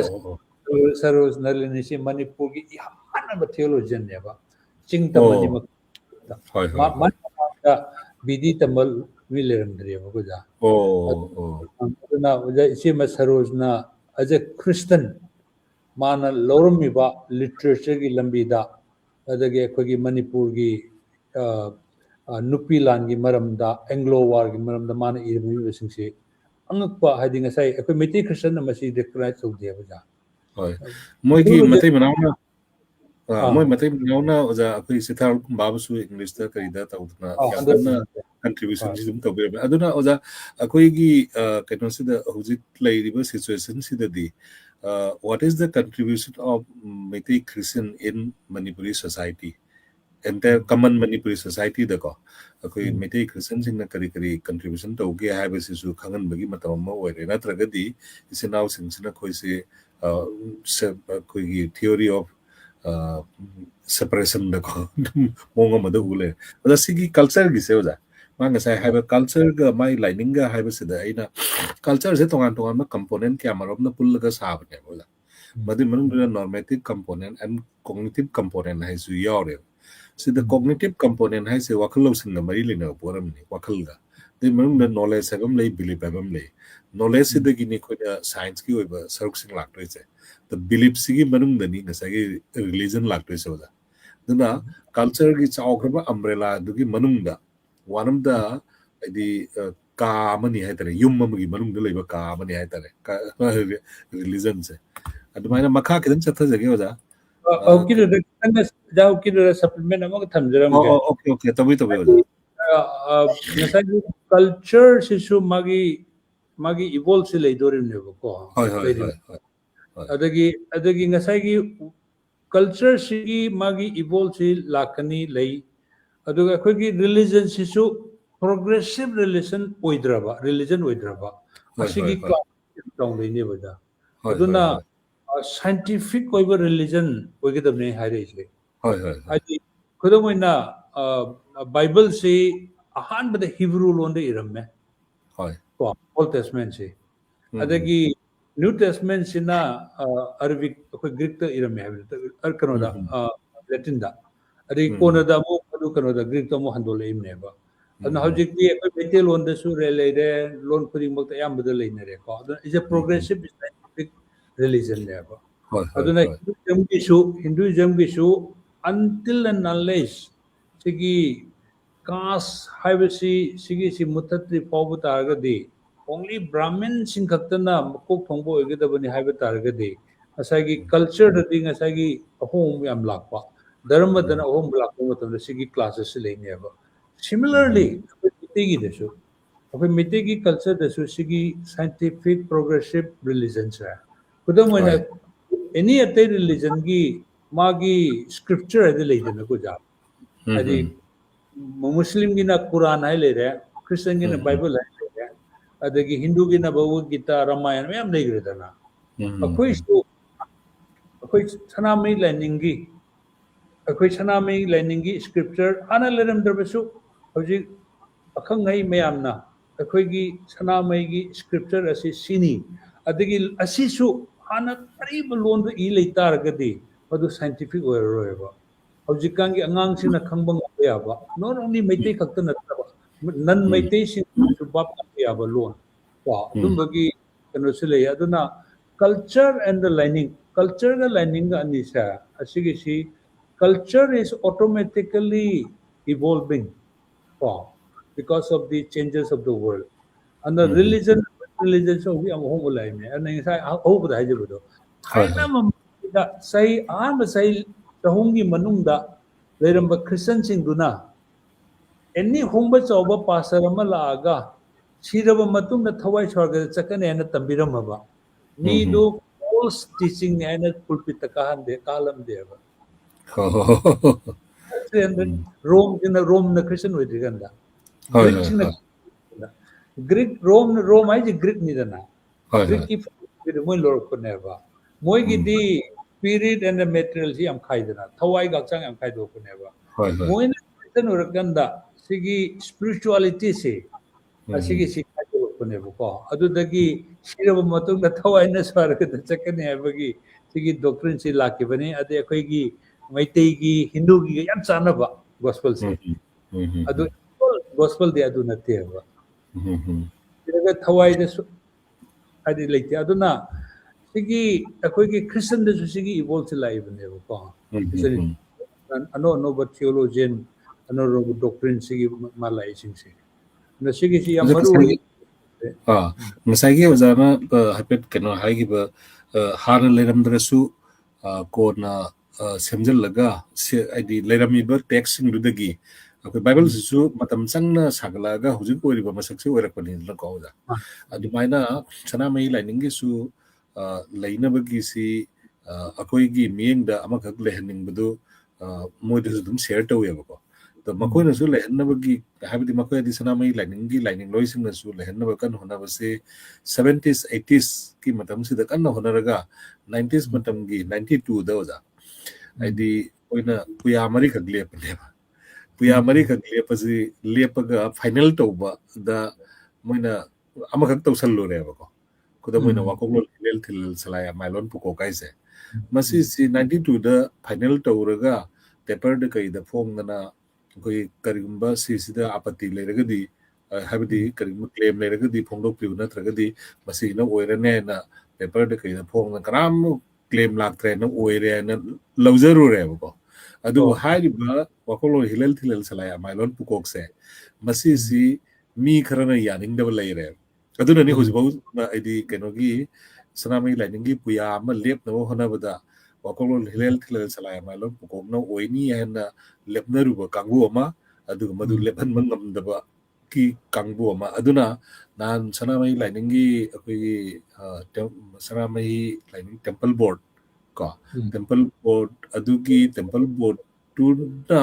कनानो तिम्ममद कोर्ट केस तौनी कोर्ट कनी हैना पुया हैना लाइक फोंगबद खोब तौनरिसे मसी हुजिकी पुया चामग हुंबु मरी र क्यानो अदु पुंजलगा फोंगबो लाइरिकसे मसी द वाकोलोन हिलल थिलल सलाय माइलो पुकोगी याउट अदुना आइदि लेपना मतमदा मसाई वाकोलोन लाइक्सी असेंग पुया ने यम कंग याजबा अदुगा कुपना नैनरुगदि मदुगी लाइक टू द पुया अमो ओइबगी मरम चत्तु खितंग सुभातबदो अदुना सोना हापुदबा पार्टी अनि ने मुकना लेसे अदुगी सप्लीमेंट यम नुगाइबा कुमै यम ले सप्लीमेंट ने जा अदुगा कनदा इसिना करी ममिंग नो माइ वारनी मपोक सिमदी है माइ मिसे दुना मागी यम इंटरेस्टिंग क्वेश्चन ने जा नुमित से सन आदि कोरोहनबा नुमित सिना अखोई मियोइबा हिंगबम अमदि सिबगी पुंसी खोंगससिदा अचौबा रेस्पॉन्सिबिलिटी अमा लौबिरी हाइरिबा आदि कोरोहनबा नुमितसी अखोइना निंगजबा खुरुमजबसी ईश्वरनसु हरावंगनी खल्ले है सी अखोइगी कनोगी बाइबल न तबीबददी ओजा से मागी से खितंग मोट मानद्रे इसेना उदर करिंगबा पाउटा पिबि निंगबा लैब्रा ओजा ये अदम हादि ngasai khudam oina tungan tungan ba religion gi magi tungan tungan ba object haitare ko magi korean ningi basi tungan tungan ba lebani na adi akoi chinau gi akoi gi sana mai do oiro natragana hindu dharma do oiro adugi matungi na di chumimne ko aduna ai wakandadi we respect adi any homo so adi akoigi teaching di manadre adubu akoigi na mo numisi yam maru ye hodi no khongdoi sumaina ko adubu akoigi na mo we creator dubu khurumu adi leshemba mapu dubu khurumu leshemba bu hayune ba aduna akoina thajari sina leshem du semba potu nataba adi potu bu semi ba leshem mapu do adubu akoina khurumani kudamoina numit tha thawamisa glengi paliba mayam punumakse isorna sebibani aduna sembiba mapudu bu khuramjaba aduga akoigi atopa akoigi se isinau warani mapoksimagi makoigi chachariba laing dunadi numitsina su responsibility ama lawri aduna masu isor gumbani tumaina masu surja deva haigera kari haigage adumaina khurumjaba yaba pot amane na khanjabase we respect haise akoina respect oi adubu akoigi tambi bagadi manadre adu khatane abuda adagi akoigi demo numisi shona sembirambani adagi numitna mana tobiriba prithvi malem sida piriba magi roles hai asigi damak numituda akoina numit nangbu thagalle haidana mabu siriba ishor dubu akoina mas prarthna tobada numit khuding haijabada akoina numit asigi damak numisina pibiriba mangan numisina malem mida pibiriba asigi damak mapu leshemba ishor mabu thagalle haina ko mabu prom swami tangsida oza nijangbi bra khangde oza ramandana saba wari khaklei ne akoigi hawdong duna akoigi choli leiba matamda mase ingam nena akoigi mapu duna haibdi yumbu duna akoigi lalten haitare adugumba kitang lumbu saba yaba maigi maingan ju oiba amakang manakta thambibudu da nungairakna aidi thak nikamba akoigi hawdong se masisi aidi nungaire abako manaktu da lemton je thambibagi hawjik mana nungairakpa matungda aidi hawdong duna lemton da thank you hairadi mapu duna sauni haiba adugumagi bagi wari pattern madi wari liba haibanina but adi jaraman dagi enaki sum adi ngasagi once any hongba chawbamna akogi india gi aingi matungina jako adi numisi aigi di ishorni hana mana thajagraba adu akoina oki numitu da nangna laten thangmaidu da nangna thank you si aini adeba hoi si akoi chindagi babu topi adeba we have to respect because that is constitution na uphold tawraba magi magi faith to akoi uphold tawgadamne mana yamna nungaiba wari ne na mayam nok na mane na hairu ne ko acting ga kari adu tasengnadi akoigi prabhu gi manai preacher sing su mafam singda khara section ba su darkar le da mana haining indudi thank you haidu isi lemton du danate mangonda lumbu saba mainga na mapiriba mapu du da thank you haiga da bane haba aduna numit se pibi bagi da mukta koina thank you haidu isi isordani adubu numit tu danate haba numit sidi isorna magi masamanai singi da mukta comfortable oina bagi da mukta aidi langbi giba adu ma polam mane na lobo ya haibagi concept amani haitare adubu any ichina omana lobo magi thajajabudu we salute we respect masi oza akoigi sociological term dako masi akoi masi sibu haira boza nasai oza na theory ho putopi gido akoigi freedom of religion se laidadi ingthaba laigani haise sociological term amakhakta kari haige da oza akoigi cultural relativism haiba ko oza yamna ethnocentric oibase masi lan thoiyeba aduga cultural relativist oiragadi ozana nga sa habise ꯑꯩꯈꯣꯏ ꯏꯆꯤꯟ ꯏꯅꯥꯎꯁꯤꯅ ꯅꯨꯃꯤꯠꯁꯤꯕꯨ ꯏꯁꯣꯔꯅꯦꯅ ꯈꯨꯔꯨꯝꯖꯕꯁꯦ ꯑꯩꯈꯣꯏꯒꯤ ꯇꯝꯕꯤꯕꯒꯗꯤ ꯃꯥꯟꯅꯗ꯭रे ꯑꯗꯨꯕꯨ ꯅꯪꯒꯤꯗꯨ ꯑꯩꯈꯣꯏ respect ꯇꯧꯏ ꯍꯥꯏꯕ ꯑꯁꯤꯕꯨ ꯑꯩꯈꯣꯏꯅ publicly ꯂꯥꯜꯂꯦ ꯍꯥꯏꯕꯁꯨ ꯌꯥꯗꯦ ꯍꯥ ꯍꯥꯏꯗꯤ ꯍꯥ ꯑꯩꯒꯤ ꯐꯦꯠꯀꯤ ꯃꯇꯨꯡ ꯏꯟꯅꯗꯤ ꯂꯥꯜꯂꯦ ꯍꯥꯏꯗꯣꯏꯅꯦꯕ ꯍꯣꯏ ꯍꯣꯏ ꯑꯗꯨ ꯍꯣꯏ ꯑꯩꯈꯣꯏ ꯃꯁꯦꯟ ꯍꯥꯏꯕ ꯌꯥꯏ ꯑꯗꯒꯤ ꯑꯩꯅ ꯑꯩꯈꯣꯏ ꯃꯁꯦꯟ ꯍꯥꯏꯖꯔꯁꯨ ꯀꯅꯥꯒꯨꯝꯕ ꯑꯃꯅ ꯃꯗꯨ ꯚꯤꯗꯤꯑꯣ ꯂꯧꯔꯒ ꯃꯗꯨꯒꯤ ꯍꯣꯏ ꯚꯥꯏꯔꯦꯜ ꯆꯠꯄ ꯃꯇꯝꯗ ꯑꯁꯤꯒꯤꯁꯨ ꯉꯁꯥꯏꯒꯤ ꯑꯩꯈꯣꯏ IPC 195A ꯒꯤ ꯃꯈꯥꯗ ꯕꯨꯛ ꯇꯧꯕ ꯌꯥꯏꯑꯕ ꯍꯣ ꯑꯗꯨꯅ ꯁꯤꯒꯤꯁꯤ ꯑꯗꯨꯅ ꯑꯦꯅꯤ ꯍꯣꯡꯕ ꯆꯥꯎꯕ ꯑꯃꯅ ꯃꯥꯅ ꯏꯁꯣꯔꯅꯤ ꯂꯥꯏꯅꯤ ꯍꯥꯏꯅ ꯂꯥꯠꯆꯔꯤꯕ ꯄꯣꯠꯇꯨ ꯍꯣꯏ ꯑꯗꯨ ꯑꯩꯅ ꯍꯦꯛ ꯏꯟꯁꯜ ꯇꯧꯔꯕ ꯑꯗꯨ ꯍꯣꯏ ꯑꯣꯏꯔꯒꯗꯤ ꯃꯁꯤ ꯅꯟ ꯚꯦꯂꯦꯕꯜ ꯋꯥꯔꯦꯟ ꯄꯤꯕ ꯌꯥꯏ ꯀꯩꯅꯣ ꯇꯧꯕ ꯌꯥꯏꯑꯕ ꯍꯣꯏ ꯍꯣꯏ ꯍꯣꯏ ꯃꯗꯨꯗꯨꯃꯁꯨ ꯑꯗꯩ ꯈꯪꯖꯤꯟꯕ ꯐꯩ ꯍꯥꯏꯇꯥꯔꯦ ꯏꯚꯟ ꯐꯣꯔ ꯑꯦꯛꯖꯥꯝꯄꯜ ꯑꯩꯈꯣꯏ ꯃꯔꯛꯇ ꯌꯥꯝ ꯂꯩꯀꯣ ꯃꯁꯤ ꯊꯣꯛꯁꯨ ꯊꯣꯛꯈ꯭ꯔꯕꯅꯤ ꯍꯥꯏꯗꯤ ꯑꯩꯅ ꯈ꯭ꯔꯤꯁꯇꯟ ꯑꯣꯏꯗ꯭ꯔꯤꯀꯥꯟꯗ ꯑꯩꯒꯤ ꯊꯥꯖꯔꯝꯕ ꯂꯥꯏꯁꯦ ꯍꯧꯖꯤꯛꯇꯤ ꯑꯩ ꯈ꯭ꯔꯤꯁꯇꯟ ꯑꯣꯏꯔꯦ ꯑꯩ ꯊꯥꯖꯗ꯭ꯔꯦꯕ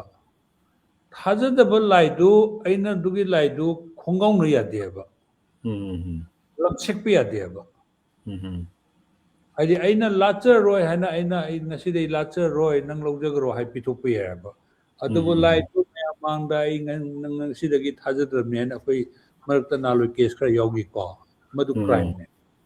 ꯍꯣꯏ ꯕꯤꯀꯣꯖ ꯍꯥꯏꯗꯤ ꯑꯩꯈꯣꯏ ꯕꯥꯏꯕꯜꯁꯤ ꯃꯤꯗꯨꯅ ꯊꯥꯖꯗ꯭ꯔꯦ ꯕꯥꯏꯕꯜꯁꯤ ꯑꯩ ꯃꯥꯡꯗ ꯁꯦꯒꯥꯏꯕ ꯃꯇꯝꯗ it is insulting the all the Christians not ꯍꯣꯏ ꯑꯣꯟꯂꯤ ꯃꯤ ꯍꯣꯏ ꯑꯗꯨꯅ ꯑꯦꯅꯤ ꯑꯩꯈꯣꯏꯒꯤ ꯑꯣꯕꯖꯦꯛ ꯑꯩꯈꯣꯏꯒꯤ ꯊꯥꯖꯔꯝꯕ ꯂꯥꯏꯁꯤ ꯑꯩꯅ ꯈ꯭ꯔꯤꯁꯇꯟ ꯑꯣꯏꯔꯦ ꯍꯥꯏꯗꯅ ꯖꯟꯇꯔ ꯁꯤꯕꯕꯨ ꯑꯣꯏꯔꯁꯨꯀꯣ ꯃꯥꯅ ꯁꯤꯅꯤꯡꯗꯕꯗꯨ ꯌꯥꯝꯅ ꯔꯦꯁꯄꯦꯛ ꯇꯧꯔꯒ ꯂꯧꯊꯣꯛꯑꯒ ꯑꯩ ꯉꯁꯤꯗꯒꯤ ꯃꯁꯤ ꯁꯤꯔꯣꯏ ꯊꯝꯕ ꯌꯥꯏꯑꯕ ꯍꯣꯏ ꯍꯣꯏ ꯑꯗꯨꯅ ꯃꯌꯥꯝ ꯃꯥꯡꯗ ꯑꯁꯤ ꯀꯔꯤꯁꯨ ꯅꯠꯇꯕꯅꯤ ꯁꯤ ꯂꯥꯏꯅꯤ ꯑꯗꯨꯅꯤ ꯍꯥꯏꯅ ꯚꯤꯗꯤꯑꯣꯒ ꯀꯥꯞꯄꯒ ꯃꯤꯉꯣꯟꯗꯒ ꯊꯥꯗꯣꯛꯇꯅꯒ ꯇꯧꯕꯀꯣ ꯑꯁꯤꯗꯤ ꯃꯁꯤ ꯀ꯭ꯔꯥꯏꯝꯅꯦꯕ ꯏꯠꯁ ꯑ ꯀ꯭ꯔꯥꯏꯝ ꯃꯤꯗꯨꯅ ꯆꯠꯆꯔꯝꯕ ꯑꯗꯨꯕꯨ ꯌꯥꯖꯔꯤꯕ ꯀꯝꯃ꯭ꯌꯨꯅꯤꯇꯤꯗꯨꯗ ꯏꯟꯁꯜ ꯇꯧꯕꯅꯦꯕ ꯇꯧꯕꯅꯦꯕ ꯃꯗꯨ ꯇꯧꯔꯣꯏꯗꯕꯅꯤ ꯍꯥꯏꯕ ꯑꯗꯨꯅ ꯀꯜꯆꯔꯦꯜ ꯔꯤꯂꯦꯇꯤꯚꯤꯁ ꯑꯣꯏꯕ ꯀꯜꯆꯔꯦꯜ ꯔꯤꯂꯦꯇꯤꯚꯤꯖꯝꯁꯦ ꯃꯁꯤ ꯑꯃꯒ ꯅꯨꯡꯁꯤ ꯆꯥꯟꯅꯅ ꯂꯩꯍꯟꯅꯕꯒꯤ ꯃꯔꯝ ꯑꯃꯅꯦꯕ ꯌꯥꯝꯅ ꯏꯊ꯭ꯅꯣꯁꯦꯟꯇ꯭ꯔꯤꯛ ꯑꯣꯏꯕ ꯑꯩꯒꯤꯁꯤꯅ ꯆꯨꯝꯃꯤ ꯅꯪꯒꯤꯗꯨ ꯆꯨꯝꯗꯦ ꯅꯣꯏꯒꯤꯗꯨ ꯂꯥꯜꯂꯤ ꯉꯁꯥꯏ ꯅꯨꯃꯤꯠꯇꯣ ꯍꯥꯏꯗꯤ ꯑꯩꯈꯣꯏ ꯏꯆꯤꯟ ꯏꯅꯥꯎꯁꯤꯅ ꯏꯁꯣꯔꯅ ꯈꯨꯔꯨꯝꯖꯕꯁꯦ ꯁꯤꯗꯤ ꯀꯗꯥꯏ ꯅꯨꯃꯤꯠꯅꯣ ꯑꯗꯨꯗꯤ ꯅꯨꯃꯤꯠ ꯅꯠꯇꯦ ꯅꯨꯃꯤꯠꯄꯨ ꯁꯦꯝꯕꯤꯔꯛꯄ ꯏꯁꯣꯔꯗꯨ ꯑꯩꯈꯣꯏꯒꯤ ꯊꯥꯖꯕꯗꯨꯅ ꯑꯆꯨꯝꯕꯅꯤ ꯅꯪꯒꯤ ꯊꯥꯖꯕꯗꯨꯅ ꯑꯔꯥꯟꯕꯅꯤ ꯍꯥꯏꯅ ꯃꯉꯣꯟꯗ ꯍꯥꯏꯕꯁꯦ ꯃꯁꯤ ꯑꯣꯖꯥꯅꯁꯨ ꯍꯧꯖꯤꯛ ꯍꯥꯏꯗꯤ ꯍ꯭ꯌꯨꯃꯦꯟ ꯔꯥꯏꯠꯁꯀꯤ ꯄꯣꯏꯟ ꯑꯣꯐ ꯚ꯭ꯌꯨꯗꯒꯤꯁꯨ ꯑꯦꯛꯇꯤꯚꯤꯁ ꯑꯃ ꯑꯣꯏꯅꯁꯨ ꯄ꯭ꯔꯣꯇꯦꯛ ꯇꯧꯕꯤꯔꯤꯑꯕꯀꯣ ꯃꯁꯤ ꯑꯩꯈꯣই ꯃꯌꯥꯝ ꯄꯨꯝꯅꯃꯛ ꯈꯪꯃꯤꯟꯅꯔꯒꯗꯤ ꯅꯨꯡꯁꯤ ꯆꯥꯟꯅꯅ ꯂꯩꯃꯤꯟꯅꯕꯁꯤ ꯌꯥꯒꯅꯦꯕ ꯑꯣꯖꯥ ꯑꯗ ꯑꯩꯈꯣꯏ DC ꯁꯂꯥꯝꯗꯣ ꯉꯁꯥꯏꯒꯤ ꯃꯥ ꯀꯩꯅꯣꯝ ꯈꯛꯀ ꯍꯥꯏ ꯀꯔꯤ ꯍꯥꯏꯅꯣ ꯑꯝꯇ ꯌꯦꯡꯁꯦ ꯑꯣꯖꯥ ꯄ꯭ꯔꯤꯊꯤꯕꯤꯗ ꯂꯩꯔꯤꯕ ꯈ꯭ꯔꯤꯁꯇꯟ ꯃꯌꯥꯝꯁꯤꯒꯤ ꯄꯩꯁꯥ ꯄꯤꯕ ꯉꯝꯕ ꯅꯠꯇꯦ ꯑꯇꯣꯞꯄ ꯙꯔꯃꯗꯨꯒꯤ ꯂꯨꯆꯤꯡꯕꯅ ꯃꯈꯣꯏꯅ ꯊꯥꯖꯕ ꯏꯁꯣꯔꯗꯨꯗ ꯀꯠꯄ ꯈꯨꯗꯤꯡ ꯐꯪꯖꯕꯒꯨꯝ ꯈ꯭ꯔꯤꯁꯇꯟꯒꯤꯁꯨ ꯂꯨꯆꯤꯡꯕ ꯑꯗꯨꯅ ꯃꯦꯝꯕꯔꯁꯤꯡꯕꯨ ꯇꯝꯕꯤꯕ ꯁꯦꯟꯅꯕꯤꯕ ꯑꯗꯨꯒꯤ ꯐꯪꯖꯕꯅꯤ ꯈ꯭ꯔꯤꯁꯇꯟꯒꯤ ꯑꯣꯏꯖꯕ ꯇꯥꯟꯕ ꯍꯥꯏꯕ ꯁꯤꯔꯒ ꯁꯔꯒ ꯐꯪꯖꯗꯨꯅ ꯏꯁꯣꯔ ꯏꯕꯨꯡꯉꯣꯕꯨ ꯐꯪꯖꯕꯗꯨꯅꯤ ꯃꯁꯤ ꯑꯗꯨꯝ ꯑꯩꯈꯣꯏ ꯑꯦꯄ꯭ꯔꯤꯁꯤꯌꯦꯠ ꯇꯧꯔꯤ ꯑꯗꯨꯒ ꯏꯆꯤꯟ ꯏꯅꯥꯎꯅ ꯍꯥꯏꯔꯤꯁꯦ ꯑꯣꯖꯥꯒ ꯑꯩꯒꯤ ꯋꯥꯈꯜꯂꯣꯟꯁꯨ ꯆꯞ ꯃꯥꯟꯅꯩ ꯃꯁꯤꯒꯤꯁꯤꯇꯕꯨ ꯏꯆꯤꯟ ꯏꯅꯥꯎ ꯑꯇꯩꯁꯤꯡꯗꯁꯨ ꯈꯪꯍꯟꯅꯤꯡꯕꯗꯨꯅꯤ ꯑꯩꯈꯣꯏꯒꯤ ꯑꯣꯏꯖꯕꯁꯤ ꯀꯔꯝꯕ ꯑꯣꯏꯖꯕ ꯇꯥꯟꯕꯅꯣ ꯍꯥꯏꯕꯗ ꯁꯤꯔꯕ ꯃꯇꯨꯡꯗ ꯁꯔꯒ ꯐꯪꯖꯗꯨꯅ ꯏꯁꯣꯔ ꯏꯕꯨꯡꯉꯣꯕꯨ ꯐꯪꯖꯕꯗꯨꯅꯤ ꯍꯥꯏꯕ ꯐꯖꯕꯤ ꯁꯣꯔꯥꯏ ꯁꯝ ꯍꯥꯏꯅ ꯑꯣꯖꯥ ꯏꯆꯟꯂ ꯏꯆꯦꯔ ꯑꯃꯅ ꯃꯥꯒꯤ ꯀꯣꯇꯦꯁꯟ ꯀꯩꯅꯣꯁꯤꯗꯤ ꯑꯦꯕ꯭रिꯚꯤꯌꯦꯁꯟꯁꯤꯗꯤ ꯈꯪꯗ꯭ꯔꯦ ꯑꯣꯖꯥ IUPAC ꯁꯦ ꯑꯣꯖꯥ ꯈꯪꯕꯤꯕ꯭ꯔꯥ ꯈꯪꯗꯦ IUPAC nomenclature of name ꯑꯁꯤꯗ ꯑꯦꯅꯤ ꯄ꯭ꯂꯥꯟ ꯑꯣꯏꯔꯁꯨ ꯑꯦꯅꯤꯃꯦꯜ ꯑꯣꯏꯔꯁꯨ ꯃꯤꯒꯤ ꯑꯣꯏꯔꯁꯨ ꯖꯦꯔꯤꯛꯅ ꯍꯥꯏꯔ ꯍꯥꯏꯗꯤ ꯍꯥꯎ ꯒꯥꯔꯂꯤꯛ ꯍꯥꯏꯕ ꯃꯥꯏꯗ ꯈꯪꯗꯦ ꯍꯜꯂꯒ ꯁ꯭ꯄꯦꯁꯤꯐꯤꯛ ꯅꯦꯝ ꯑꯁꯤꯒ ꯏꯕꯤꯕ ꯍꯥꯏꯕꯗꯨ ꯂꯩꯕꯅꯤ ꯑꯣꯖꯥ ꯑꯅꯤꯕꯨ ꯊꯥꯒꯠꯆꯔꯤ ꯃꯃꯥꯡꯒꯤ ꯄꯔꯦꯡꯁꯦ ꯈꯪꯗ꯭ꯔꯁꯨ ꯄꯣꯂꯣꯏꯒꯤ ꯑꯣꯖꯥ ꯑꯅꯤꯕꯨ ꯊꯥꯒꯠꯆꯔꯤ ꯍꯥꯏꯕꯁꯤ ꯂꯧꯁꯤꯟꯖꯔꯦ ꯃꯃꯥꯡꯒꯤ ꯄꯔꯦꯡꯗꯨꯗꯤ ꯑꯩꯈꯣꯏ ꯄꯥꯕ ꯊꯣꯛꯇ꯭ꯔꯦ ꯀꯩ ꯍꯥꯏꯅꯣ ꯑꯩꯈꯣꯏ ꯐꯖꯅ ꯈꯪꯗ꯭ꯔꯦ ꯍꯥꯏꯇꯥꯔꯦ ꯀꯔꯤ ꯍꯥꯏꯕ ꯑꯩꯈꯣꯏ ꯏꯆꯤꯟ ꯏꯅꯥꯎ ꯑꯃꯅ ꯉꯁꯥꯏ ꯅꯣꯏꯅ ꯈ꯭ꯔꯤꯁꯇꯟ ꯄꯥꯁꯇꯔꯗꯤ ꯄꯩꯁꯥ ꯐꯪꯉꯦ ꯍꯥꯏꯈꯤꯗꯥꯏꯅꯦ Christian pastor paisa phangba gi maram sidi mawng kya maram lei ojabu ko akoi gi church tu gi koi gi kare hetare magi offering sing amadi tithe sing members sing dana khaijan jaba magi independent churches singi chanabi si boi boja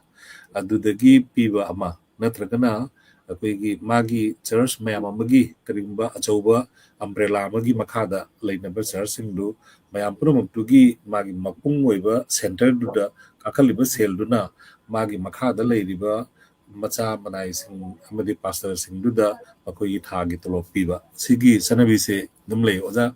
na samna kari haiba ye oja na khangba dumna leye adi leye adugo mayamna khaliba mayamgi wakanda yamna chauna yamna adagi pastor khudimak phangungani ana khambiba leregadi madumakti oidre maroina hanak lunch akoigi hanaki megi 2003 gi matungdadi ai ngasa haijabadu akoi Thobal district adagi Imphal east side sidi ayamba akoi naga singa naknabani na ko naga singna dum mateng moi piri mateng am pikpani da adagi adi pibani haidu tha hum mari pibi daba adi moi du su ngasai gi local gi moi church members na pirakpane ba adagi som moirang side agadi Chusambu side somda leramba sidi amok akoi naknaba kuki mar mayam nong pirambane makoi dudi hoji amatta phangdadana moi si angwan leye adagi akoi Thobal district side somda su aji mayam si support mayam na yam phangungane khanbado adumaina phangde adubu akoi mai leriba church adudagi church member church Christian oriba member sing sen pambagi Christian oramba orangani haina haibiriba sing do makoi du sen phangde adubu makoi da moina phangdagi sama thokpagi tara thokpagi ama church kallu adagi Sunday khudingi offering purau adagi noigi low income da thopa mayam da purau adudagi phangdu paisa duna pastor dugi magi tolop haide da koina support haye adu lising manga phangba pastor si yamamoy all Manipur da lising gang phangba pastor si yamamoy aduna lising ani phangba aduna adum moi harauna hingjabani aduna atei moida chokot khongtang laiba mayam dudi masidi akoi miyoy bana bab tadre adi aigi akogi tadabam leijayaba mai tolop tudi kitang mating ni adubu aigi awat tudi isona pangbigani aduna loina pastor singsi moyum makai saye masa masu singsu fajana tamale doctor tambasi yawi udi doctor tamba mayam su yawri tolop kaya pangmono haradi lising mga su pangde moido aduna moi ai punsida sune akoi si tolop yam sa deba sahi nipu mapan lera su tolop khajik taneba kaguma hangaga de haidokpa ngamoy ko masingdo adubu yum fajana dum sarga leijai loksing kitang leijai isa sing mapanda dum thabo ingang torga leiye madu akoina aina mission gi thabak tawbasida phangiba tolop tudai natte adu ishorgi thaujan haiba amako America da kimatana laaga nang sima dollar chama sima ngasi chahi nifu Christian orko piram bambu leitre dollar tara piram budi amuk yaura mane ni resu api fundraise tawe ni bada nibam leiti ba Hyderabad ki church members in da pastor koi team na ni badi koi ni ko ni base lanai gi nate mayam lanai gi muni main bani mayam so as a church ki akoi gi system ama leiba akoi gi se kudamana Presbyterian churches kana India ko PCI kumba the Baptist ki moi gi paring chatpa gumba moi gi habadi kano magi sinor magi makhada sumaina atei mem leiba sing sidi hada dagi achauba mafam madagi macha mafam madagi mayam sing loina kakalaga decentralized toraga tolopi bangam bagi choma lere independent churches sing offering the tithes ka dudagi magi pastor gi honorarium natragana support to kharapi du nat ki mathakta church sanba ngamna basu dum building sanba ngamna ba posai lesson ngamna basu dum honori ne haba da aduna yam wana struggle tawraga su isorgi bor haiba masu ꯀꯗꯥꯏꯗꯅꯣ ꯈꯪꯗꯅ ꯑꯗꯨꯝ ꯂꯩꯌꯦꯕꯀꯣ ꯃꯔꯝꯗꯤ ꯄꯥꯁꯇꯔꯁꯤꯡ ꯌꯥꯝꯅ ꯊꯣꯛꯇ꯭ꯔꯒꯁꯨ ꯃꯣꯏꯅ ꯅꯨꯡꯉꯥꯏ ꯌꯥꯏꯐꯅ ꯂꯩꯕ ꯈꯪꯗꯦ ꯍꯔꯥꯎ ꯇꯌꯥꯝꯅ ꯂꯩꯕ ꯈꯪꯗꯦ ꯅꯥꯗ ꯌꯦꯛꯇꯅ ꯂꯩꯕ ꯈꯪꯗꯦ ꯑꯗꯨꯒ ꯃꯤꯒꯤ ꯄꯥꯡꯕꯁꯤꯗꯤ ꯑꯣꯖꯥ ꯄꯥꯡꯕ ꯍꯥꯏꯁꯤꯗꯤ ꯃꯩꯇꯩꯒꯤꯁꯨ ꯀꯜꯆꯔ ꯑꯃꯅꯤ ꯑꯩꯈꯣꯏ ꯊꯥꯏꯅ ꯌꯨꯝ ꯑꯃ ꯁꯥꯕꯗ ꯁꯪꯒꯣꯏ ꯑꯃ ꯀꯨꯞꯄꯗ ꯈꯨꯟꯗꯧ ꯁꯨꯕ ꯍꯥꯏꯗꯅ ꯑꯩꯈꯣꯏ ꯆꯠꯅꯔꯤꯁꯦ ꯑꯣꯖꯥꯒꯤꯔꯣꯝꯗ ꯀꯔꯤ ꯍꯥꯏꯅꯕꯅꯣ ꯈꯪꯗꯦ ꯑꯩꯈꯣꯏꯔꯣꯝꯗꯗꯤ ꯏꯃꯨꯡ ꯑꯃꯗ ꯂꯨꯍꯣꯡꯕ ꯑꯃ ꯊꯣꯛꯑꯦ ꯃꯣꯏꯗ ꯑꯩꯈꯣꯏꯒꯤꯁꯦ ꯃꯥꯟꯗꯣꯞ ꯈꯟꯗꯣꯔꯦ ꯑꯗꯨ ꯑꯣꯏꯇꯥꯔꯗꯤ ꯃꯤꯉꯣꯟꯗ ꯄꯩꯁꯥ ꯅꯦꯛꯊꯣꯛꯄꯒꯤ ꯗꯔꯀꯥꯔ ꯂꯩꯔꯝꯗꯦꯕ ꯈꯨꯟꯗꯨꯒꯤ ꯅꯍꯥꯔꯣꯟꯁꯤꯡ ꯌꯨꯝꯊꯣꯡ ꯈꯨꯗꯤꯡꯒꯤ ꯂꯥꯛꯑꯒ ꯏꯂꯥꯏ ꯂꯥꯏꯅ ꯁꯥꯔꯝꯃꯦꯕ ꯍꯥꯟꯅ ꯑꯩꯈꯣꯏ ꯑꯥꯗ ꯈꯨꯜꯂꯪ ꯍꯥꯏꯅ ꯍꯥꯏꯅꯔꯝꯃꯤ ꯍꯧꯖꯤꯛꯀꯥꯟꯗꯤ ꯈꯨꯂꯪꯁꯦ ꯈꯨꯜꯂꯪ ꯂꯩꯕ ꯂꯩꯇ꯭ꯔꯦ ꯍꯥꯟꯅꯗꯤ ꯈꯨꯜꯂꯪ ꯍꯥꯏꯅ ꯑꯗꯨꯝ ꯍꯥꯏꯅꯔꯝꯃꯤ ꯂꯧꯕꯨꯛꯀꯤ ꯂꯧꯒꯤꯗ ꯑꯩꯈꯣꯏꯅ ꯈꯨꯂꯪ ꯍꯥꯏ ꯑꯩꯈꯣꯏ ꯁꯣꯝꯗꯅ ꯊꯕꯛ ꯍꯣꯏ ꯁꯨꯕ ꯆꯠꯄ ꯑꯇꯩ ꯂꯧꯒ ꯃꯔꯤ ꯂꯩꯅꯗꯕꯁꯤꯡꯁꯤꯗꯗꯤ ꯈꯨꯟꯗꯧ ꯑꯣ ꯁꯨꯕ ꯆꯠꯄ ꯍꯥꯏ ꯑꯣ ꯑꯗꯨꯒ ꯑꯣꯀꯦ ꯂꯧꯕꯨꯛꯇ ꯆꯠꯄꯁꯤꯅ ꯈꯨꯂꯪ ꯆꯠꯄ ꯑꯣ ꯑꯗꯨꯒꯤ ꯑꯗꯨꯃꯥꯏꯅ ꯚꯦꯔꯤ ꯒꯨꯗ ꯅ꯭ꯌꯨ ꯋꯥꯔꯗ ꯑꯩꯈꯣꯏꯒꯤ ꯂꯧꯁꯤ ꯃꯌꯥꯝ ꯑꯃ ꯂꯧꯐꯥꯠ ꯇꯥꯔꯦ ꯂꯧꯍꯣꯟꯁꯦ ꯐꯣꯏꯔꯒ ꯔꯦꯗꯤ ꯂꯩꯔꯦ ꯑꯗꯨꯒ ꯈꯨꯟꯒꯤ ꯃꯤ ꯃꯌꯥꯝ ꯆꯠꯂꯒ ꯂꯤꯡꯕꯤꯔꯨꯗꯣꯏꯅꯦꯕꯀꯣ ꯍꯣꯏ ꯑꯁꯤꯒꯤ ꯍꯣꯏ ꯁꯄꯣꯔꯇꯤꯡ ꯁꯤꯁꯇꯦꯝꯁꯤꯗꯤ ꯃꯩꯇꯩ ꯏꯁꯥꯒꯤꯁꯨ ꯑꯗꯨꯝ ꯂꯣꯏꯅꯔꯛꯄꯅꯤ ꯑꯗꯨꯒ ꯃꯈꯣꯏꯒꯤ ꯆꯔꯆꯇꯨ ꯈꯔ ꯁꯣꯜꯂꯦ ꯃꯈꯣꯏꯗ ꯑꯩꯈꯣꯏꯅ ꯀꯅꯥꯒꯨꯝꯕ ꯈꯤꯇꯪ ꯀꯟꯕ ꯆꯔꯆ ꯑꯃꯅ ꯃꯈꯣꯏꯒꯤ ꯄꯥꯁꯇꯔꯗꯨꯗ ꯈꯤꯇꯪ ꯃꯇꯦꯡ ꯑꯣꯏꯁꯅꯨ ꯍꯥꯏꯅ ꯄꯥꯡꯕ ꯑꯁꯤꯒꯤ ꯄꯥꯡꯕꯒꯤ ꯆꯠꯅꯕꯤꯁꯤꯗꯤ ꯑꯩꯈꯣꯏꯒꯤ ꯖꯥꯇꯤ ꯕꯤꯖꯥꯇꯤ ꯍꯥꯏꯕ ꯑꯃ ꯊꯤꯅꯗ꯭ꯔꯦ ꯑꯣꯖꯥ ꯄ꯭ꯔꯚꯨꯗ ꯂꯩꯕ ꯏꯆꯤꯜ ꯏꯅꯥꯎꯁꯤꯡꯁꯤꯅ ꯀꯅꯥꯒꯨꯝꯕ ꯑꯁꯣꯟꯕ ꯆꯔꯆ ꯑꯃꯕꯨ ꯈꯤꯇꯪ ꯀꯟꯈꯠꯂꯛꯅꯕꯒꯤꯗꯃꯛꯇ ꯄꯥꯡꯅꯕꯁꯤꯗꯤ ꯑꯗꯨꯝ ꯂꯩꯅꯩ ꯃꯗꯨꯃꯛꯅ ꯑꯆꯧꯕ ꯒ꯭ꯔꯥꯟ ꯑꯃ ꯑꯣꯏꯅ ꯐꯪꯗꯅ ꯄꯩꯁꯥ ꯌꯥꯝꯅ ꯐꯪꯕꯒꯤ ꯄꯣꯠꯇꯨꯗꯤ ꯅꯠꯇꯦ ꯍꯥꯏꯖꯔꯤꯕ ꯑꯣꯖꯥ ꯑꯗꯨꯗꯨꯃ ꯏꯆꯤꯟ ꯏꯅꯥꯎ ꯃꯥꯂꯪꯕ ꯂꯥꯏꯁ꯭ꯔꯝ ꯍꯥꯏꯅ ꯃꯥꯁꯨ ꯇꯣꯏꯅ ꯑꯩꯒꯤ ꯂꯥꯏꯐꯇ ꯌꯥꯎꯔꯒ ꯑꯗꯨꯝ ꯑꯐ ꯑꯐꯕ ꯑꯗꯨꯝ ꯀꯃꯦꯟ ꯑꯗꯨꯝ ꯄꯤꯕꯅꯤ ꯄꯩꯁꯥ ꯐꯪꯉꯦ ꯈꯜꯂꯁꯤ ꯄꯩꯁꯥ ꯈꯔ ꯑꯗꯨꯒꯤꯗꯃꯛꯇ ꯃꯤꯅ ꯍꯥꯎꯔꯥꯏꯅꯤꯡꯕ ꯍꯥꯎꯒꯤ ꯂꯥꯏ ꯅꯤꯡꯕ ꯍꯥꯏꯅ ꯑꯣꯖꯥ ꯀꯣ ꯍꯥꯏꯅ ꯏꯃꯨꯡꯗꯒꯤ ꯂꯩꯀꯥꯏꯗꯒꯤ ꯇꯥꯟꯊꯣꯛꯄ ꯏꯟꯊꯣꯛꯂꯛꯄ ꯐꯥꯎꯕ ꯉꯁꯤꯁꯨ ꯃꯤꯑꯣꯏ ꯀꯌꯥ ꯑꯃ ꯄ꯭ꯔꯚꯨꯕꯨ ꯊꯥꯗꯣꯛꯄ ꯂꯩꯇꯅ ꯅꯤꯡꯖꯔꯤ ꯃꯁꯤꯕꯨ ꯄꯩꯁꯥꯒꯤ ꯑꯣꯏꯒꯗ꯭ꯔꯥ ꯃꯤꯑꯣꯏꯕ ꯍꯥꯏꯕꯁꯤ ꯃꯌꯨꯝ ꯍꯥꯏꯕ ꯁꯤꯗꯩ ꯍꯦꯟꯅ ꯅꯨꯡꯉꯥꯏꯕ ꯂꯩꯇꯦ ꯍꯥꯏꯅꯔꯤꯕꯅꯤ ꯑꯗꯨꯕꯨ ꯏꯁꯣꯔꯅ ꯍꯦꯟꯅ ꯅꯨꯡꯁꯤꯕ ꯊꯋꯥꯏꯒꯤ ꯈꯜꯂꯒ ꯅꯤꯡꯖꯕꯅꯤ ꯇꯥꯏꯕꯪꯒꯤ ꯅꯠꯇꯦ ꯍꯥꯏꯖꯅꯤꯡꯉꯤ ꯌꯥꯝ ꯐꯖꯅ ꯐꯣꯡꯗꯣꯛꯄꯤꯔꯦ ꯍꯥꯏꯅ ꯂꯧꯖꯩ ꯑꯣꯖꯥ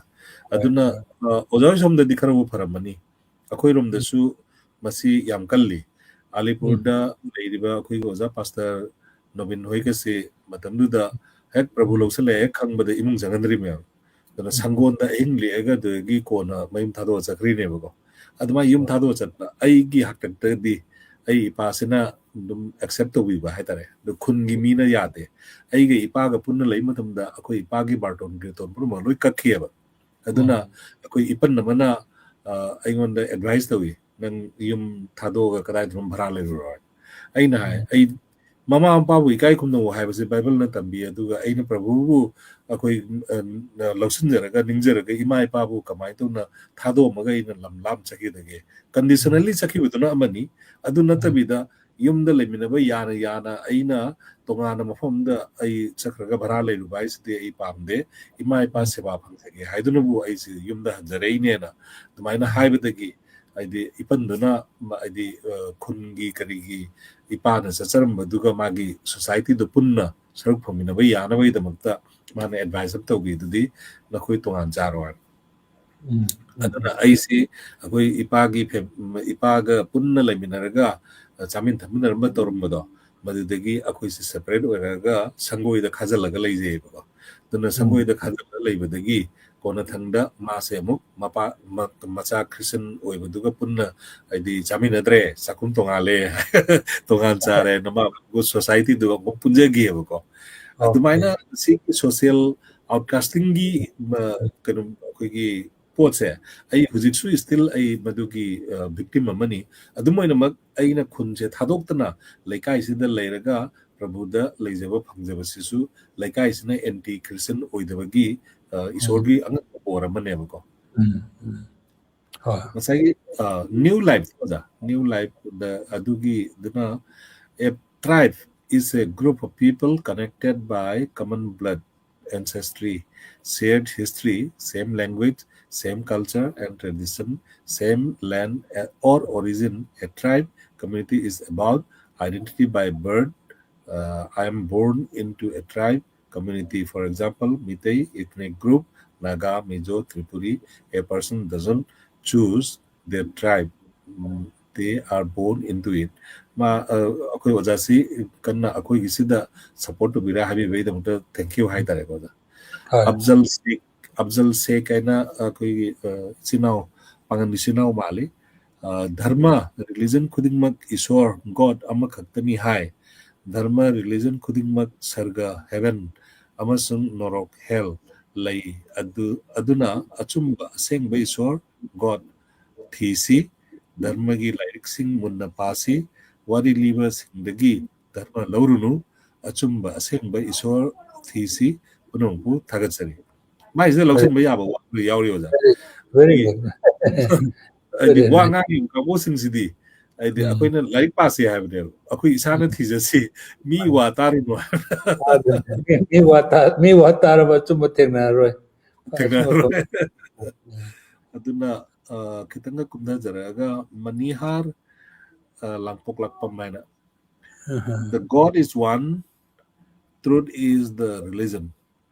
So there is no difference between Sanamahi and Jesus. So better to follow your own religion, Sanamahism.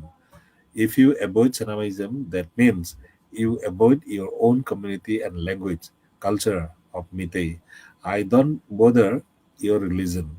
Lucin Purel Korongan Bakuman has given his opinion elaborately. Loss of religion is loss of culture. Loss of culture is loss of nation. Yai pare. Oza si kari hai bini oza. ai hana dum haijagrabani haidi ngasai hadi akoi ujana phongdoi si ujagi opinion ne dum logjai ko aduna ngasai akoi gi the any lining dharma gi matang da la agadi ngasai gi Freedom of religion. adudi ngasai akoi personal choice ne bo ko aduna ina sai panjagi badu akoi gi kana gumba yamna akoi gi lebak Italy da German da adagi hojik India da swaitare sige akoi religion siga culture ga pura aga akoi ethnicity si mangan gragani adagi akoi lebak mutkragani haiba loan sige sinaba loan cha akoi human right maroina akoi research study tobusing china almost all sigi fascism gi wakalon chenba singchigi mogi ideology si sigi wakalon chi leini haire moise aduna sigi mipayan mampu an neba ko adagi mipayan po kansida akhugi yenaba number 1 kanano number 2 ne ji thirakane ana sigi yegna di akoi hojik thingogda taragadi akoi gi si mangragani haibagi sigi connection cha masi yam lak aduna aina ngasai lengang machugi fi shetpa horega harise aduna wakalon si karai lai mu pe yam khamai mathuk tai ba aduna i wakalon si whole world da mayam yam na khangraba wakalon ni China gi movement ngang si China si mutkrani ga tor sagalakrim ne ba agi mau gi movement ga lakri si ko adu China ji ngang si mutkram rai ba adagi akoi gi ijati Meitei mutkrani haibasidi ngasi fawbada akoi Meitei gi masing handarakpagi mami taba udri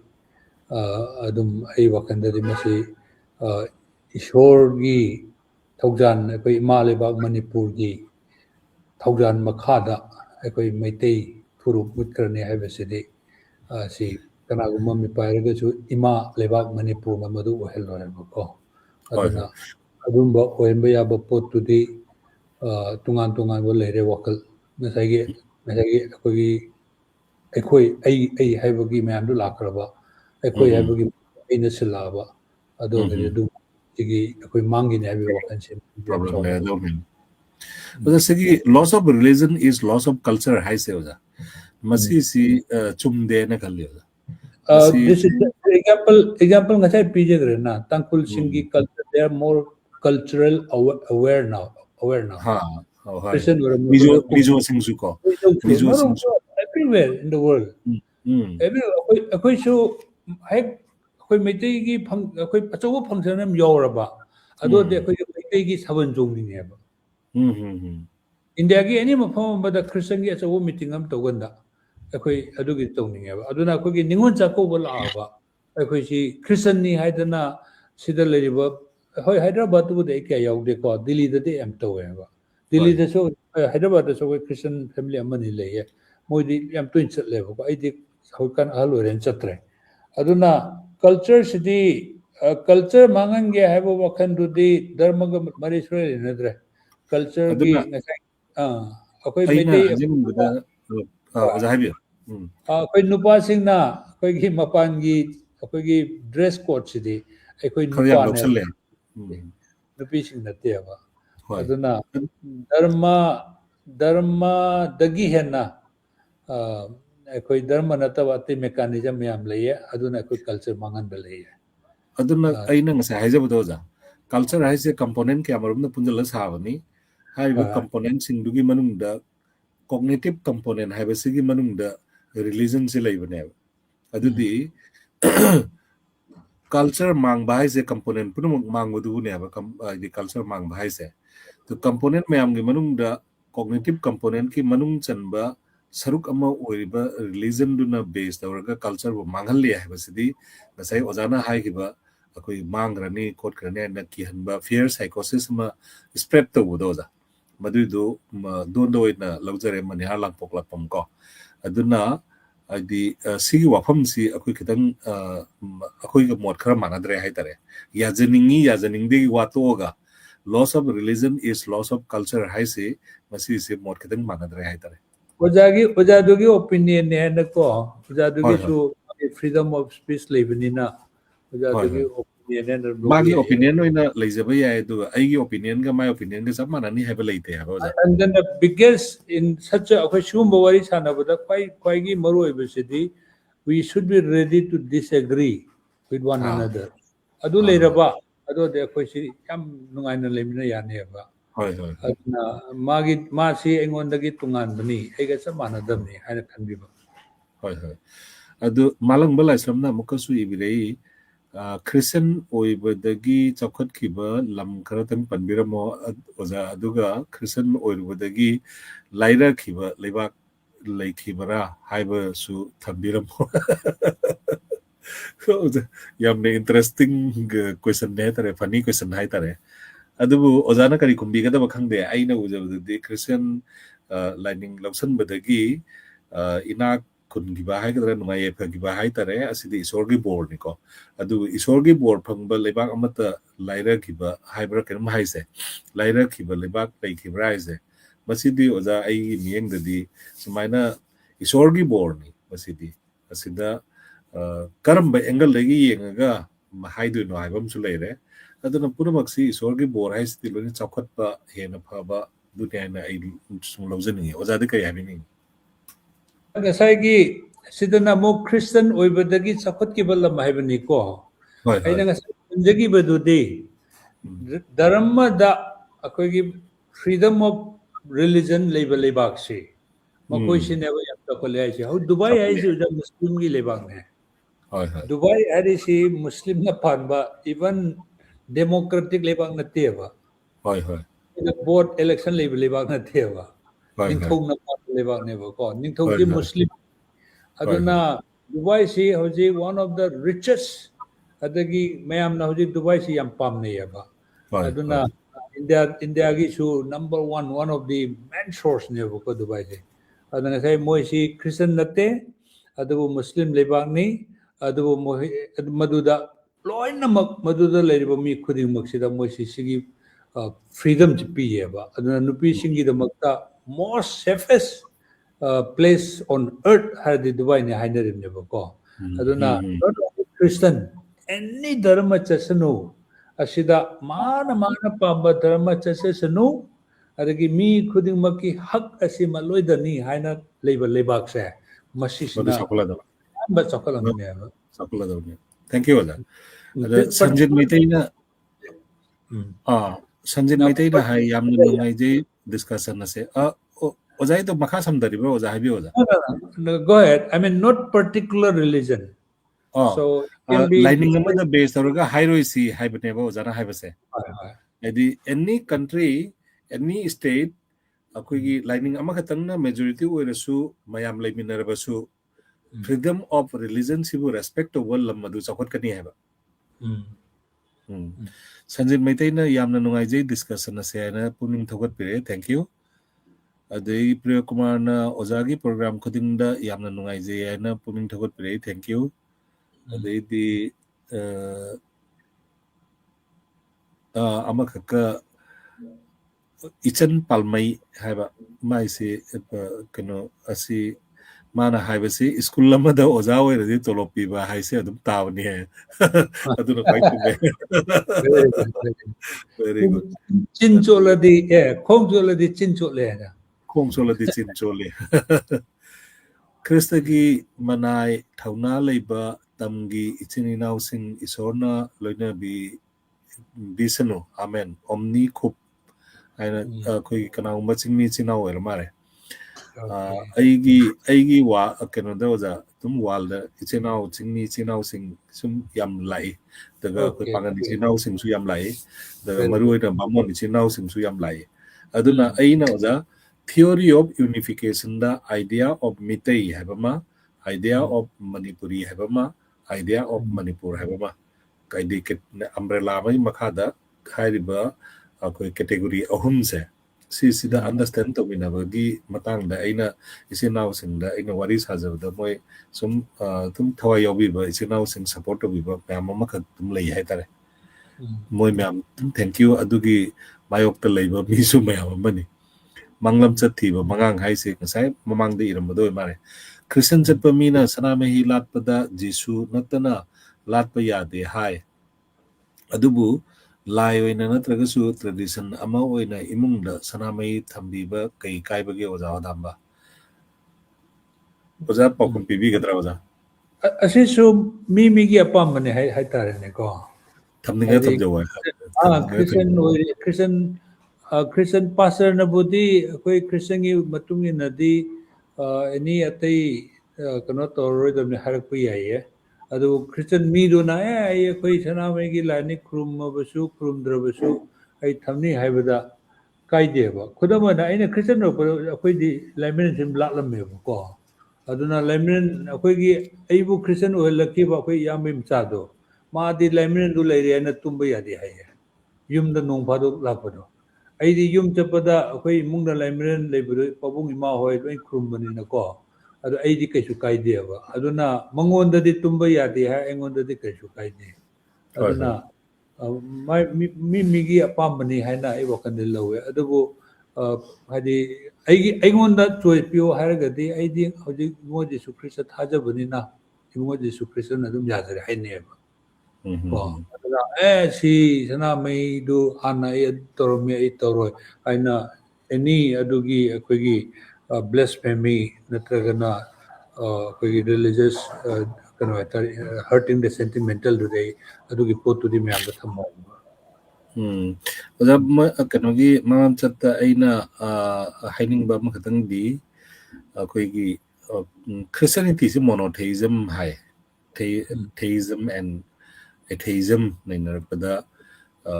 isor thajabasi theism haire theism sida monotheism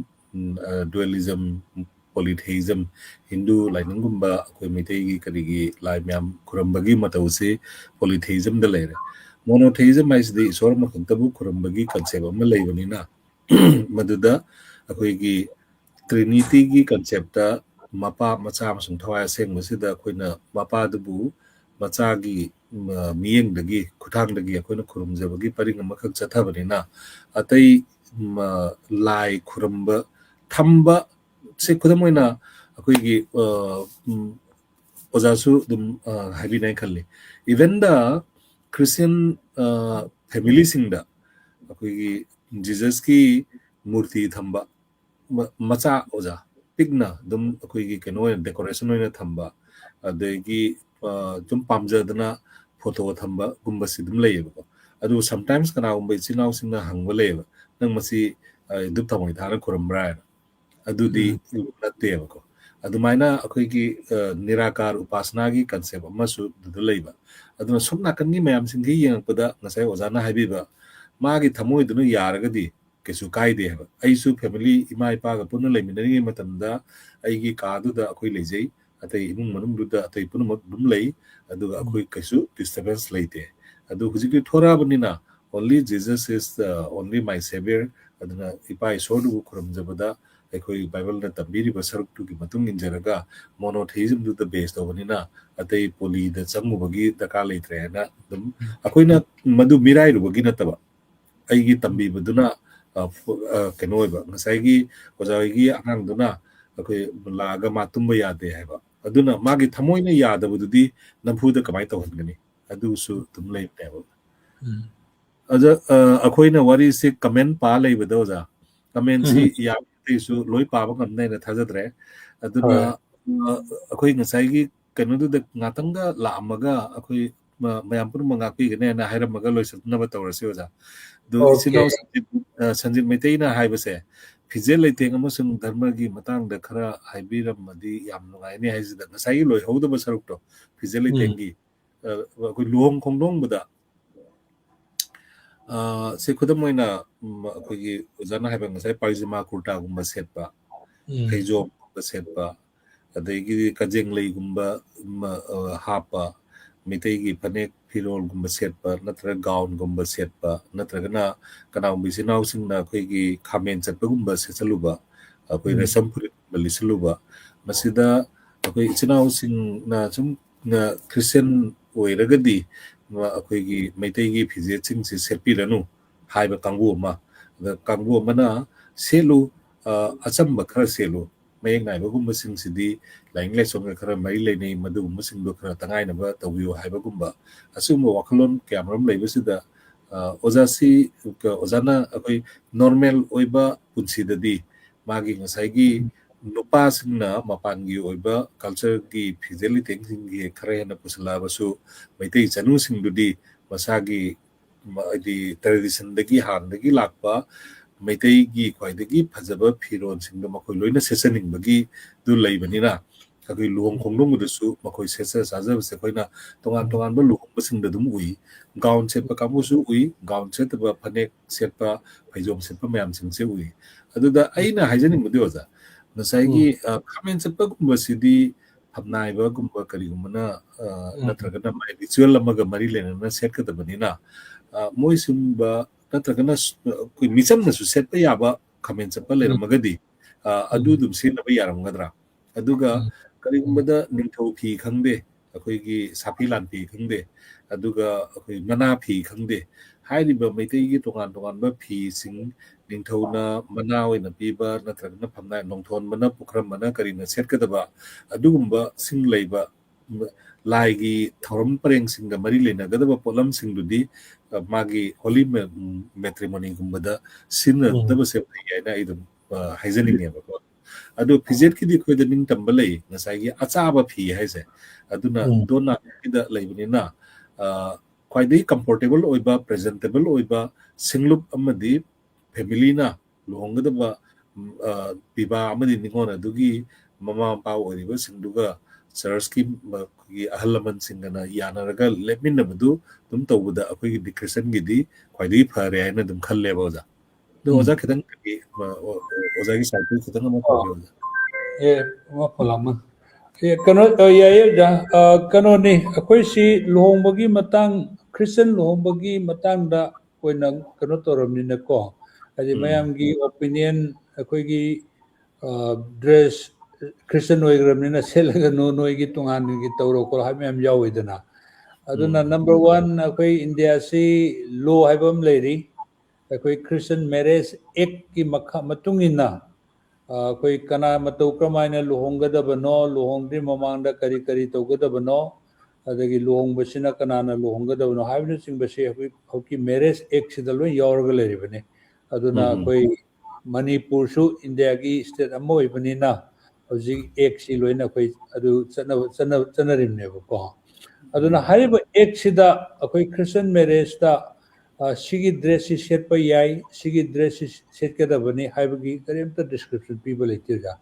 ꯑꯗꯨꯅ ꯑꯩꯈꯣꯏꯒꯤ ꯀꯜꯆꯔꯗꯨꯒꯤ ꯃꯥꯒꯤ ꯀꯜꯆꯔꯗꯨꯒꯤ ꯃꯅꯨꯡꯗ ꯑꯦꯅꯤ ꯀꯜꯆꯔꯗꯨꯒꯤ ꯃꯅꯨꯡꯗ acceptable ꯃꯌꯥꯝꯅ acceptable ꯑꯣꯏꯕ ꯑꯩꯈꯣꯏꯒꯤ ꯗ꯭ꯔꯦꯁꯇꯣ ꯑꯗꯨꯗ ꯍꯣꯏ ꯃꯌꯥꯝ ꯈꯦꯠꯅꯔꯒ ꯍꯧꯖꯤꯛ ꯍꯣꯡꯅꯔꯤ ꯁꯥꯎꯠ ꯏꯟꯗꯤꯌꯥꯗꯅ ꯁꯥꯎꯠ ꯏꯟꯗꯤꯌꯥꯒꯤ ꯅꯣꯔꯠ ꯏꯟꯗꯤꯌꯥꯗꯅ ꯅꯣꯔꯠ ꯏꯟꯗꯤꯌꯥꯒꯤ ꯑꯗꯒꯤ ꯑꯩꯈꯣꯏꯒꯤ ꯈꯨꯗꯝ ꯑꯣꯏꯅ ꯈꯤꯇꯪ ꯋꯦꯁꯇꯔꯟ ꯆꯪꯕꯁꯤꯡꯅ ꯍꯧꯖꯤꯛꯀꯥꯟꯁꯤꯗꯤ ꯑꯩꯈꯣꯏꯒꯤ ꯃꯄꯥꯟꯒꯤ ꯐꯤꯗꯨ ꯁꯦꯠꯂꯒ ꯋꯦꯁꯇꯔꯟꯒꯤ ꯁꯦꯠꯂꯒ ꯑꯗꯨꯝ ꯍꯣꯡꯉꯤꯅꯦꯀꯣ ꯑꯗꯨꯅ ꯉꯁꯥꯏꯒꯤ ꯑꯩꯈꯣꯏꯒꯤ ꯃꯩꯇꯩꯒꯤꯁꯨ ꯍꯥꯏꯗꯤ ꯉꯁꯥꯏ ꯀꯜꯆꯔꯦꯜꯂꯤ ꯂꯥꯏꯒꯤ ꯌꯥꯕ ꯌꯥꯗꯕ ꯑꯗꯨꯗꯤ ꯑꯩ ꯌꯥꯝ ꯈꯪꯗ꯭ꯔꯦ ꯑꯗꯨꯕꯨ ꯑꯩꯈꯣꯏꯁꯨ ꯉꯁꯥꯏꯒꯤ ꯑꯩꯈꯣꯏ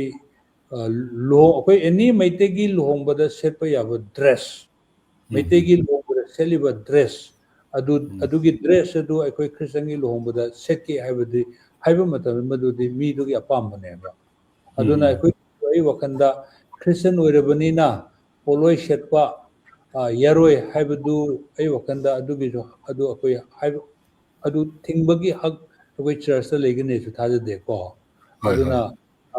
ꯄꯣꯠꯂꯣꯏꯁꯤꯗꯤ ꯍꯤꯟꯗꯨꯒꯤꯅꯤ ꯑꯗꯨꯅ ꯑꯗꯨꯗꯤ ꯈꯤꯇꯪ ꯐꯖꯗꯦ ꯍꯥꯏꯕ ꯈꯣꯠꯄꯗꯤ ꯂꯩꯔꯝꯕ ꯌꯥꯏꯌꯦ ꯑꯗꯨꯕꯨ ꯄꯣꯠꯂꯣꯏ ꯁꯦꯠꯂꯗꯤ ꯑꯩꯈꯣꯏ ꯈ꯭ꯔꯤꯁꯇꯟꯒꯤ ꯃꯦꯔꯦꯖꯇꯨ ꯇꯥꯗ꯭ꯔꯦ ꯍꯥꯏꯅ ꯑꯩꯈꯣꯏ ꯆꯔꯆ ꯉꯁꯤ ꯐꯥꯎꯕ ꯑꯗꯨꯗꯤ ꯇꯥꯗꯦ ꯑꯗꯒꯤ ꯃꯗꯨ ꯌꯥꯈ꯭ꯔꯕ ꯄꯣꯠꯇꯨ ꯑꯩꯈꯣꯏꯅ ꯌꯥꯗꯦ ꯍꯥꯏꯅ ꯊꯤꯡꯕꯁꯨ ꯌꯥꯔꯣꯏꯀꯣ ꯑꯗꯨꯅ ꯉꯁꯥꯏ ꯑꯣꯖꯥꯅ ꯅꯤꯡꯊꯧꯁꯤꯡꯅ ꯁꯦꯠꯀꯗꯕ ꯑꯗꯒꯤ ꯂꯥꯏ ꯇꯤꯡ ꯈꯨꯔꯨꯝꯕꯗ ꯇꯧꯒꯗꯕ ꯁꯦꯠꯀꯗꯕ ꯃꯈꯩꯗꯣ ꯑꯩꯈꯣꯏꯅ ꯑꯃꯨꯛ ꯁꯦꯠꯆꯤꯜꯂꯨꯔꯒꯗꯤ ꯍꯥꯏꯗꯤ ꯃꯤ ꯑꯩꯈꯣꯏꯒꯤ ꯅꯠꯇꯕ ꯑꯩꯈꯣꯏ ꯃꯌꯥꯝ ꯃꯩꯇꯩ ꯄ꯭ꯔꯖꯥ ꯃꯌꯥꯝꯁꯨ ꯁꯦꯠꯅꯔꯤꯕꯅꯤꯅꯀꯣ ꯁꯦꯠꯅꯗꯕꯅꯤꯅ ꯑꯩꯈꯣꯏꯁꯨ ꯑꯗꯨꯒꯤ ꯃꯇꯨꯡ ꯏꯟꯅ ꯑꯗꯨꯝ ꯏꯟꯕꯗꯤ ꯐꯩꯌꯦꯕ ꯑꯗꯨꯅ ꯍꯧꯖꯤꯛ ꯐꯥꯎꯕꯗ ꯑꯩꯈꯣꯏ ꯃꯔꯨ ꯑꯣꯏꯅ ꯑꯩꯈꯣꯏ ꯑꯩ ꯂꯨꯍꯣꯡꯕꯗꯁꯨ ꯑꯗꯨꯝ ꯑꯩꯈꯣꯏ ꯐꯅꯦꯛ ꯃꯌꯦꯛ ꯅꯥꯏꯕꯤ ꯁꯦꯠꯂꯒ ꯑꯗꯒꯤ ꯐꯤ ꯑꯉꯧꯕ ꯇꯧꯔꯒ ꯑꯗꯨꯝ ꯂꯨꯍꯣꯡꯉꯦ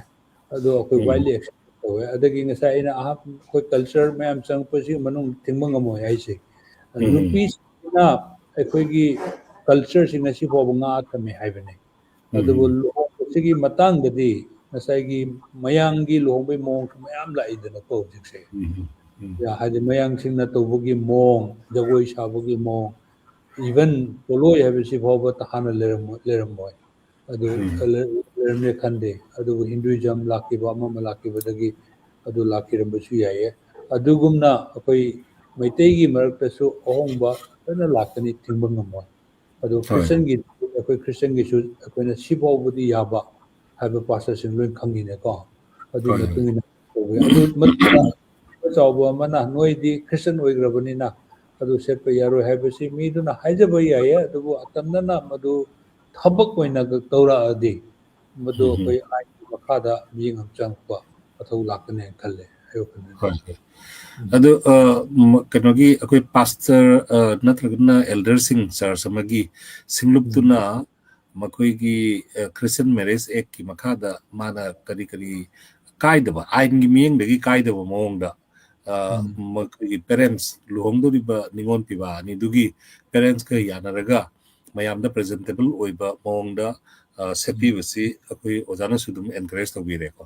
ꯑꯗ ꯃꯣꯏꯅ ꯁꯨꯝ ꯑꯩꯈꯣꯏꯒꯤ ꯏꯆꯤꯟ ꯏꯅꯥꯎꯁꯤꯡꯅ ꯃꯁꯤꯗ ꯈꯤꯇꯪ ꯑꯄꯠꯇꯤ ꯇꯧꯅꯤꯡꯉꯤꯁꯤ ꯉꯁꯥꯏ ꯈꯥꯃꯦꯟ ꯆꯠꯄꯗꯨꯃ ꯈꯤꯇꯪ ꯑꯄꯠꯇꯤ ꯑꯃ ꯂꯩꯔꯦ ꯑꯗꯩꯗꯤ ꯉꯁꯥꯏꯒꯤ ꯍꯤꯖ ꯃꯌꯦꯛꯀꯨꯝꯕ ꯌꯥꯎꯕ ꯈꯣꯠꯄ ꯈꯣꯏ ꯃꯌꯦꯛꯀꯨꯝꯕ ꯌꯥꯎꯕ ꯈꯣꯠꯄ ꯀꯩꯗꯧꯕ ꯃꯁꯤꯁꯤꯗ ꯑꯩꯈꯣꯏꯒꯤ ꯀꯔꯤꯒꯨꯝꯕꯗ ꯂꯥꯏꯅꯤꯡ ꯂꯥꯏꯁꯣꯟꯒ ꯌꯥꯝꯅ ꯃꯔꯤ ꯂꯩꯅꯕ ꯅꯠꯇꯕꯁꯤꯡꯗꯨꯗꯤ ꯑꯗꯨꯝ ꯁꯤꯖꯤꯟꯅꯕ ꯌꯥꯏ ꯑꯗꯨꯒ ꯃꯩꯇꯩ ꯑꯃꯅ ꯐꯤꯒꯦ ꯐꯅꯦꯛ ꯑꯃꯈꯛ ꯁꯦꯠꯆꯅꯤꯡꯕ ꯍꯥꯏꯁꯤꯗꯤ ꯃꯥꯒꯤ ꯑꯆꯧꯕ ꯃꯪꯂꯥꯟ ꯑꯃꯅꯦꯕ ꯑꯣꯖꯥ ꯁꯦ ꯈꯨꯗꯝ ꯑꯣꯏꯅ ꯔꯥꯅꯤ ꯐꯤ ꯈꯪꯗꯦ ꯀꯔꯤ ꯈꯪꯗꯦ ꯑꯅꯧ ꯑꯅꯧꯕ ꯊꯣꯛꯅꯔꯛꯏꯕꯁꯤꯡꯁꯤꯗ ꯃꯥꯒꯤ ꯀꯦꯄꯥꯁꯤꯇꯤꯗ ꯍꯥꯏꯗꯤ ꯉꯝꯖꯕ ꯑꯃꯈꯛ ꯏꯟꯖꯅꯤꯡꯕ ꯍꯥꯏꯁꯤꯁꯨ ꯃꯥꯒꯤ ꯑꯅꯤꯡꯕꯅꯤ ꯍꯥꯏꯖꯔꯤꯕꯅꯦ ꯑꯣꯖꯥ ꯑꯗꯨꯅ ꯃꯁꯤꯒꯤ ꯅꯤꯡꯇꯝꯕꯁꯤꯗꯤ ꯁꯤꯡꯂꯨꯞꯀ ꯑꯗꯨꯒ ꯀꯩꯅꯣꯒ ꯃꯃꯥ ꯃꯄꯥꯗꯨꯒꯗ ꯊꯥꯗꯣꯛꯄꯤꯔꯒꯗꯤ ꯌꯥꯝ ꯐꯩꯌꯦꯅ ꯑꯗꯨꯝ ꯍꯥꯏꯖꯒꯦ ꯑꯗꯨꯒ ꯄꯥꯁꯇꯔꯁꯤꯡꯅꯁꯨ ꯌꯥꯝꯅꯃꯛ ꯃꯤꯁꯤꯡꯅ ꯈꯨꯗꯣꯝꯕꯤ ꯊꯤꯜꯂꯛꯄ ꯌꯥꯕ ꯑꯇꯩ ꯏꯆꯤꯜ ꯏꯅꯥꯎꯁꯤꯡꯒꯤ ꯃꯤꯠꯌꯦꯡꯗ ꯃꯤꯠ ꯅꯥꯕ ꯌꯥꯕ ꯃꯑꯣꯡꯗ ꯆꯠꯊꯕꯤꯗ꯭ꯔꯒꯗꯤ ꯌꯥꯝ ꯐꯩꯌꯦꯅ ꯑꯗꯨꯁꯨ ꯑꯩꯈꯣꯏ ꯑꯗꯨꯝ ꯅꯤꯡꯁꯤꯡꯕ ꯌꯥꯏꯌꯦꯅ ꯈꯜꯂꯦ ꯑꯣꯖꯥ ꯑꯗꯒꯤ ꯑꯣꯖꯥ ꯀꯩꯅꯣꯁꯤ ꯑꯩꯈꯣꯏ ꯃꯦꯔꯦꯖ ꯑꯦꯛꯀꯤ ꯃꯇꯨꯡ ꯏꯟꯅ ꯍꯥꯏꯗꯤ ꯑꯩꯈꯣꯏꯒꯤ ꯏꯟꯗꯤꯌꯥꯗ ꯆꯔꯆ ꯈꯨꯗꯝ ꯑꯣꯏꯅ ꯀꯦꯊꯣꯂꯤꯛꯀꯤ ꯆꯔꯆ ꯑꯗꯒꯤ church of north India church of south India ꯑꯗꯒꯤ ꯍꯥꯏꯗꯤ ꯁꯔꯇꯟ ꯗꯦꯅꯣꯃꯤꯅꯦꯁꯟꯁꯤꯗꯤ ꯍꯧꯖꯤꯛ ꯃꯦꯔꯦꯖ ꯑꯦꯛꯇꯨꯒꯤ ꯃꯈꯥꯗ ꯑꯦꯅꯤ ꯃꯣꯏ ꯍꯧꯖꯤꯛꯀꯤ ꯗꯦꯅꯣꯃꯤꯅꯦꯁꯟꯗꯨꯒꯤ ꯃꯅꯨꯡꯗ ꯃꯣꯏꯒꯤ ꯑꯣꯔꯗꯦꯟ ꯄ꯭ꯔꯤꯁ ꯂꯩꯔꯝꯃꯕ ꯑꯗꯨ ꯑꯣꯏꯔꯒꯗꯤ ꯃꯣꯏꯁꯤ ꯂꯨꯍꯣꯡꯕ ꯌꯥꯏꯑꯕꯀꯣ ꯑꯗꯨꯕꯨ ꯍꯥꯏꯔꯤꯕ ꯃꯦꯟ ꯂꯥꯏꯟ ꯆꯔꯆꯁꯤꯒꯤ ꯃꯅꯨꯡ ꯀꯩꯅꯣꯗꯨꯒꯤ ꯑꯩꯈꯣꯏꯒꯤ ꯍꯧꯖꯤꯛꯀꯤ ꯃꯦꯔꯦꯖ ꯑꯦꯛꯠꯀꯤ ꯃꯅꯨꯡꯗ ꯌꯥꯎꯔꯤꯕ ꯗꯦꯅꯣꯃꯤꯅꯦꯁꯟ ꯃꯃꯤꯡꯁꯤꯡꯁꯦ ꯑꯁꯤ ꯅꯠꯇꯕ ꯗꯦꯅꯣꯃꯤꯅꯦꯁꯟ ꯑꯦꯅꯤ ꯍꯣꯡꯕ ꯆꯥꯎꯕ ꯄꯥꯁꯇꯔ ꯑꯣꯔꯗꯦꯟꯅꯤ ꯑꯩ ꯔꯦꯚꯔꯦꯟꯅꯤ ꯕꯤꯁꯣꯞꯅꯤ ꯍꯥꯏꯗꯅ ꯃꯥꯅ ꯂꯨꯍꯣꯡꯕꯁꯨ ꯑꯗꯨꯒꯤ ꯂꯨꯍꯣꯡꯕ ꯏꯟꯚꯦꯂꯤꯗꯅꯦꯕ ꯃꯥ ꯍꯣꯡꯕ ꯆꯥꯎꯕ ꯃꯤꯅꯤꯁꯇꯔ ꯑꯣꯏꯗꯣꯏ ꯍꯣꯡꯕ ꯆꯥꯎꯕꯁꯦ ꯃꯥꯁꯤ ꯃꯦꯔꯦꯖ ꯂꯥꯏꯁꯦꯟꯁ ꯄꯥꯏꯒꯗꯕꯅꯦꯕ ꯍꯣꯏ ꯍꯣꯏ ꯍꯣꯏ aduna marriage license paidana hongbadu marriage license si kanagi darka tabano haragadi those pastors who are not the member of those listed denominations in the marriage act Christian marriage act okay okay okay I Church of India Anglican Church of India the Church of North India Church of South India moisi adu list yograbneba moidu the moisi ordination procedure properly dena ko moida ordain torbo mokoi dudi hoki license to amuk tungana talok da su yareba adu nataba independent church le riba khoda moina ko ki baptist church me pong hongi dena ko ja asi akoina certificate hoiga to pinari se kaisu invalid ne ba se moi license paibo gadau ne license paigadabneba okay okay ai ozana haraga ningjange aina pastor ama khaktang ni aina masi adugi license se akoi sigumba akoi kaino amaga phi amaga license tuga yengle ngonda osa akoi maraktane aina dugi importance tu ozana haraga ngasita hena value le rakba haitare oza akoina pathariba comments si another more than 50 above comments lady adu puno ti paawji kudom sa roi duna khoi su oza su thengila no waramani aduna maximum ani natra ahum gak paraga loisala se oza adu ngasai gi aduna luhongbai matang si dum concept clear oirena khali du siba nabada su hariba phije si dum chap mana gadra oza gi kari same this also acceptable hari culturally ngasagi akogi ethic habam su leire na go ja culturally and ethic habam su leire aduna adugi acceptable kanodo adu pawba koi tobu yaye adu natana adi khudamoina koi symmetry have je koi meti christian ne koi marakta koina kitang gyan tagadam leba anywhere is not symmetry any hangba pambu yare pham du symmetry na teba ho adu lam neba adu di lam neba ije lam hang lam pak neba lamang neba symmetry at least sarkana yara aba natraga na church tuna matam sangna dagi akogi symmetry oina sinaraba mi hakang mayam ama leron changraba mayam na ju khangraba pham du symmetry neba adu nataduna akoi church na lamam leire hana symmetry ne aduda akoi asena thokam phumjilurani adagi lekai na saure kuna hando purani adi gyan ta ko na symmetry akoi kaking de ju symmetry hana amalei aduna pastor leye mahum gudi mo symmetry ho yabo nimba mai hingon manung na phungge du mai kusini mani ino object tor pa ya do mai hak leije aba mani Supreme Court ki rule su leye adi hoji isagi yumda isagi lamda aina igi prarthna sinbase hindu gi oiro muslim gi oiro sinbase masi abo interpret ho yadleba hoji UP da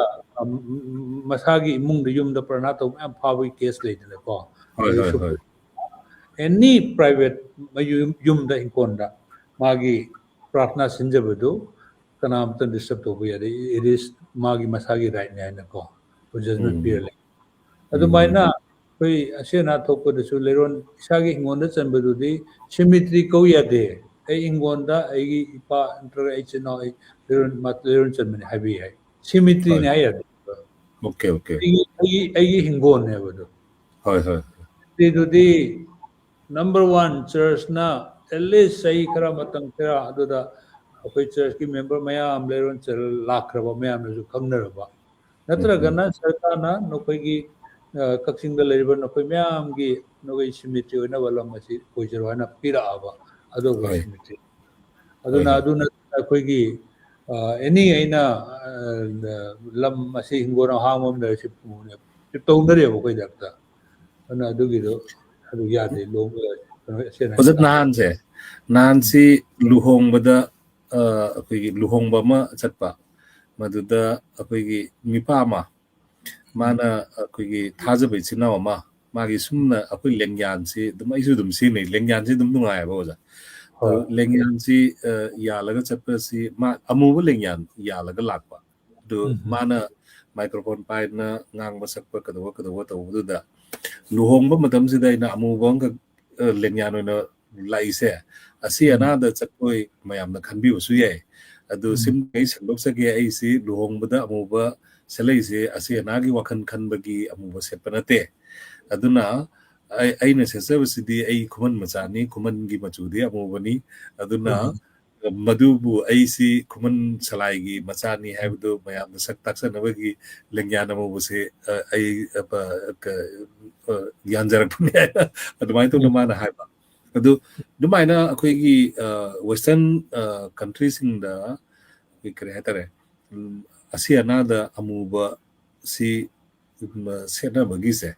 ꯃꯁꯤꯁꯦ ꯑꯩꯈꯣꯏꯔꯣꯝꯗꯗꯤ ꯀꯌꯥꯝ ꯏꯟꯗꯤꯌꯥꯗ ꯑꯣꯖꯥꯒꯤ ꯅꯣꯂꯦꯖꯇ ꯑꯁꯤ ꯑꯅꯥꯒꯤꯁꯦ ꯃꯁꯤ ꯑꯃꯨꯕꯁꯤ ꯌꯥꯝ ꯀꯟꯅ ꯁꯦꯠꯅꯕ ꯈꯣꯠꯅꯕꯁꯤ ꯁꯨꯝ ꯂꯩꯕ꯭ꯔꯥ ꯅꯠꯇ꯭ꯔꯒ ꯍꯦꯟꯅ ꯐ꯭ꯔꯤ ꯑꯣꯏꯕ꯭ꯔꯥ ꯍꯣꯏꯗ ꯑꯩꯈꯣꯏ ꯏꯚꯟ ꯄ꯭ꯔꯤꯁꯇꯨꯁꯨ ꯑꯁꯤꯅꯥꯎ ꯑꯩꯈꯣꯏ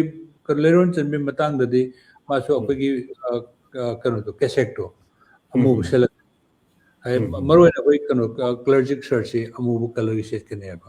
ꯍꯣꯏ ꯍꯣꯏ ꯑꯩꯈꯣꯏꯒꯤ ꯐꯤꯅꯣꯜꯒꯤꯒꯨꯝꯕ ꯆꯠꯄꯁꯤꯀꯣ ꯑꯗꯨꯅ ꯑꯗꯨꯕꯨ ꯉꯁꯥꯏꯒꯤ ꯃꯗꯨꯒꯤꯗꯣ ꯑꯃꯨꯛ ꯑꯩꯈꯣꯏ ꯃꯩꯇꯩꯗ ꯑꯃꯨꯛ ꯄꯨꯁꯤꯜꯂꯗꯤ ꯍꯥꯏꯗꯤ ꯑꯩꯈꯣꯏ ꯃꯩꯇꯩꯒꯤꯗꯗꯤ ꯂꯣꯏꯅꯃꯛ ꯑꯩꯈꯣꯏ ꯐꯤ ꯐꯩꯖꯣꯝ ꯑꯉꯧꯕ ꯁꯦꯠꯅꯩꯗꯅꯀꯣ ꯍꯣꯏ ꯍꯣꯏ ꯑꯗꯨꯅ ꯍꯣꯏ ꯀ꯭ꯂꯤꯌꯔꯂꯤ ꯑꯗꯣ ꯑꯃꯨꯛ ꯆꯥꯟꯅꯔꯣꯏꯌꯦ ꯑꯗꯣ ꯃꯥꯅꯤ ꯃꯥꯅꯤ ꯑꯩꯈꯣꯏꯗꯁꯨ ꯁꯦꯠꯇꯕ꯭ꯔꯥ ꯍꯥꯏꯗꯤ ꯑꯗꯨꯝ ꯁꯦꯠꯄ ꯂꯩꯅꯤ ꯑꯗꯨꯕꯨ ꯍꯣꯏ ꯉꯁꯥꯏ ꯍꯣꯏ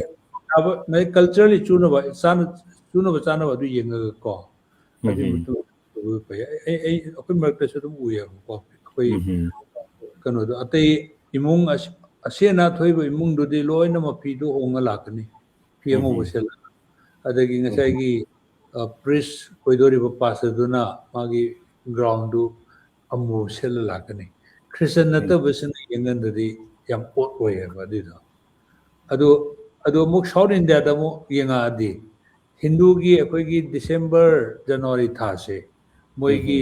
ꯊꯥ ꯑꯃ ꯅꯨꯃꯤꯠ 50ꯅꯤꯃꯨꯛꯀꯤ ꯃꯣꯏꯒꯤ ꯂꯥꯏꯅꯤꯡꯕꯒꯤ ꯃꯇꯝꯅꯦꯕ ꯃꯣꯏꯁꯤꯗꯗꯤ ꯑꯩꯈꯣꯏꯒꯤ ꯐꯤꯉꯧ ꯁꯦꯠꯄꯁꯤ ꯂꯩꯇꯦꯕ ꯍꯣꯏ ꯍꯣꯏ ꯅꯣꯔꯠ ꯏꯟꯗꯤꯌꯥꯗꯅ ꯂꯩꯉꯥꯡ ꯃꯆꯨꯒꯤ ꯑꯌꯥꯝꯕ ꯁꯦꯠꯅꯩꯌꯦ ꯁꯥꯎꯠ ꯏꯟꯗꯤꯌꯥꯗꯗꯤ ꯑꯃꯨꯕ ꯁꯦꯠꯀꯅꯦꯕ ꯃꯃꯥꯏꯒꯁꯦ ꯗꯨꯡꯏꯜꯂꯛꯀꯅ ꯃꯁꯛꯅꯒ ꯃꯨꯕꯒ ꯀꯩꯒꯀꯣ ꯌꯦꯡꯕꯗ ꯌꯥꯝ ꯍꯪꯒꯣꯏꯕ ꯍꯥꯏꯇꯥꯔꯦ ꯀꯤꯕ ꯑꯃ ꯄꯣꯛꯑꯦ ꯑꯗꯨ ꯃꯣꯏ ꯀꯜꯆꯔꯂꯤ ꯃꯣꯏ ꯑꯦꯛꯁꯦꯞꯇꯦꯕꯜꯅꯦꯕ ꯑꯗꯨ ꯑꯗꯨꯅ ꯉꯁꯥꯏꯒꯤ ꯑꯣꯖꯥ ꯄ꯭ꯔꯚꯨꯗ ꯂꯩꯕ ꯏꯆꯤꯟ ꯏꯅꯥꯎ ꯑꯃꯅ ꯃꯥꯒꯤ ꯈꯨꯃꯟ ꯁꯂꯥꯏ ꯃꯆꯥꯅꯤ ꯀꯥꯏꯅ ꯇꯥꯛꯆꯅꯤꯡꯕꯒꯤ ꯋꯥꯈꯜ ꯑꯃꯗ ꯈꯨꯃꯟꯒꯤ ꯃꯆꯨꯗꯤ ꯑꯃꯨꯕꯅꯤ ꯀꯥꯏꯅ ꯑꯃꯨꯕ ꯂꯦꯡꯌꯥꯟꯒ ꯌꯥꯜꯂ ꯂꯥꯛꯄꯁꯦ ꯃꯁꯤꯁꯨ ꯀꯩꯁꯨ ꯀꯥꯏꯗꯕ꯭ꯔꯥ ꯍꯥꯏꯅ ꯑꯗꯨꯝ ꯈꯜꯂꯦ ꯑꯣꯖꯥ ꯀꯔꯤ ꯑꯗꯨꯅ ꯑꯩ ꯍꯥꯏꯖꯕꯗꯣ ꯉꯁꯥꯏ it's all rights of the individuals ꯃꯤꯗꯨꯒꯤ ꯃꯥꯏ ꯍꯛꯅꯦꯕ ꯑꯗꯨꯅ ꯑꯩꯅ ꯌꯥꯅꯤꯡꯗꯕꯒꯤ ꯅꯪꯗꯨ ꯇꯧꯒꯅꯨ ꯍꯥꯏꯕ ꯌꯥꯏꯌꯦ ꯑꯗꯨꯕꯨ ꯉꯁꯥꯏ ꯑꯩꯈꯣꯏꯗꯤ ꯂꯣꯏꯅꯃꯛ ꯂꯩꯕꯥꯛꯁꯤ ꯁꯪꯕꯤꯙꯥꯟꯒꯤ ꯃꯈꯥꯗ ꯂꯩꯕꯅꯤꯅꯀꯣ ꯑꯗꯨꯅ ꯁꯪꯕꯤꯙꯥꯟꯅ ꯌꯥꯔꯕ ꯄꯣꯠꯇꯨ ꯅꯣꯕꯣꯗꯤ ꯀꯅꯥ ꯑꯃꯠꯇꯅ ꯃꯗꯨ ꯌꯥꯔꯣꯏ ꯍꯥꯏꯅ ꯍꯥꯏꯕꯗ ꯍꯥꯏꯕꯗꯤ ꯌꯥꯏꯌꯦ ꯐꯖꯗꯦ ꯈꯣꯠꯇꯦ ꯍꯥꯏꯅꯀꯣ ꯑꯗꯨꯕꯨ ꯑꯇꯝꯅꯅ ꯃꯥ ꯄꯥꯡꯒꯜ ꯁꯤꯟꯅꯗꯅ ꯃꯤ ꯁꯤꯟꯅꯗꯅ ꯊꯤꯡꯕ ꯈꯣꯠꯄ ꯇꯧꯔꯛꯑꯕ ꯗꯦꯠ ꯏꯁ ꯑ ꯀ꯭ꯔꯥꯏꯝ ꯑꯣꯖꯥꯅ ꯉꯁꯥꯏ ꯂꯩꯉꯥꯡꯒꯤ ꯍꯥꯏꯕꯗꯣ ꯑꯣꯖꯥ ꯃꯁꯤ ꯂꯩꯉꯥꯡ ꯃꯆꯨꯁꯦ ꯃꯁꯤꯁꯤ ꯑꯩꯈꯣꯏꯒꯤ ꯑꯄꯣꯛꯄ ꯂꯥꯏꯅꯤꯡꯗꯗꯤ ꯏꯆꯨ ꯐꯤ ꯀꯧꯋꯦꯕ ꯑꯣꯖꯥ ꯀꯔꯤꯄꯨꯔ ꯏꯆꯨ ꯐꯤ ꯍꯥꯏꯕ ꯑꯣꯖꯥ ꯑꯗꯨꯁꯤꯒ ꯑꯩꯅ ꯀꯃꯦꯟ ꯑꯃꯈꯛ ꯑꯣꯖꯥ ꯅꯧꯕ ꯍꯥꯏꯁꯦ ꯑꯄꯣꯛꯄ ꯂꯥꯏꯅꯤꯡꯒꯤ ꯂꯥꯏꯅꯤꯡꯂꯣꯏ ꯑꯃꯅꯤ ꯑꯗꯣ ꯃꯥꯅ ꯃꯅꯤꯄꯨꯔꯤ ꯅꯠꯇ꯭ꯔꯒ ꯃꯅꯤꯄꯨꯔꯒꯤ ꯐꯤꯖꯦꯠ ꯅꯠꯇꯦ ꯃꯤꯇꯩꯒꯤ ꯐꯤꯖꯦꯠꯅꯤ ꯑꯄꯣꯛꯄ ꯃꯔꯨꯞꯅ ꯏꯆꯨ ꯐꯤ ꯁꯦꯠꯄꯗꯤ ꯀꯠꯊꯣꯛꯄꯒꯤ ꯐꯤꯖꯦꯠꯅꯦꯕ ꯒꯦꯔꯨꯋꯥ ꯃꯆꯨꯁꯦ ꯑꯣꯖꯥ ꯑꯣꯖꯥꯅ ꯂꯩꯉꯥꯡ ꯍꯥꯏꯁꯦ ꯃꯁꯤꯁꯤ ꯏꯆꯨ ꯐꯤꯁꯦ ꯀꯌꯥꯝ ꯀꯨꯏꯔꯕꯅꯣꯕ ꯑꯩꯈꯣꯏ ꯁꯦꯠꯅꯔꯛꯏꯁꯦ ꯌꯥꯝ ꯀꯨꯏꯔ ꯖꯥꯠꯂꯥ ꯀꯩꯅꯣ ꯑꯄꯣꯛꯄ ꯂꯥꯏꯅꯤꯡꯗ ꯃꯁꯤ ꯑꯩꯈꯣꯏ ꯁ꯭ꯋꯥꯃꯤ ꯕꯤꯕꯦꯀꯥꯅꯟꯗꯁꯤ ꯑꯗꯨꯝ ꯏꯆꯨ ꯐꯤ ꯁꯦꯠꯂꯤꯗꯅ ꯑꯣꯖꯥ ꯅꯠꯇꯦ ꯑꯩꯅ ꯂꯥꯛꯇꯣꯏ ꯄꯣꯠ ꯑꯃ ꯂꯩꯌꯦꯕ ꯑꯩꯈꯣꯏꯁꯤ ꯈꯪꯗꯅ ꯂꯧꯁꯤꯟꯕ ꯌꯥꯝ ꯂꯩꯌꯦꯕ very very danger for ꯀꯩꯅꯣꯁꯤ ꯑꯩꯈꯣꯏꯒꯤ ꯑꯄꯣꯛꯄ ꯂꯥꯏꯅꯤꯡꯅ ꯑꯄꯣꯛꯄ ꯂꯥꯏꯅꯤꯡꯁꯦ ꯑꯣꯖꯥ ꯈꯪꯕꯤꯔꯝꯕꯁꯨ ꯌꯥꯏ ꯈꯪꯉꯦ ꯃꯅꯤꯄꯨꯔꯗꯗꯤ ꯍꯥꯏꯗꯤ ꯄꯨꯟꯗꯣꯡꯕꯝ सी खरे हेना Chaware हयेंग कनोगी लमदागी थानिन नुमिसे na kanogi lamta thabung ngai na ojawai su program chaw to ni kanogi lamta I purnima sibune masida chaw to ni do hojik tegi kanogi su akoi gi kareba hindu gi su du gi purnima se jam important ni islam gi su du yam important ni apop gi su yam important ni apop gi di khwai di chaw ba thabung mi phamoi doi ni do apop pa lining hawdo piram ba lining han nawria phulona Churasan Maharaj ki matamda ma masa yauna akoigi hizami rabot na pau thal na kauraga lainingi wafongam bihangi boja masi matam sida mana hariba ichu phi si setki akoigi makhagi phejom masai furit adu kogiyak si madui machu setki aduna masigi machu sigi interpretation si सही क्या मुक्तो रंगनी 1930s दगी 41 Dai the लैगिदबनि कनो से यम कुइद्रि को अकुइद्रि सिगी saffron गी ideology से होय होय सी लाकपसी almost यम कुइद्रि जा अदगी सिगी अदुना इना कोइगी इवन जन नेता इराबोट की मागी मतमदा इंडिया दा लेरंबगी अखोगी सोशो पॉलिटिकल से असी मरोइना अखोगी बेंगाल लोमदा लेवबदु खक्तमा उहोबो माले मरोइना अखोगी वेस्टर्न साइड ता अंबेडकर की मतम अदगी गांधी की खर लेरंगनी नेहरू की अदगी म्याम से खर वालम दो माले सु माइसे अदुना सिगी सफ्रोन सी हान ओरिजिनली अखोगी मैते की दगी लाखिब्रा नत्रग मरक्ता लाखिब्रा है मरक्ता लाखिब्रा है को अखोइना ngasai mayam की लाइनिंग है ना कोई चेथारो कुंबाबदा हिंदू धर्म है ना उपलम देबा mayam की लाइनिंग मतलब mayam मम चंगकेवा अखोइना खंगना लोगी बसु म्याम यावी अदगी खंगौदना लोगी बसु म्याम यावेबा अदुना सिगी मचुदु नते को हाइसे मचुदुगी तुंगदा लेरिबा मागी आइडियोलॉजी मागी आइडियोलॉजी खर ले अदुगी आइडियोलॉजी दुने असागी आइना कल्चर लाइनिंग रिलीजन गा कल्चर गा याम नकनै अदु रिलीजन खर नदी कल्चर याम मंगन बलाई हाइसे अदुना कोई इंडिया रिलीजन नते को जे आइना हरिबा साफोन से रिलीजन दी फैयबो जा हौजी लाइबा साफ्रोन जे रिलीजन नतेबा रिलीजन या मालनबा होय रिलीजन सारगा लापनेबा होय रिलीजन दी नतो मोजु खंगे मोय रिलीजन नते खंगेबा अदगी ओजा कहबे ओजा अब कनागुंबगी कमेन अमतंग लखलगा दुम लोइसलसे ओजा मतम पिबी बा यारिबो या लेजिलेसी ओजा हयेंग कना तो होय होय अदुना करी हाइतरे यामग्रे करंबा कनागी बु लखतकदबनो खंद्रे यामनग्रे अदुना लखतबिदा ngasiगी अखोइगी टॉपिक से ओजा नौबगी अमा लखत पसिन दम अर ओजा याम सांग्रे यामग्रे और का हयेंग ओजाना सुम कनुदा आइगी अकाउंट चंगबिरगदी सिगी कमेंट लेमहौबा कमेंट म्याम सिंगसे उबिनी अदुगा ओजाना सु ओजागी वाल दुम शेयर तो याय अदुगा चौरागना 100 प्लस माइनस को आइदी व्यूअर्स इन यंगबिगी अदगी 155 ना कोई मोगी करिंबा लाइक कुंबा लव कुंबा कइगनो इमोजी म्याम खक क्लिक तो बी है तरे ना पोलोइदा अरोइबदा को ओजाना मतम से पुंग 9 मखाइदगी ngangai ni पुंग 13 मखाइ तासले पुंग अहुम से आइसु ओजादा मसुकुइना तौने आइसे खलुदे अदु कुइरगा अहिंग यम थेंग फावबदा पुंग 12 फावबदा कोजा सुम व्यूअर्स 70 अब त दुम लेयबो असि आइबु नुंसिबि बनेना दुम खल्ली नसिदि ओजा जावबनिना मेनसु ममलदो हेले दुना करी हाइतरे अरोइबदा मेते Christian अमसुंग ngasagi makhoi gi fijet leiteng haiba topic sida ꯉꯁꯥꯏꯗꯤ ꯋꯥꯔꯤ ꯁꯥꯟꯅꯔꯛꯄꯁꯤꯗ ꯇꯥꯔꯤꯕ ꯃꯌꯥꯝꯁꯤꯡꯗꯀꯣ ꯑꯣꯖꯥꯅ ꯑꯔꯣꯏꯕ ꯑꯗꯨꯝ ꯅꯨꯡꯁꯤ ꯄꯥꯎꯖꯦꯜ ꯑꯝꯇꯪ ꯑꯗꯨꯝ ꯊꯝꯕꯤꯔꯝꯃꯒ ꯑꯩꯈꯣꯏꯁꯨ ꯂꯣꯏꯁꯤꯟꯃꯤꯟꯅꯔꯁꯤ ꯑꯣꯖꯥ. ꯍꯣꯏ ꯍꯣꯏ ꯑꯩꯈꯣꯏꯒꯤ ꯑꯣꯖꯥ ꯄꯥꯎꯅꯝ ꯕ꯭ꯔꯣꯖꯦꯟ ꯑꯩꯈꯣꯏ ꯃꯩꯇꯩ ꯈ꯭ꯔꯤꯁꯇꯟ ꯑꯣꯡꯂꯤ 1 MLA ꯍꯥꯏꯇꯥꯔꯦꯀꯣ. ꯍꯣꯏ ꯍꯣꯏ ꯑꯩꯈꯣꯏꯒꯤ ꯏꯔꯥꯡ ꯃꯦꯒꯤ ꯇꯥꯡ 3ꯗ ꯊꯣꯛꯈꯤꯕ ꯏꯔꯥꯡ ꯊꯣꯛꯀꯗꯕ ꯁꯤ ꯊꯣꯛꯇ꯭ꯔꯤ ꯃꯃꯥꯡ almost 40 days ꯃꯃꯥꯡꯗ ꯑꯆꯧꯕ ꯃꯤꯐꯝ ꯑꯃ ꯑꯩꯈꯣꯏ ꯑꯣꯖꯥꯁꯤꯅ ꯁꯤꯟꯗꯨꯅ ꯏꯝꯐꯥꯜꯗ ꯇꯧꯈꯤꯌꯦ. ꯑꯗꯨꯗ ꯃꯥꯅ ꯌꯥꯝ ꯀꯟꯅ ꯍꯥꯏꯔꯝꯃꯦ. ꯍꯥꯏꯗꯤ ꯑꯩꯈꯣꯏ ꯃꯅꯤꯄꯨꯔꯗ ꯀꯥꯡꯂꯨꯞ ꯃꯁꯦꯟ ꯈꯟꯅꯕ ꯃꯌꯥꯝ ꯂꯩꯔꯤꯕꯁꯤꯗ ꯃꯩꯇꯩ ꯈ꯭ꯔꯤꯁꯇꯟ ꯑꯩꯈꯣꯏꯒꯤ ꯌꯥꯝ ꯆꯥꯎꯕ ꯔꯣꯜ ꯂꯩ ꯍꯥꯏꯅ. ꯑꯗꯨꯅ ꯃꯥ ꯍꯥꯏꯁꯤ ꯑꯩꯈꯣꯏ ꯃꯩꯇꯩ ꯑꯃ ꯑꯣꯏꯅ ꯑꯩꯈꯣꯏ ꯃꯩꯇꯩ ꯃꯁꯦꯟ ꯃꯔꯛꯇ ꯑꯩꯈꯣꯏ ꯑꯃꯠꯇ ꯑꯣꯏꯕꯒꯤ ꯑꯩꯈꯣꯏ ꯁꯤꯒꯤ ꯊꯣꯡ ꯑꯃ ꯂꯩꯔꯦ. ꯑꯗꯒꯤ ꯑꯅꯤꯁꯨꯕꯗ ꯊꯥꯖꯕꯒꯤ ꯃꯔꯝꯗ ꯁꯥꯏꯠꯇꯒꯤ ꯌꯦꯡꯉꯛꯄꯗ ꯅꯥꯒꯥꯁꯤꯡꯗꯁꯨ ꯑꯩꯈꯣꯏ ꯈ꯭ꯔꯤꯁꯇꯟ ꯑꯣꯏꯕꯒꯤ ꯊꯥꯖꯕꯁꯤꯒꯤ ꯊꯣꯡ ꯑꯃ ꯑꯣꯏꯔꯦ. ꯑꯗꯒꯤ ꯀꯨꯀꯤꯁꯤꯡꯗꯁꯨ ꯁꯤꯒꯤ ꯊꯣꯡ ꯑꯁꯤ ꯑꯣꯏꯔꯦ. ꯑꯗꯨꯅ ꯑꯩꯈꯣꯏ ꯃꯩꯇꯩ ꯈ꯭ꯔꯤꯁꯇꯟ ꯑꯁꯤꯒꯤ ꯑꯆꯧꯕ ꯔꯣꯜ ꯑꯃ ꯑꯩꯈꯣꯏ ꯃꯅꯤꯄꯨꯔꯁꯤ ꯑꯃꯠꯇ ꯑꯣꯏꯅ ꯂꯩꯒꯗꯕꯅꯤ ꯍꯥꯏꯕꯒꯤ ꯔꯣꯜꯁꯦ ꯑꯩꯈꯣꯏ ꯃꯩꯇꯩ ꯈ꯭ꯔꯤꯁꯇꯟꯅ ꯂꯧꯕ ꯉꯝꯒꯅꯤ ꯍꯥꯏꯅ ꯑꯣꯖꯥꯁꯦ ꯌꯥꯝ ꯆꯥꯎꯅ ꯃꯥꯅ ꯀꯟꯅ ꯉꯥꯡꯉꯝꯕꯅꯦꯕ. ꯑꯩꯅꯕꯨ ꯃꯤꯇꯤꯡꯗꯨꯒꯤ ꯁꯤ ꯈꯤꯇꯪ ꯇꯧꯕꯗꯨꯅ ꯐꯩ ꯈꯣꯠꯂꯛꯏ ꯈꯔ ꯍꯥꯏꯈꯤꯀꯣ. ꯑꯗꯨꯅ ꯑꯗꯨꯃꯥꯏꯅ ꯍꯥꯏꯔꯝꯃꯦ. ꯑꯗꯨꯒꯤ ꯑꯣꯖꯥꯗꯨꯒꯤ ꯋꯥꯈꯜꯂꯣꯟꯗꯣ ꯑꯩ ꯂꯧꯖꯩꯌꯦ. ꯍꯥꯏꯗꯤ ꯑꯩꯈꯣꯏꯁꯤ ꯃꯩꯇꯩ ꯑꯩꯈꯣꯏꯁꯤ ꯐꯅ ꯈ꯭ꯔꯤꯁꯇꯟ ꯑꯣꯜꯂꯁꯨ ꯑꯃ ꯑꯣꯜꯂꯁꯨ ꯃꯩꯇꯩꯅꯤ. ꯏꯃꯥ ꯂꯩꯕꯥꯛꯅꯤ. ꯏꯃꯥ ꯂꯩꯕꯥꯛꯀꯤꯗꯃꯛꯇ ꯏꯃꯥ ꯂꯩꯕꯥꯛꯇ ꯅꯪꯕ ꯆꯩꯅꯥꯗꯨ ꯑꯩꯈꯣꯏ ꯃꯩꯇꯩ ꯑꯩꯈꯣꯏ ꯈꯨꯗꯤꯡꯃꯛꯇ ꯅꯪꯉꯤꯕꯅꯤ. ꯃꯩꯇꯩ ꯑꯩꯈꯣꯏ ꯈꯛꯇ ꯅꯠꯇꯦ ꯂꯣꯏꯅꯃꯛꯇꯀꯣ. ꯑꯗꯨꯅ ꯃꯩꯇꯩ ꯑꯃ ꯑꯣꯏꯅ ꯑꯩꯈꯣꯏ ꯃꯅꯤꯄꯨꯔꯁꯤ ꯑꯩꯈꯣꯏ ꯑꯃꯠꯇ ꯑꯣꯏꯅ ꯂꯩꯕꯒꯤ ꯌꯥꯝꯅ ꯋꯥꯈꯜ ꯂꯩ. ꯑꯗꯒꯤ ꯊꯥꯖꯕꯒꯤ ꯂꯝꯕꯤꯗ ꯙꯔꯃ ꯃꯥꯟꯅꯕꯁꯤꯡ ꯑꯃꯨꯛ ꯅꯥꯒꯥꯁꯤꯡꯗꯁꯨ ꯑꯩꯈꯣꯏꯅ ꯅꯍꯥꯟꯋꯥꯏ ꯃꯃꯥꯡ ꯅꯥꯒꯥꯒꯤ ꯑꯩꯈꯣꯏ ꯈꯨꯖꯥ ꯃꯣꯏꯕ ꯃꯅꯤꯄꯨꯔ ꯆꯪꯉꯛꯄꯒꯤ ꯏꯔꯥꯡꯗꯁꯨ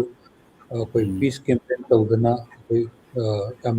ꯕꯣꯞ ꯇꯧꯈꯤꯀꯣ. ꯅꯥꯒꯥ ꯁꯥꯏꯠꯇꯒꯤꯁꯨ ꯌꯥꯝ ꯑꯦꯄ꯭ꯔꯤꯁꯤꯌꯦꯠ ꯇꯧꯔꯛꯈꯤꯌꯦ. ꯍꯥꯏꯗꯤ ꯌꯥꯝ ꯅ꯭ꯌꯨꯇ꯭ꯔꯦꯜ ꯑꯣꯏꯅ ꯂꯩ ꯍꯥꯏꯅꯀꯣ. ꯑꯗꯨꯅ ꯍꯟꯗꯛ ꯑꯃꯨꯛ ꯀꯨꯀꯤꯁꯤꯡꯒ ꯑꯃꯨꯛ ꯐꯥꯎꯅꯔꯦ. ꯁꯤꯁꯨ ꯑꯩꯈꯣꯏ ꯑꯩꯈꯣꯏ ꯏꯃꯥ ꯂꯩꯕꯥꯛ ꯃꯅꯤꯄꯨꯔ ꯀꯥꯏꯕ ꯌꯥꯔꯣꯏ. ꯑꯗꯒꯤ ꯃꯈꯣꯏꯅ ꯇꯥꯜꯂꯤꯕ ꯗꯤꯃꯥꯟꯗꯨꯁꯨ ꯑꯩꯈꯣꯏ ꯄꯤꯕ ꯌꯥꯔꯣꯏ ꯍꯥꯏꯕꯒꯤ ꯋꯥꯈꯜꯗ ꯑꯗꯨꯝ ꯂꯩꯕꯅꯤ. ꯑꯗꯨꯅ ꯁꯤ ꯏꯔꯥꯡꯁꯤ ꯈꯤꯇꯪ ꯅꯦꯝꯃꯛꯄ ꯃꯇꯝꯗꯗꯤ ꯑꯩꯈꯣꯏ ꯃꯩꯇꯩ ꯈ꯭ꯔꯤꯁꯇꯟ ꯑꯩꯈꯣꯏꯒꯤ ꯑꯍꯨꯝꯃꯛ ꯃꯔꯤꯃꯛ ꯀꯣ ꯑꯁꯤꯗ ꯈꯣꯡ ꯊꯥꯃꯤꯟꯅꯔꯒ ꯑꯩꯈꯣꯏ ꯏꯃꯥ ꯂꯩꯕꯥꯛ ꯃꯅꯤꯄꯨꯔ ꯑꯁꯤ ꯍꯥꯟꯅꯒꯤ ꯂꯩꯔꯤꯕ ꯐꯤꯕꯝꯗ ꯂꯩꯃꯤꯟꯅꯕ ꯍꯣꯠꯅꯕꯗ ꯑꯩꯈꯣꯏ ꯃꯤꯄꯨꯝ ꯈꯨꯗꯤꯡꯃꯛꯅ ꯐꯨꯔꯨꯞ ꯈꯨꯗꯤꯡꯃꯛꯅ ꯂꯧꯔꯤꯕ ꯊꯧꯗꯥꯡꯁꯤ ꯃꯅꯨꯡꯗ ꯑꯩꯈꯣই ꯃꯩꯇꯩ ꯈ꯭ꯔꯤꯁꯇꯟꯁꯨ ꯌꯥꯝꯅ ꯆꯥꯎꯅ ꯑꯗꯨꯒꯤ ꯊꯧꯗꯥꯡꯗꯨ ꯂꯧꯕ ꯉꯝꯒꯅꯤ ꯍꯥꯏꯕꯁꯤ ꯑꯩ ꯃꯌꯥꯝꯗ ꯍꯥꯏꯖꯅꯤꯡꯕꯅꯤ. ꯑꯗꯒꯤ ꯉꯁꯥꯏ ꯀꯜꯆꯔꯒꯤ ꯑꯃ ꯍꯥꯏꯕꯗ ꯑꯩꯅ ꯋꯤ ꯑꯥꯔ ꯃꯣꯔ ꯏꯁꯥꯒꯤ ꯃꯩꯇꯩꯒꯤ ꯃꯅꯤꯄꯨꯔꯒꯤ ꯀꯜꯆꯔ ꯀꯣ ꯑꯩꯒꯤꯗꯤ ꯃꯅꯤꯄꯨꯔꯒꯤ ꯀꯜꯆꯔ ꯃꯩꯇꯩꯒꯤꯁꯨ ꯌꯥꯎꯔꯦ. ꯑꯗꯒꯤ ꯆꯤꯡꯒꯤꯁꯨ ꯂꯣꯏ ꯌꯥꯎꯔꯦ. ꯄꯥꯡꯒꯜꯒꯤꯁꯨ ꯌꯥꯎꯔꯦ. ꯃꯌꯥꯡꯒꯤꯁꯨ ꯌꯥꯎꯔꯦ. ꯑꯩꯈꯣꯏ ꯃꯅꯤꯄꯨꯔꯒꯤ ꯀꯜꯆꯔꯁꯦ ꯊꯥꯖꯕꯁꯤꯗꯤ ꯃꯥꯒꯤ ꯑꯄꯥꯝꯕꯅꯤ. ꯑꯗꯨꯕꯨ ꯑꯩꯈꯣꯏ ꯏꯔꯝꯗꯝ ꯑꯁꯤꯒꯤ ꯀꯜꯆꯔ ꯌꯣꯛꯈꯠꯄꯗ ꯍꯥꯟꯅ ꯈꯜꯂꯝꯕꯗꯒꯤ ꯍꯧꯖꯤꯛꯅ ꯍꯦꯟꯅ ꯈ꯭ꯔꯤꯁꯇꯟ ꯑꯣꯏꯔꯕ ꯃꯇꯨꯡꯗ ꯈꯜꯂꯤ. ꯃꯁꯤ ꯈ꯭ꯔꯤꯁꯇꯟ ꯑꯌꯥꯝꯕꯗ ꯈ꯭ꯔꯤꯁꯇꯟ ꯄꯥꯁꯇꯔ ꯑꯌꯥꯝꯕꯗ ꯈ꯭ꯔꯤꯁꯇꯟ ꯂꯤꯗꯔ ꯑꯌꯥꯝꯕꯗ ꯈ꯭ꯔꯤꯁꯇꯟ ꯏꯆꯝ ꯆꯝꯕ ꯑꯩꯈꯣꯏꯒꯤ ꯅꯨꯄꯤ ꯑꯉꯥꯡꯁꯤꯡꯗ ꯐꯥꯎꯕ ꯍꯥꯏꯗꯤ ꯅꯍꯥꯔꯣꯟꯁꯤꯡꯗ ꯐꯥꯎꯕ ꯆꯦꯟꯕ ꯋꯥꯈꯜꯅꯤ ꯍꯥꯏꯕꯁꯤ ꯑꯩ ꯊꯝꯖꯅꯤꯡꯕꯅꯤ. ꯁꯨꯃꯥꯏꯅ ꯍꯥꯏꯔꯒ ꯂꯣꯏꯁꯤꯟꯖꯒꯦ. ꯊꯦꯡꯛ ꯌꯨ ꯑꯣꯖꯥ. ꯄꯨꯡ 3ꯅꯤ ꯑꯣꯖꯥꯅ ꯃꯇꯝ ꯄꯤꯕꯤꯔꯤꯁꯦ. ꯑꯗꯨ ꯑꯩꯈꯣꯏ ꯆꯤꯡ ꯃꯁꯤ ꯇꯁꯦꯡꯅꯗꯤꯀꯣ ꯑꯩꯈꯣꯏ ꯚ꯭ꯌꯨꯋꯔꯁꯤꯡꯁꯤꯒꯤ ꯏꯟꯇꯔꯦꯁꯇꯣ ꯑꯗꯨ ꯇꯁꯦꯡꯅꯗꯤ ꯑꯇꯩꯁꯨ ꯃꯇꯝ ꯈꯔꯒ ꯂꯧꯕ ꯌꯥꯕꯅꯤ. ꯑꯗꯨꯕꯨ ꯑꯣꯖꯥ ꯄꯨꯡ 3 ꯃꯇꯝ ꯄꯤꯕꯤꯕ ꯍꯥꯏꯁꯤꯁꯨ ꯑꯆꯧꯕ ꯀꯟꯇ꯭ꯔꯤꯕ꯭ꯌꯨꯁꯟ ꯑꯃꯅꯤ. ꯑꯗꯨꯒ ꯉꯁꯥꯏ ꯂꯦꯝꯍꯧꯔꯤꯕ ꯏꯆꯤꯟ ꯏꯅꯥꯎꯁꯤꯡꯅ ꯋꯥꯔꯧꯕꯤꯗꯅꯕ ꯍꯥꯏꯇꯥꯔꯦꯀꯣ. ꯀꯩꯅꯣꯒꯤ ꯀꯃꯦꯟꯠꯁ ꯃꯌꯥꯝ ꯑꯃ ꯑꯩꯈꯣꯏꯅ ꯄꯥꯊꯣꯛꯄ ꯉꯝꯍꯧꯗꯕꯁꯨ ꯃꯌꯥꯝ ꯑꯃ ꯂꯩꯔꯦ. ꯑꯗꯨꯅ ꯅꯨꯡꯁꯤꯕꯤꯕꯒꯤꯗꯃꯛꯇ ꯊꯥꯒꯠꯆꯔꯤ ꯍꯥꯏꯇꯥꯔꯦ. ꯑꯣꯖꯥꯗꯒꯤꯁꯨ ꯑꯩꯈꯣꯏꯅ ꯈꯪꯕꯁꯤ ꯃꯣꯏꯅꯁꯨ ꯌꯥꯝ ꯅꯨꯡꯉꯥꯏꯕ ꯃꯑꯣꯡ ꯑꯃ. ꯅꯨꯃꯤꯠ ꯈꯨꯗꯤꯡꯒꯤ ꯌꯨꯝꯖꯀꯩꯁꯒ ꯊꯥꯡꯖꯒꯁꯦ ꯑꯩ ꯈꯛꯇꯅ ꯉꯥꯡꯉꯝꯕꯅꯤ ꯑꯣꯖꯥ. ꯑꯣꯀꯦ. ꯉꯁꯤ ꯑꯦꯛꯁꯄꯦꯔꯤꯃꯦꯟ ꯑꯃ ꯍꯥꯏꯗꯤ ꯑꯣꯖꯥꯒ ꯑꯩꯒ ꯐꯝꯃꯤꯟꯅꯔꯒ ꯋꯥꯔꯤ ꯁꯥꯕꯁꯤꯅ ꯑꯅꯧꯕ ꯃꯍꯥꯎ ꯑꯃꯁꯨ ꯏꯆꯤꯟ ꯏꯅꯥꯎꯁꯤꯡꯗ ꯑꯣꯏꯔꯛꯄꯁꯨ ꯌꯥꯏ. ꯑꯗꯨꯅ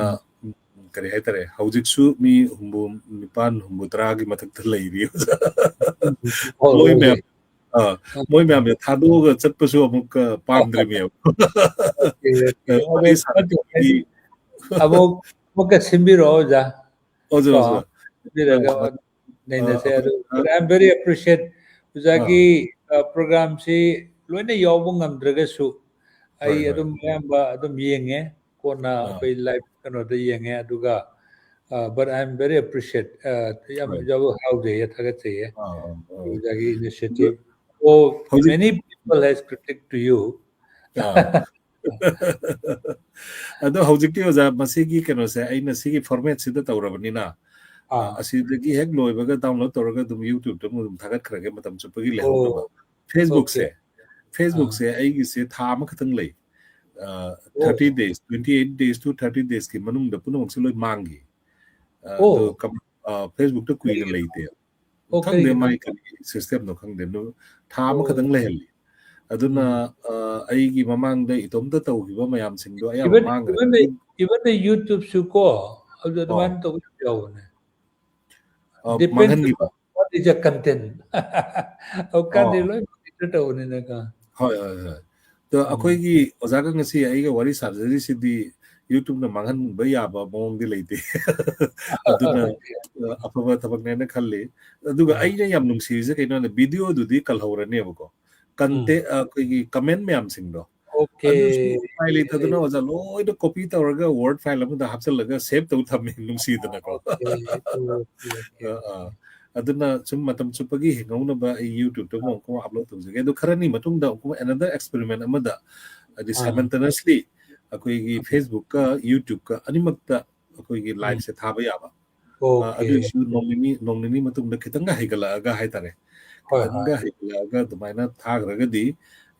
ꯐꯦꯁꯕꯨꯛꯇꯒꯤ ꯃꯥꯡꯈ꯭ꯔꯒꯁꯨ ꯌꯨꯇ꯭ꯌꯨꯕꯇ ꯑꯗꯨꯝ ꯂꯩꯖꯍꯧꯔꯦ ꯑꯗꯣ ꯃꯌꯥꯝ ꯄꯨꯝꯅꯃꯛꯇꯣ ꯑꯣꯖꯥ ꯑꯗꯨꯝ ꯒꯨꯗ ꯅꯥꯏꯠ ꯍꯥꯏꯃꯤꯟꯅꯔꯁꯤ ꯍꯥꯏꯇꯥꯔꯦ ꯃꯌꯥꯝ ꯄꯨꯝꯅꯃꯛ ꯊꯥꯒꯠꯆꯔꯤ even still 60 above ꯑꯩꯈꯣꯏꯒꯤ viewers ꯍꯧꯖꯤꯛꯁꯨ ꯂꯩꯔꯤꯑꯕꯀꯣ ꯑꯗꯨꯅ ꯃꯌꯥꯝ ꯄꯨꯝꯅꯃꯛ ꯌꯥꯝ ꯅꯨꯡꯁꯤꯅꯀꯣ ꯑꯩꯈꯣꯏ ꯒꯨꯗ ꯅꯥꯏꯠ ꯍꯥꯏꯖꯔꯤ ꯃꯌꯥꯝ ꯄꯨꯝꯅꯃꯛ ꯑꯣꯖꯥꯁꯨ ꯒꯨꯗ ꯅꯥꯏꯠ ꯑꯗꯨꯒ ꯃꯌꯥꯝ ꯌꯥꯎꯕꯤꯔꯤꯕ ꯃꯌꯥꯝ ꯑꯗꯨꯒ ꯀꯃꯦꯟ ꯄꯥꯕ ꯉꯝꯍꯧꯗ꯭ꯔꯕ ꯃꯌꯥꯝ ꯄꯨꯝꯅꯃꯛ ꯋꯥꯔꯧꯕꯤꯅꯨ ꯑꯗꯨꯒ ꯃꯊꯪꯗꯁꯨ ꯑꯃꯨꯛ ꯑꯩꯈꯣꯏꯁꯤ ꯀꯃꯦꯟꯁꯤꯡꯁꯦ ꯁꯦꯞ ꯇꯧꯔ ꯊꯝꯖꯤꯟꯖꯒꯦ ꯌꯥꯝꯅ ꯏꯝꯄꯣꯔꯇꯦꯟ ꯑꯣꯏꯕꯁꯤꯡꯗꯨꯗꯤ ꯑꯣꯖꯥꯒ ꯑꯃꯨꯛ ꯐꯝꯃꯤꯟꯅꯕ ꯑꯃꯗ ꯑꯃꯨꯛ ꯁꯨꯃꯥꯏꯅ ꯃꯇꯝꯗꯨꯗ ꯍꯪꯈꯤꯕꯅꯦꯅ ꯑꯩ ꯑꯗꯨꯝ ꯄꯥꯎ ꯑꯗꯨꯝ ꯊꯝꯖꯒꯦ ꯑꯗꯨꯅ ꯃꯌꯥꯝ ꯄꯨꯝꯅꯃꯛ ꯃꯪ ꯐꯔꯁꯤ ꯒꯨꯗ ꯅꯥꯏꯠ ꯑꯣꯖꯥ good night ꯒꯨꯗ ꯅꯥꯏꯠ ꯃꯌꯥꯝ good night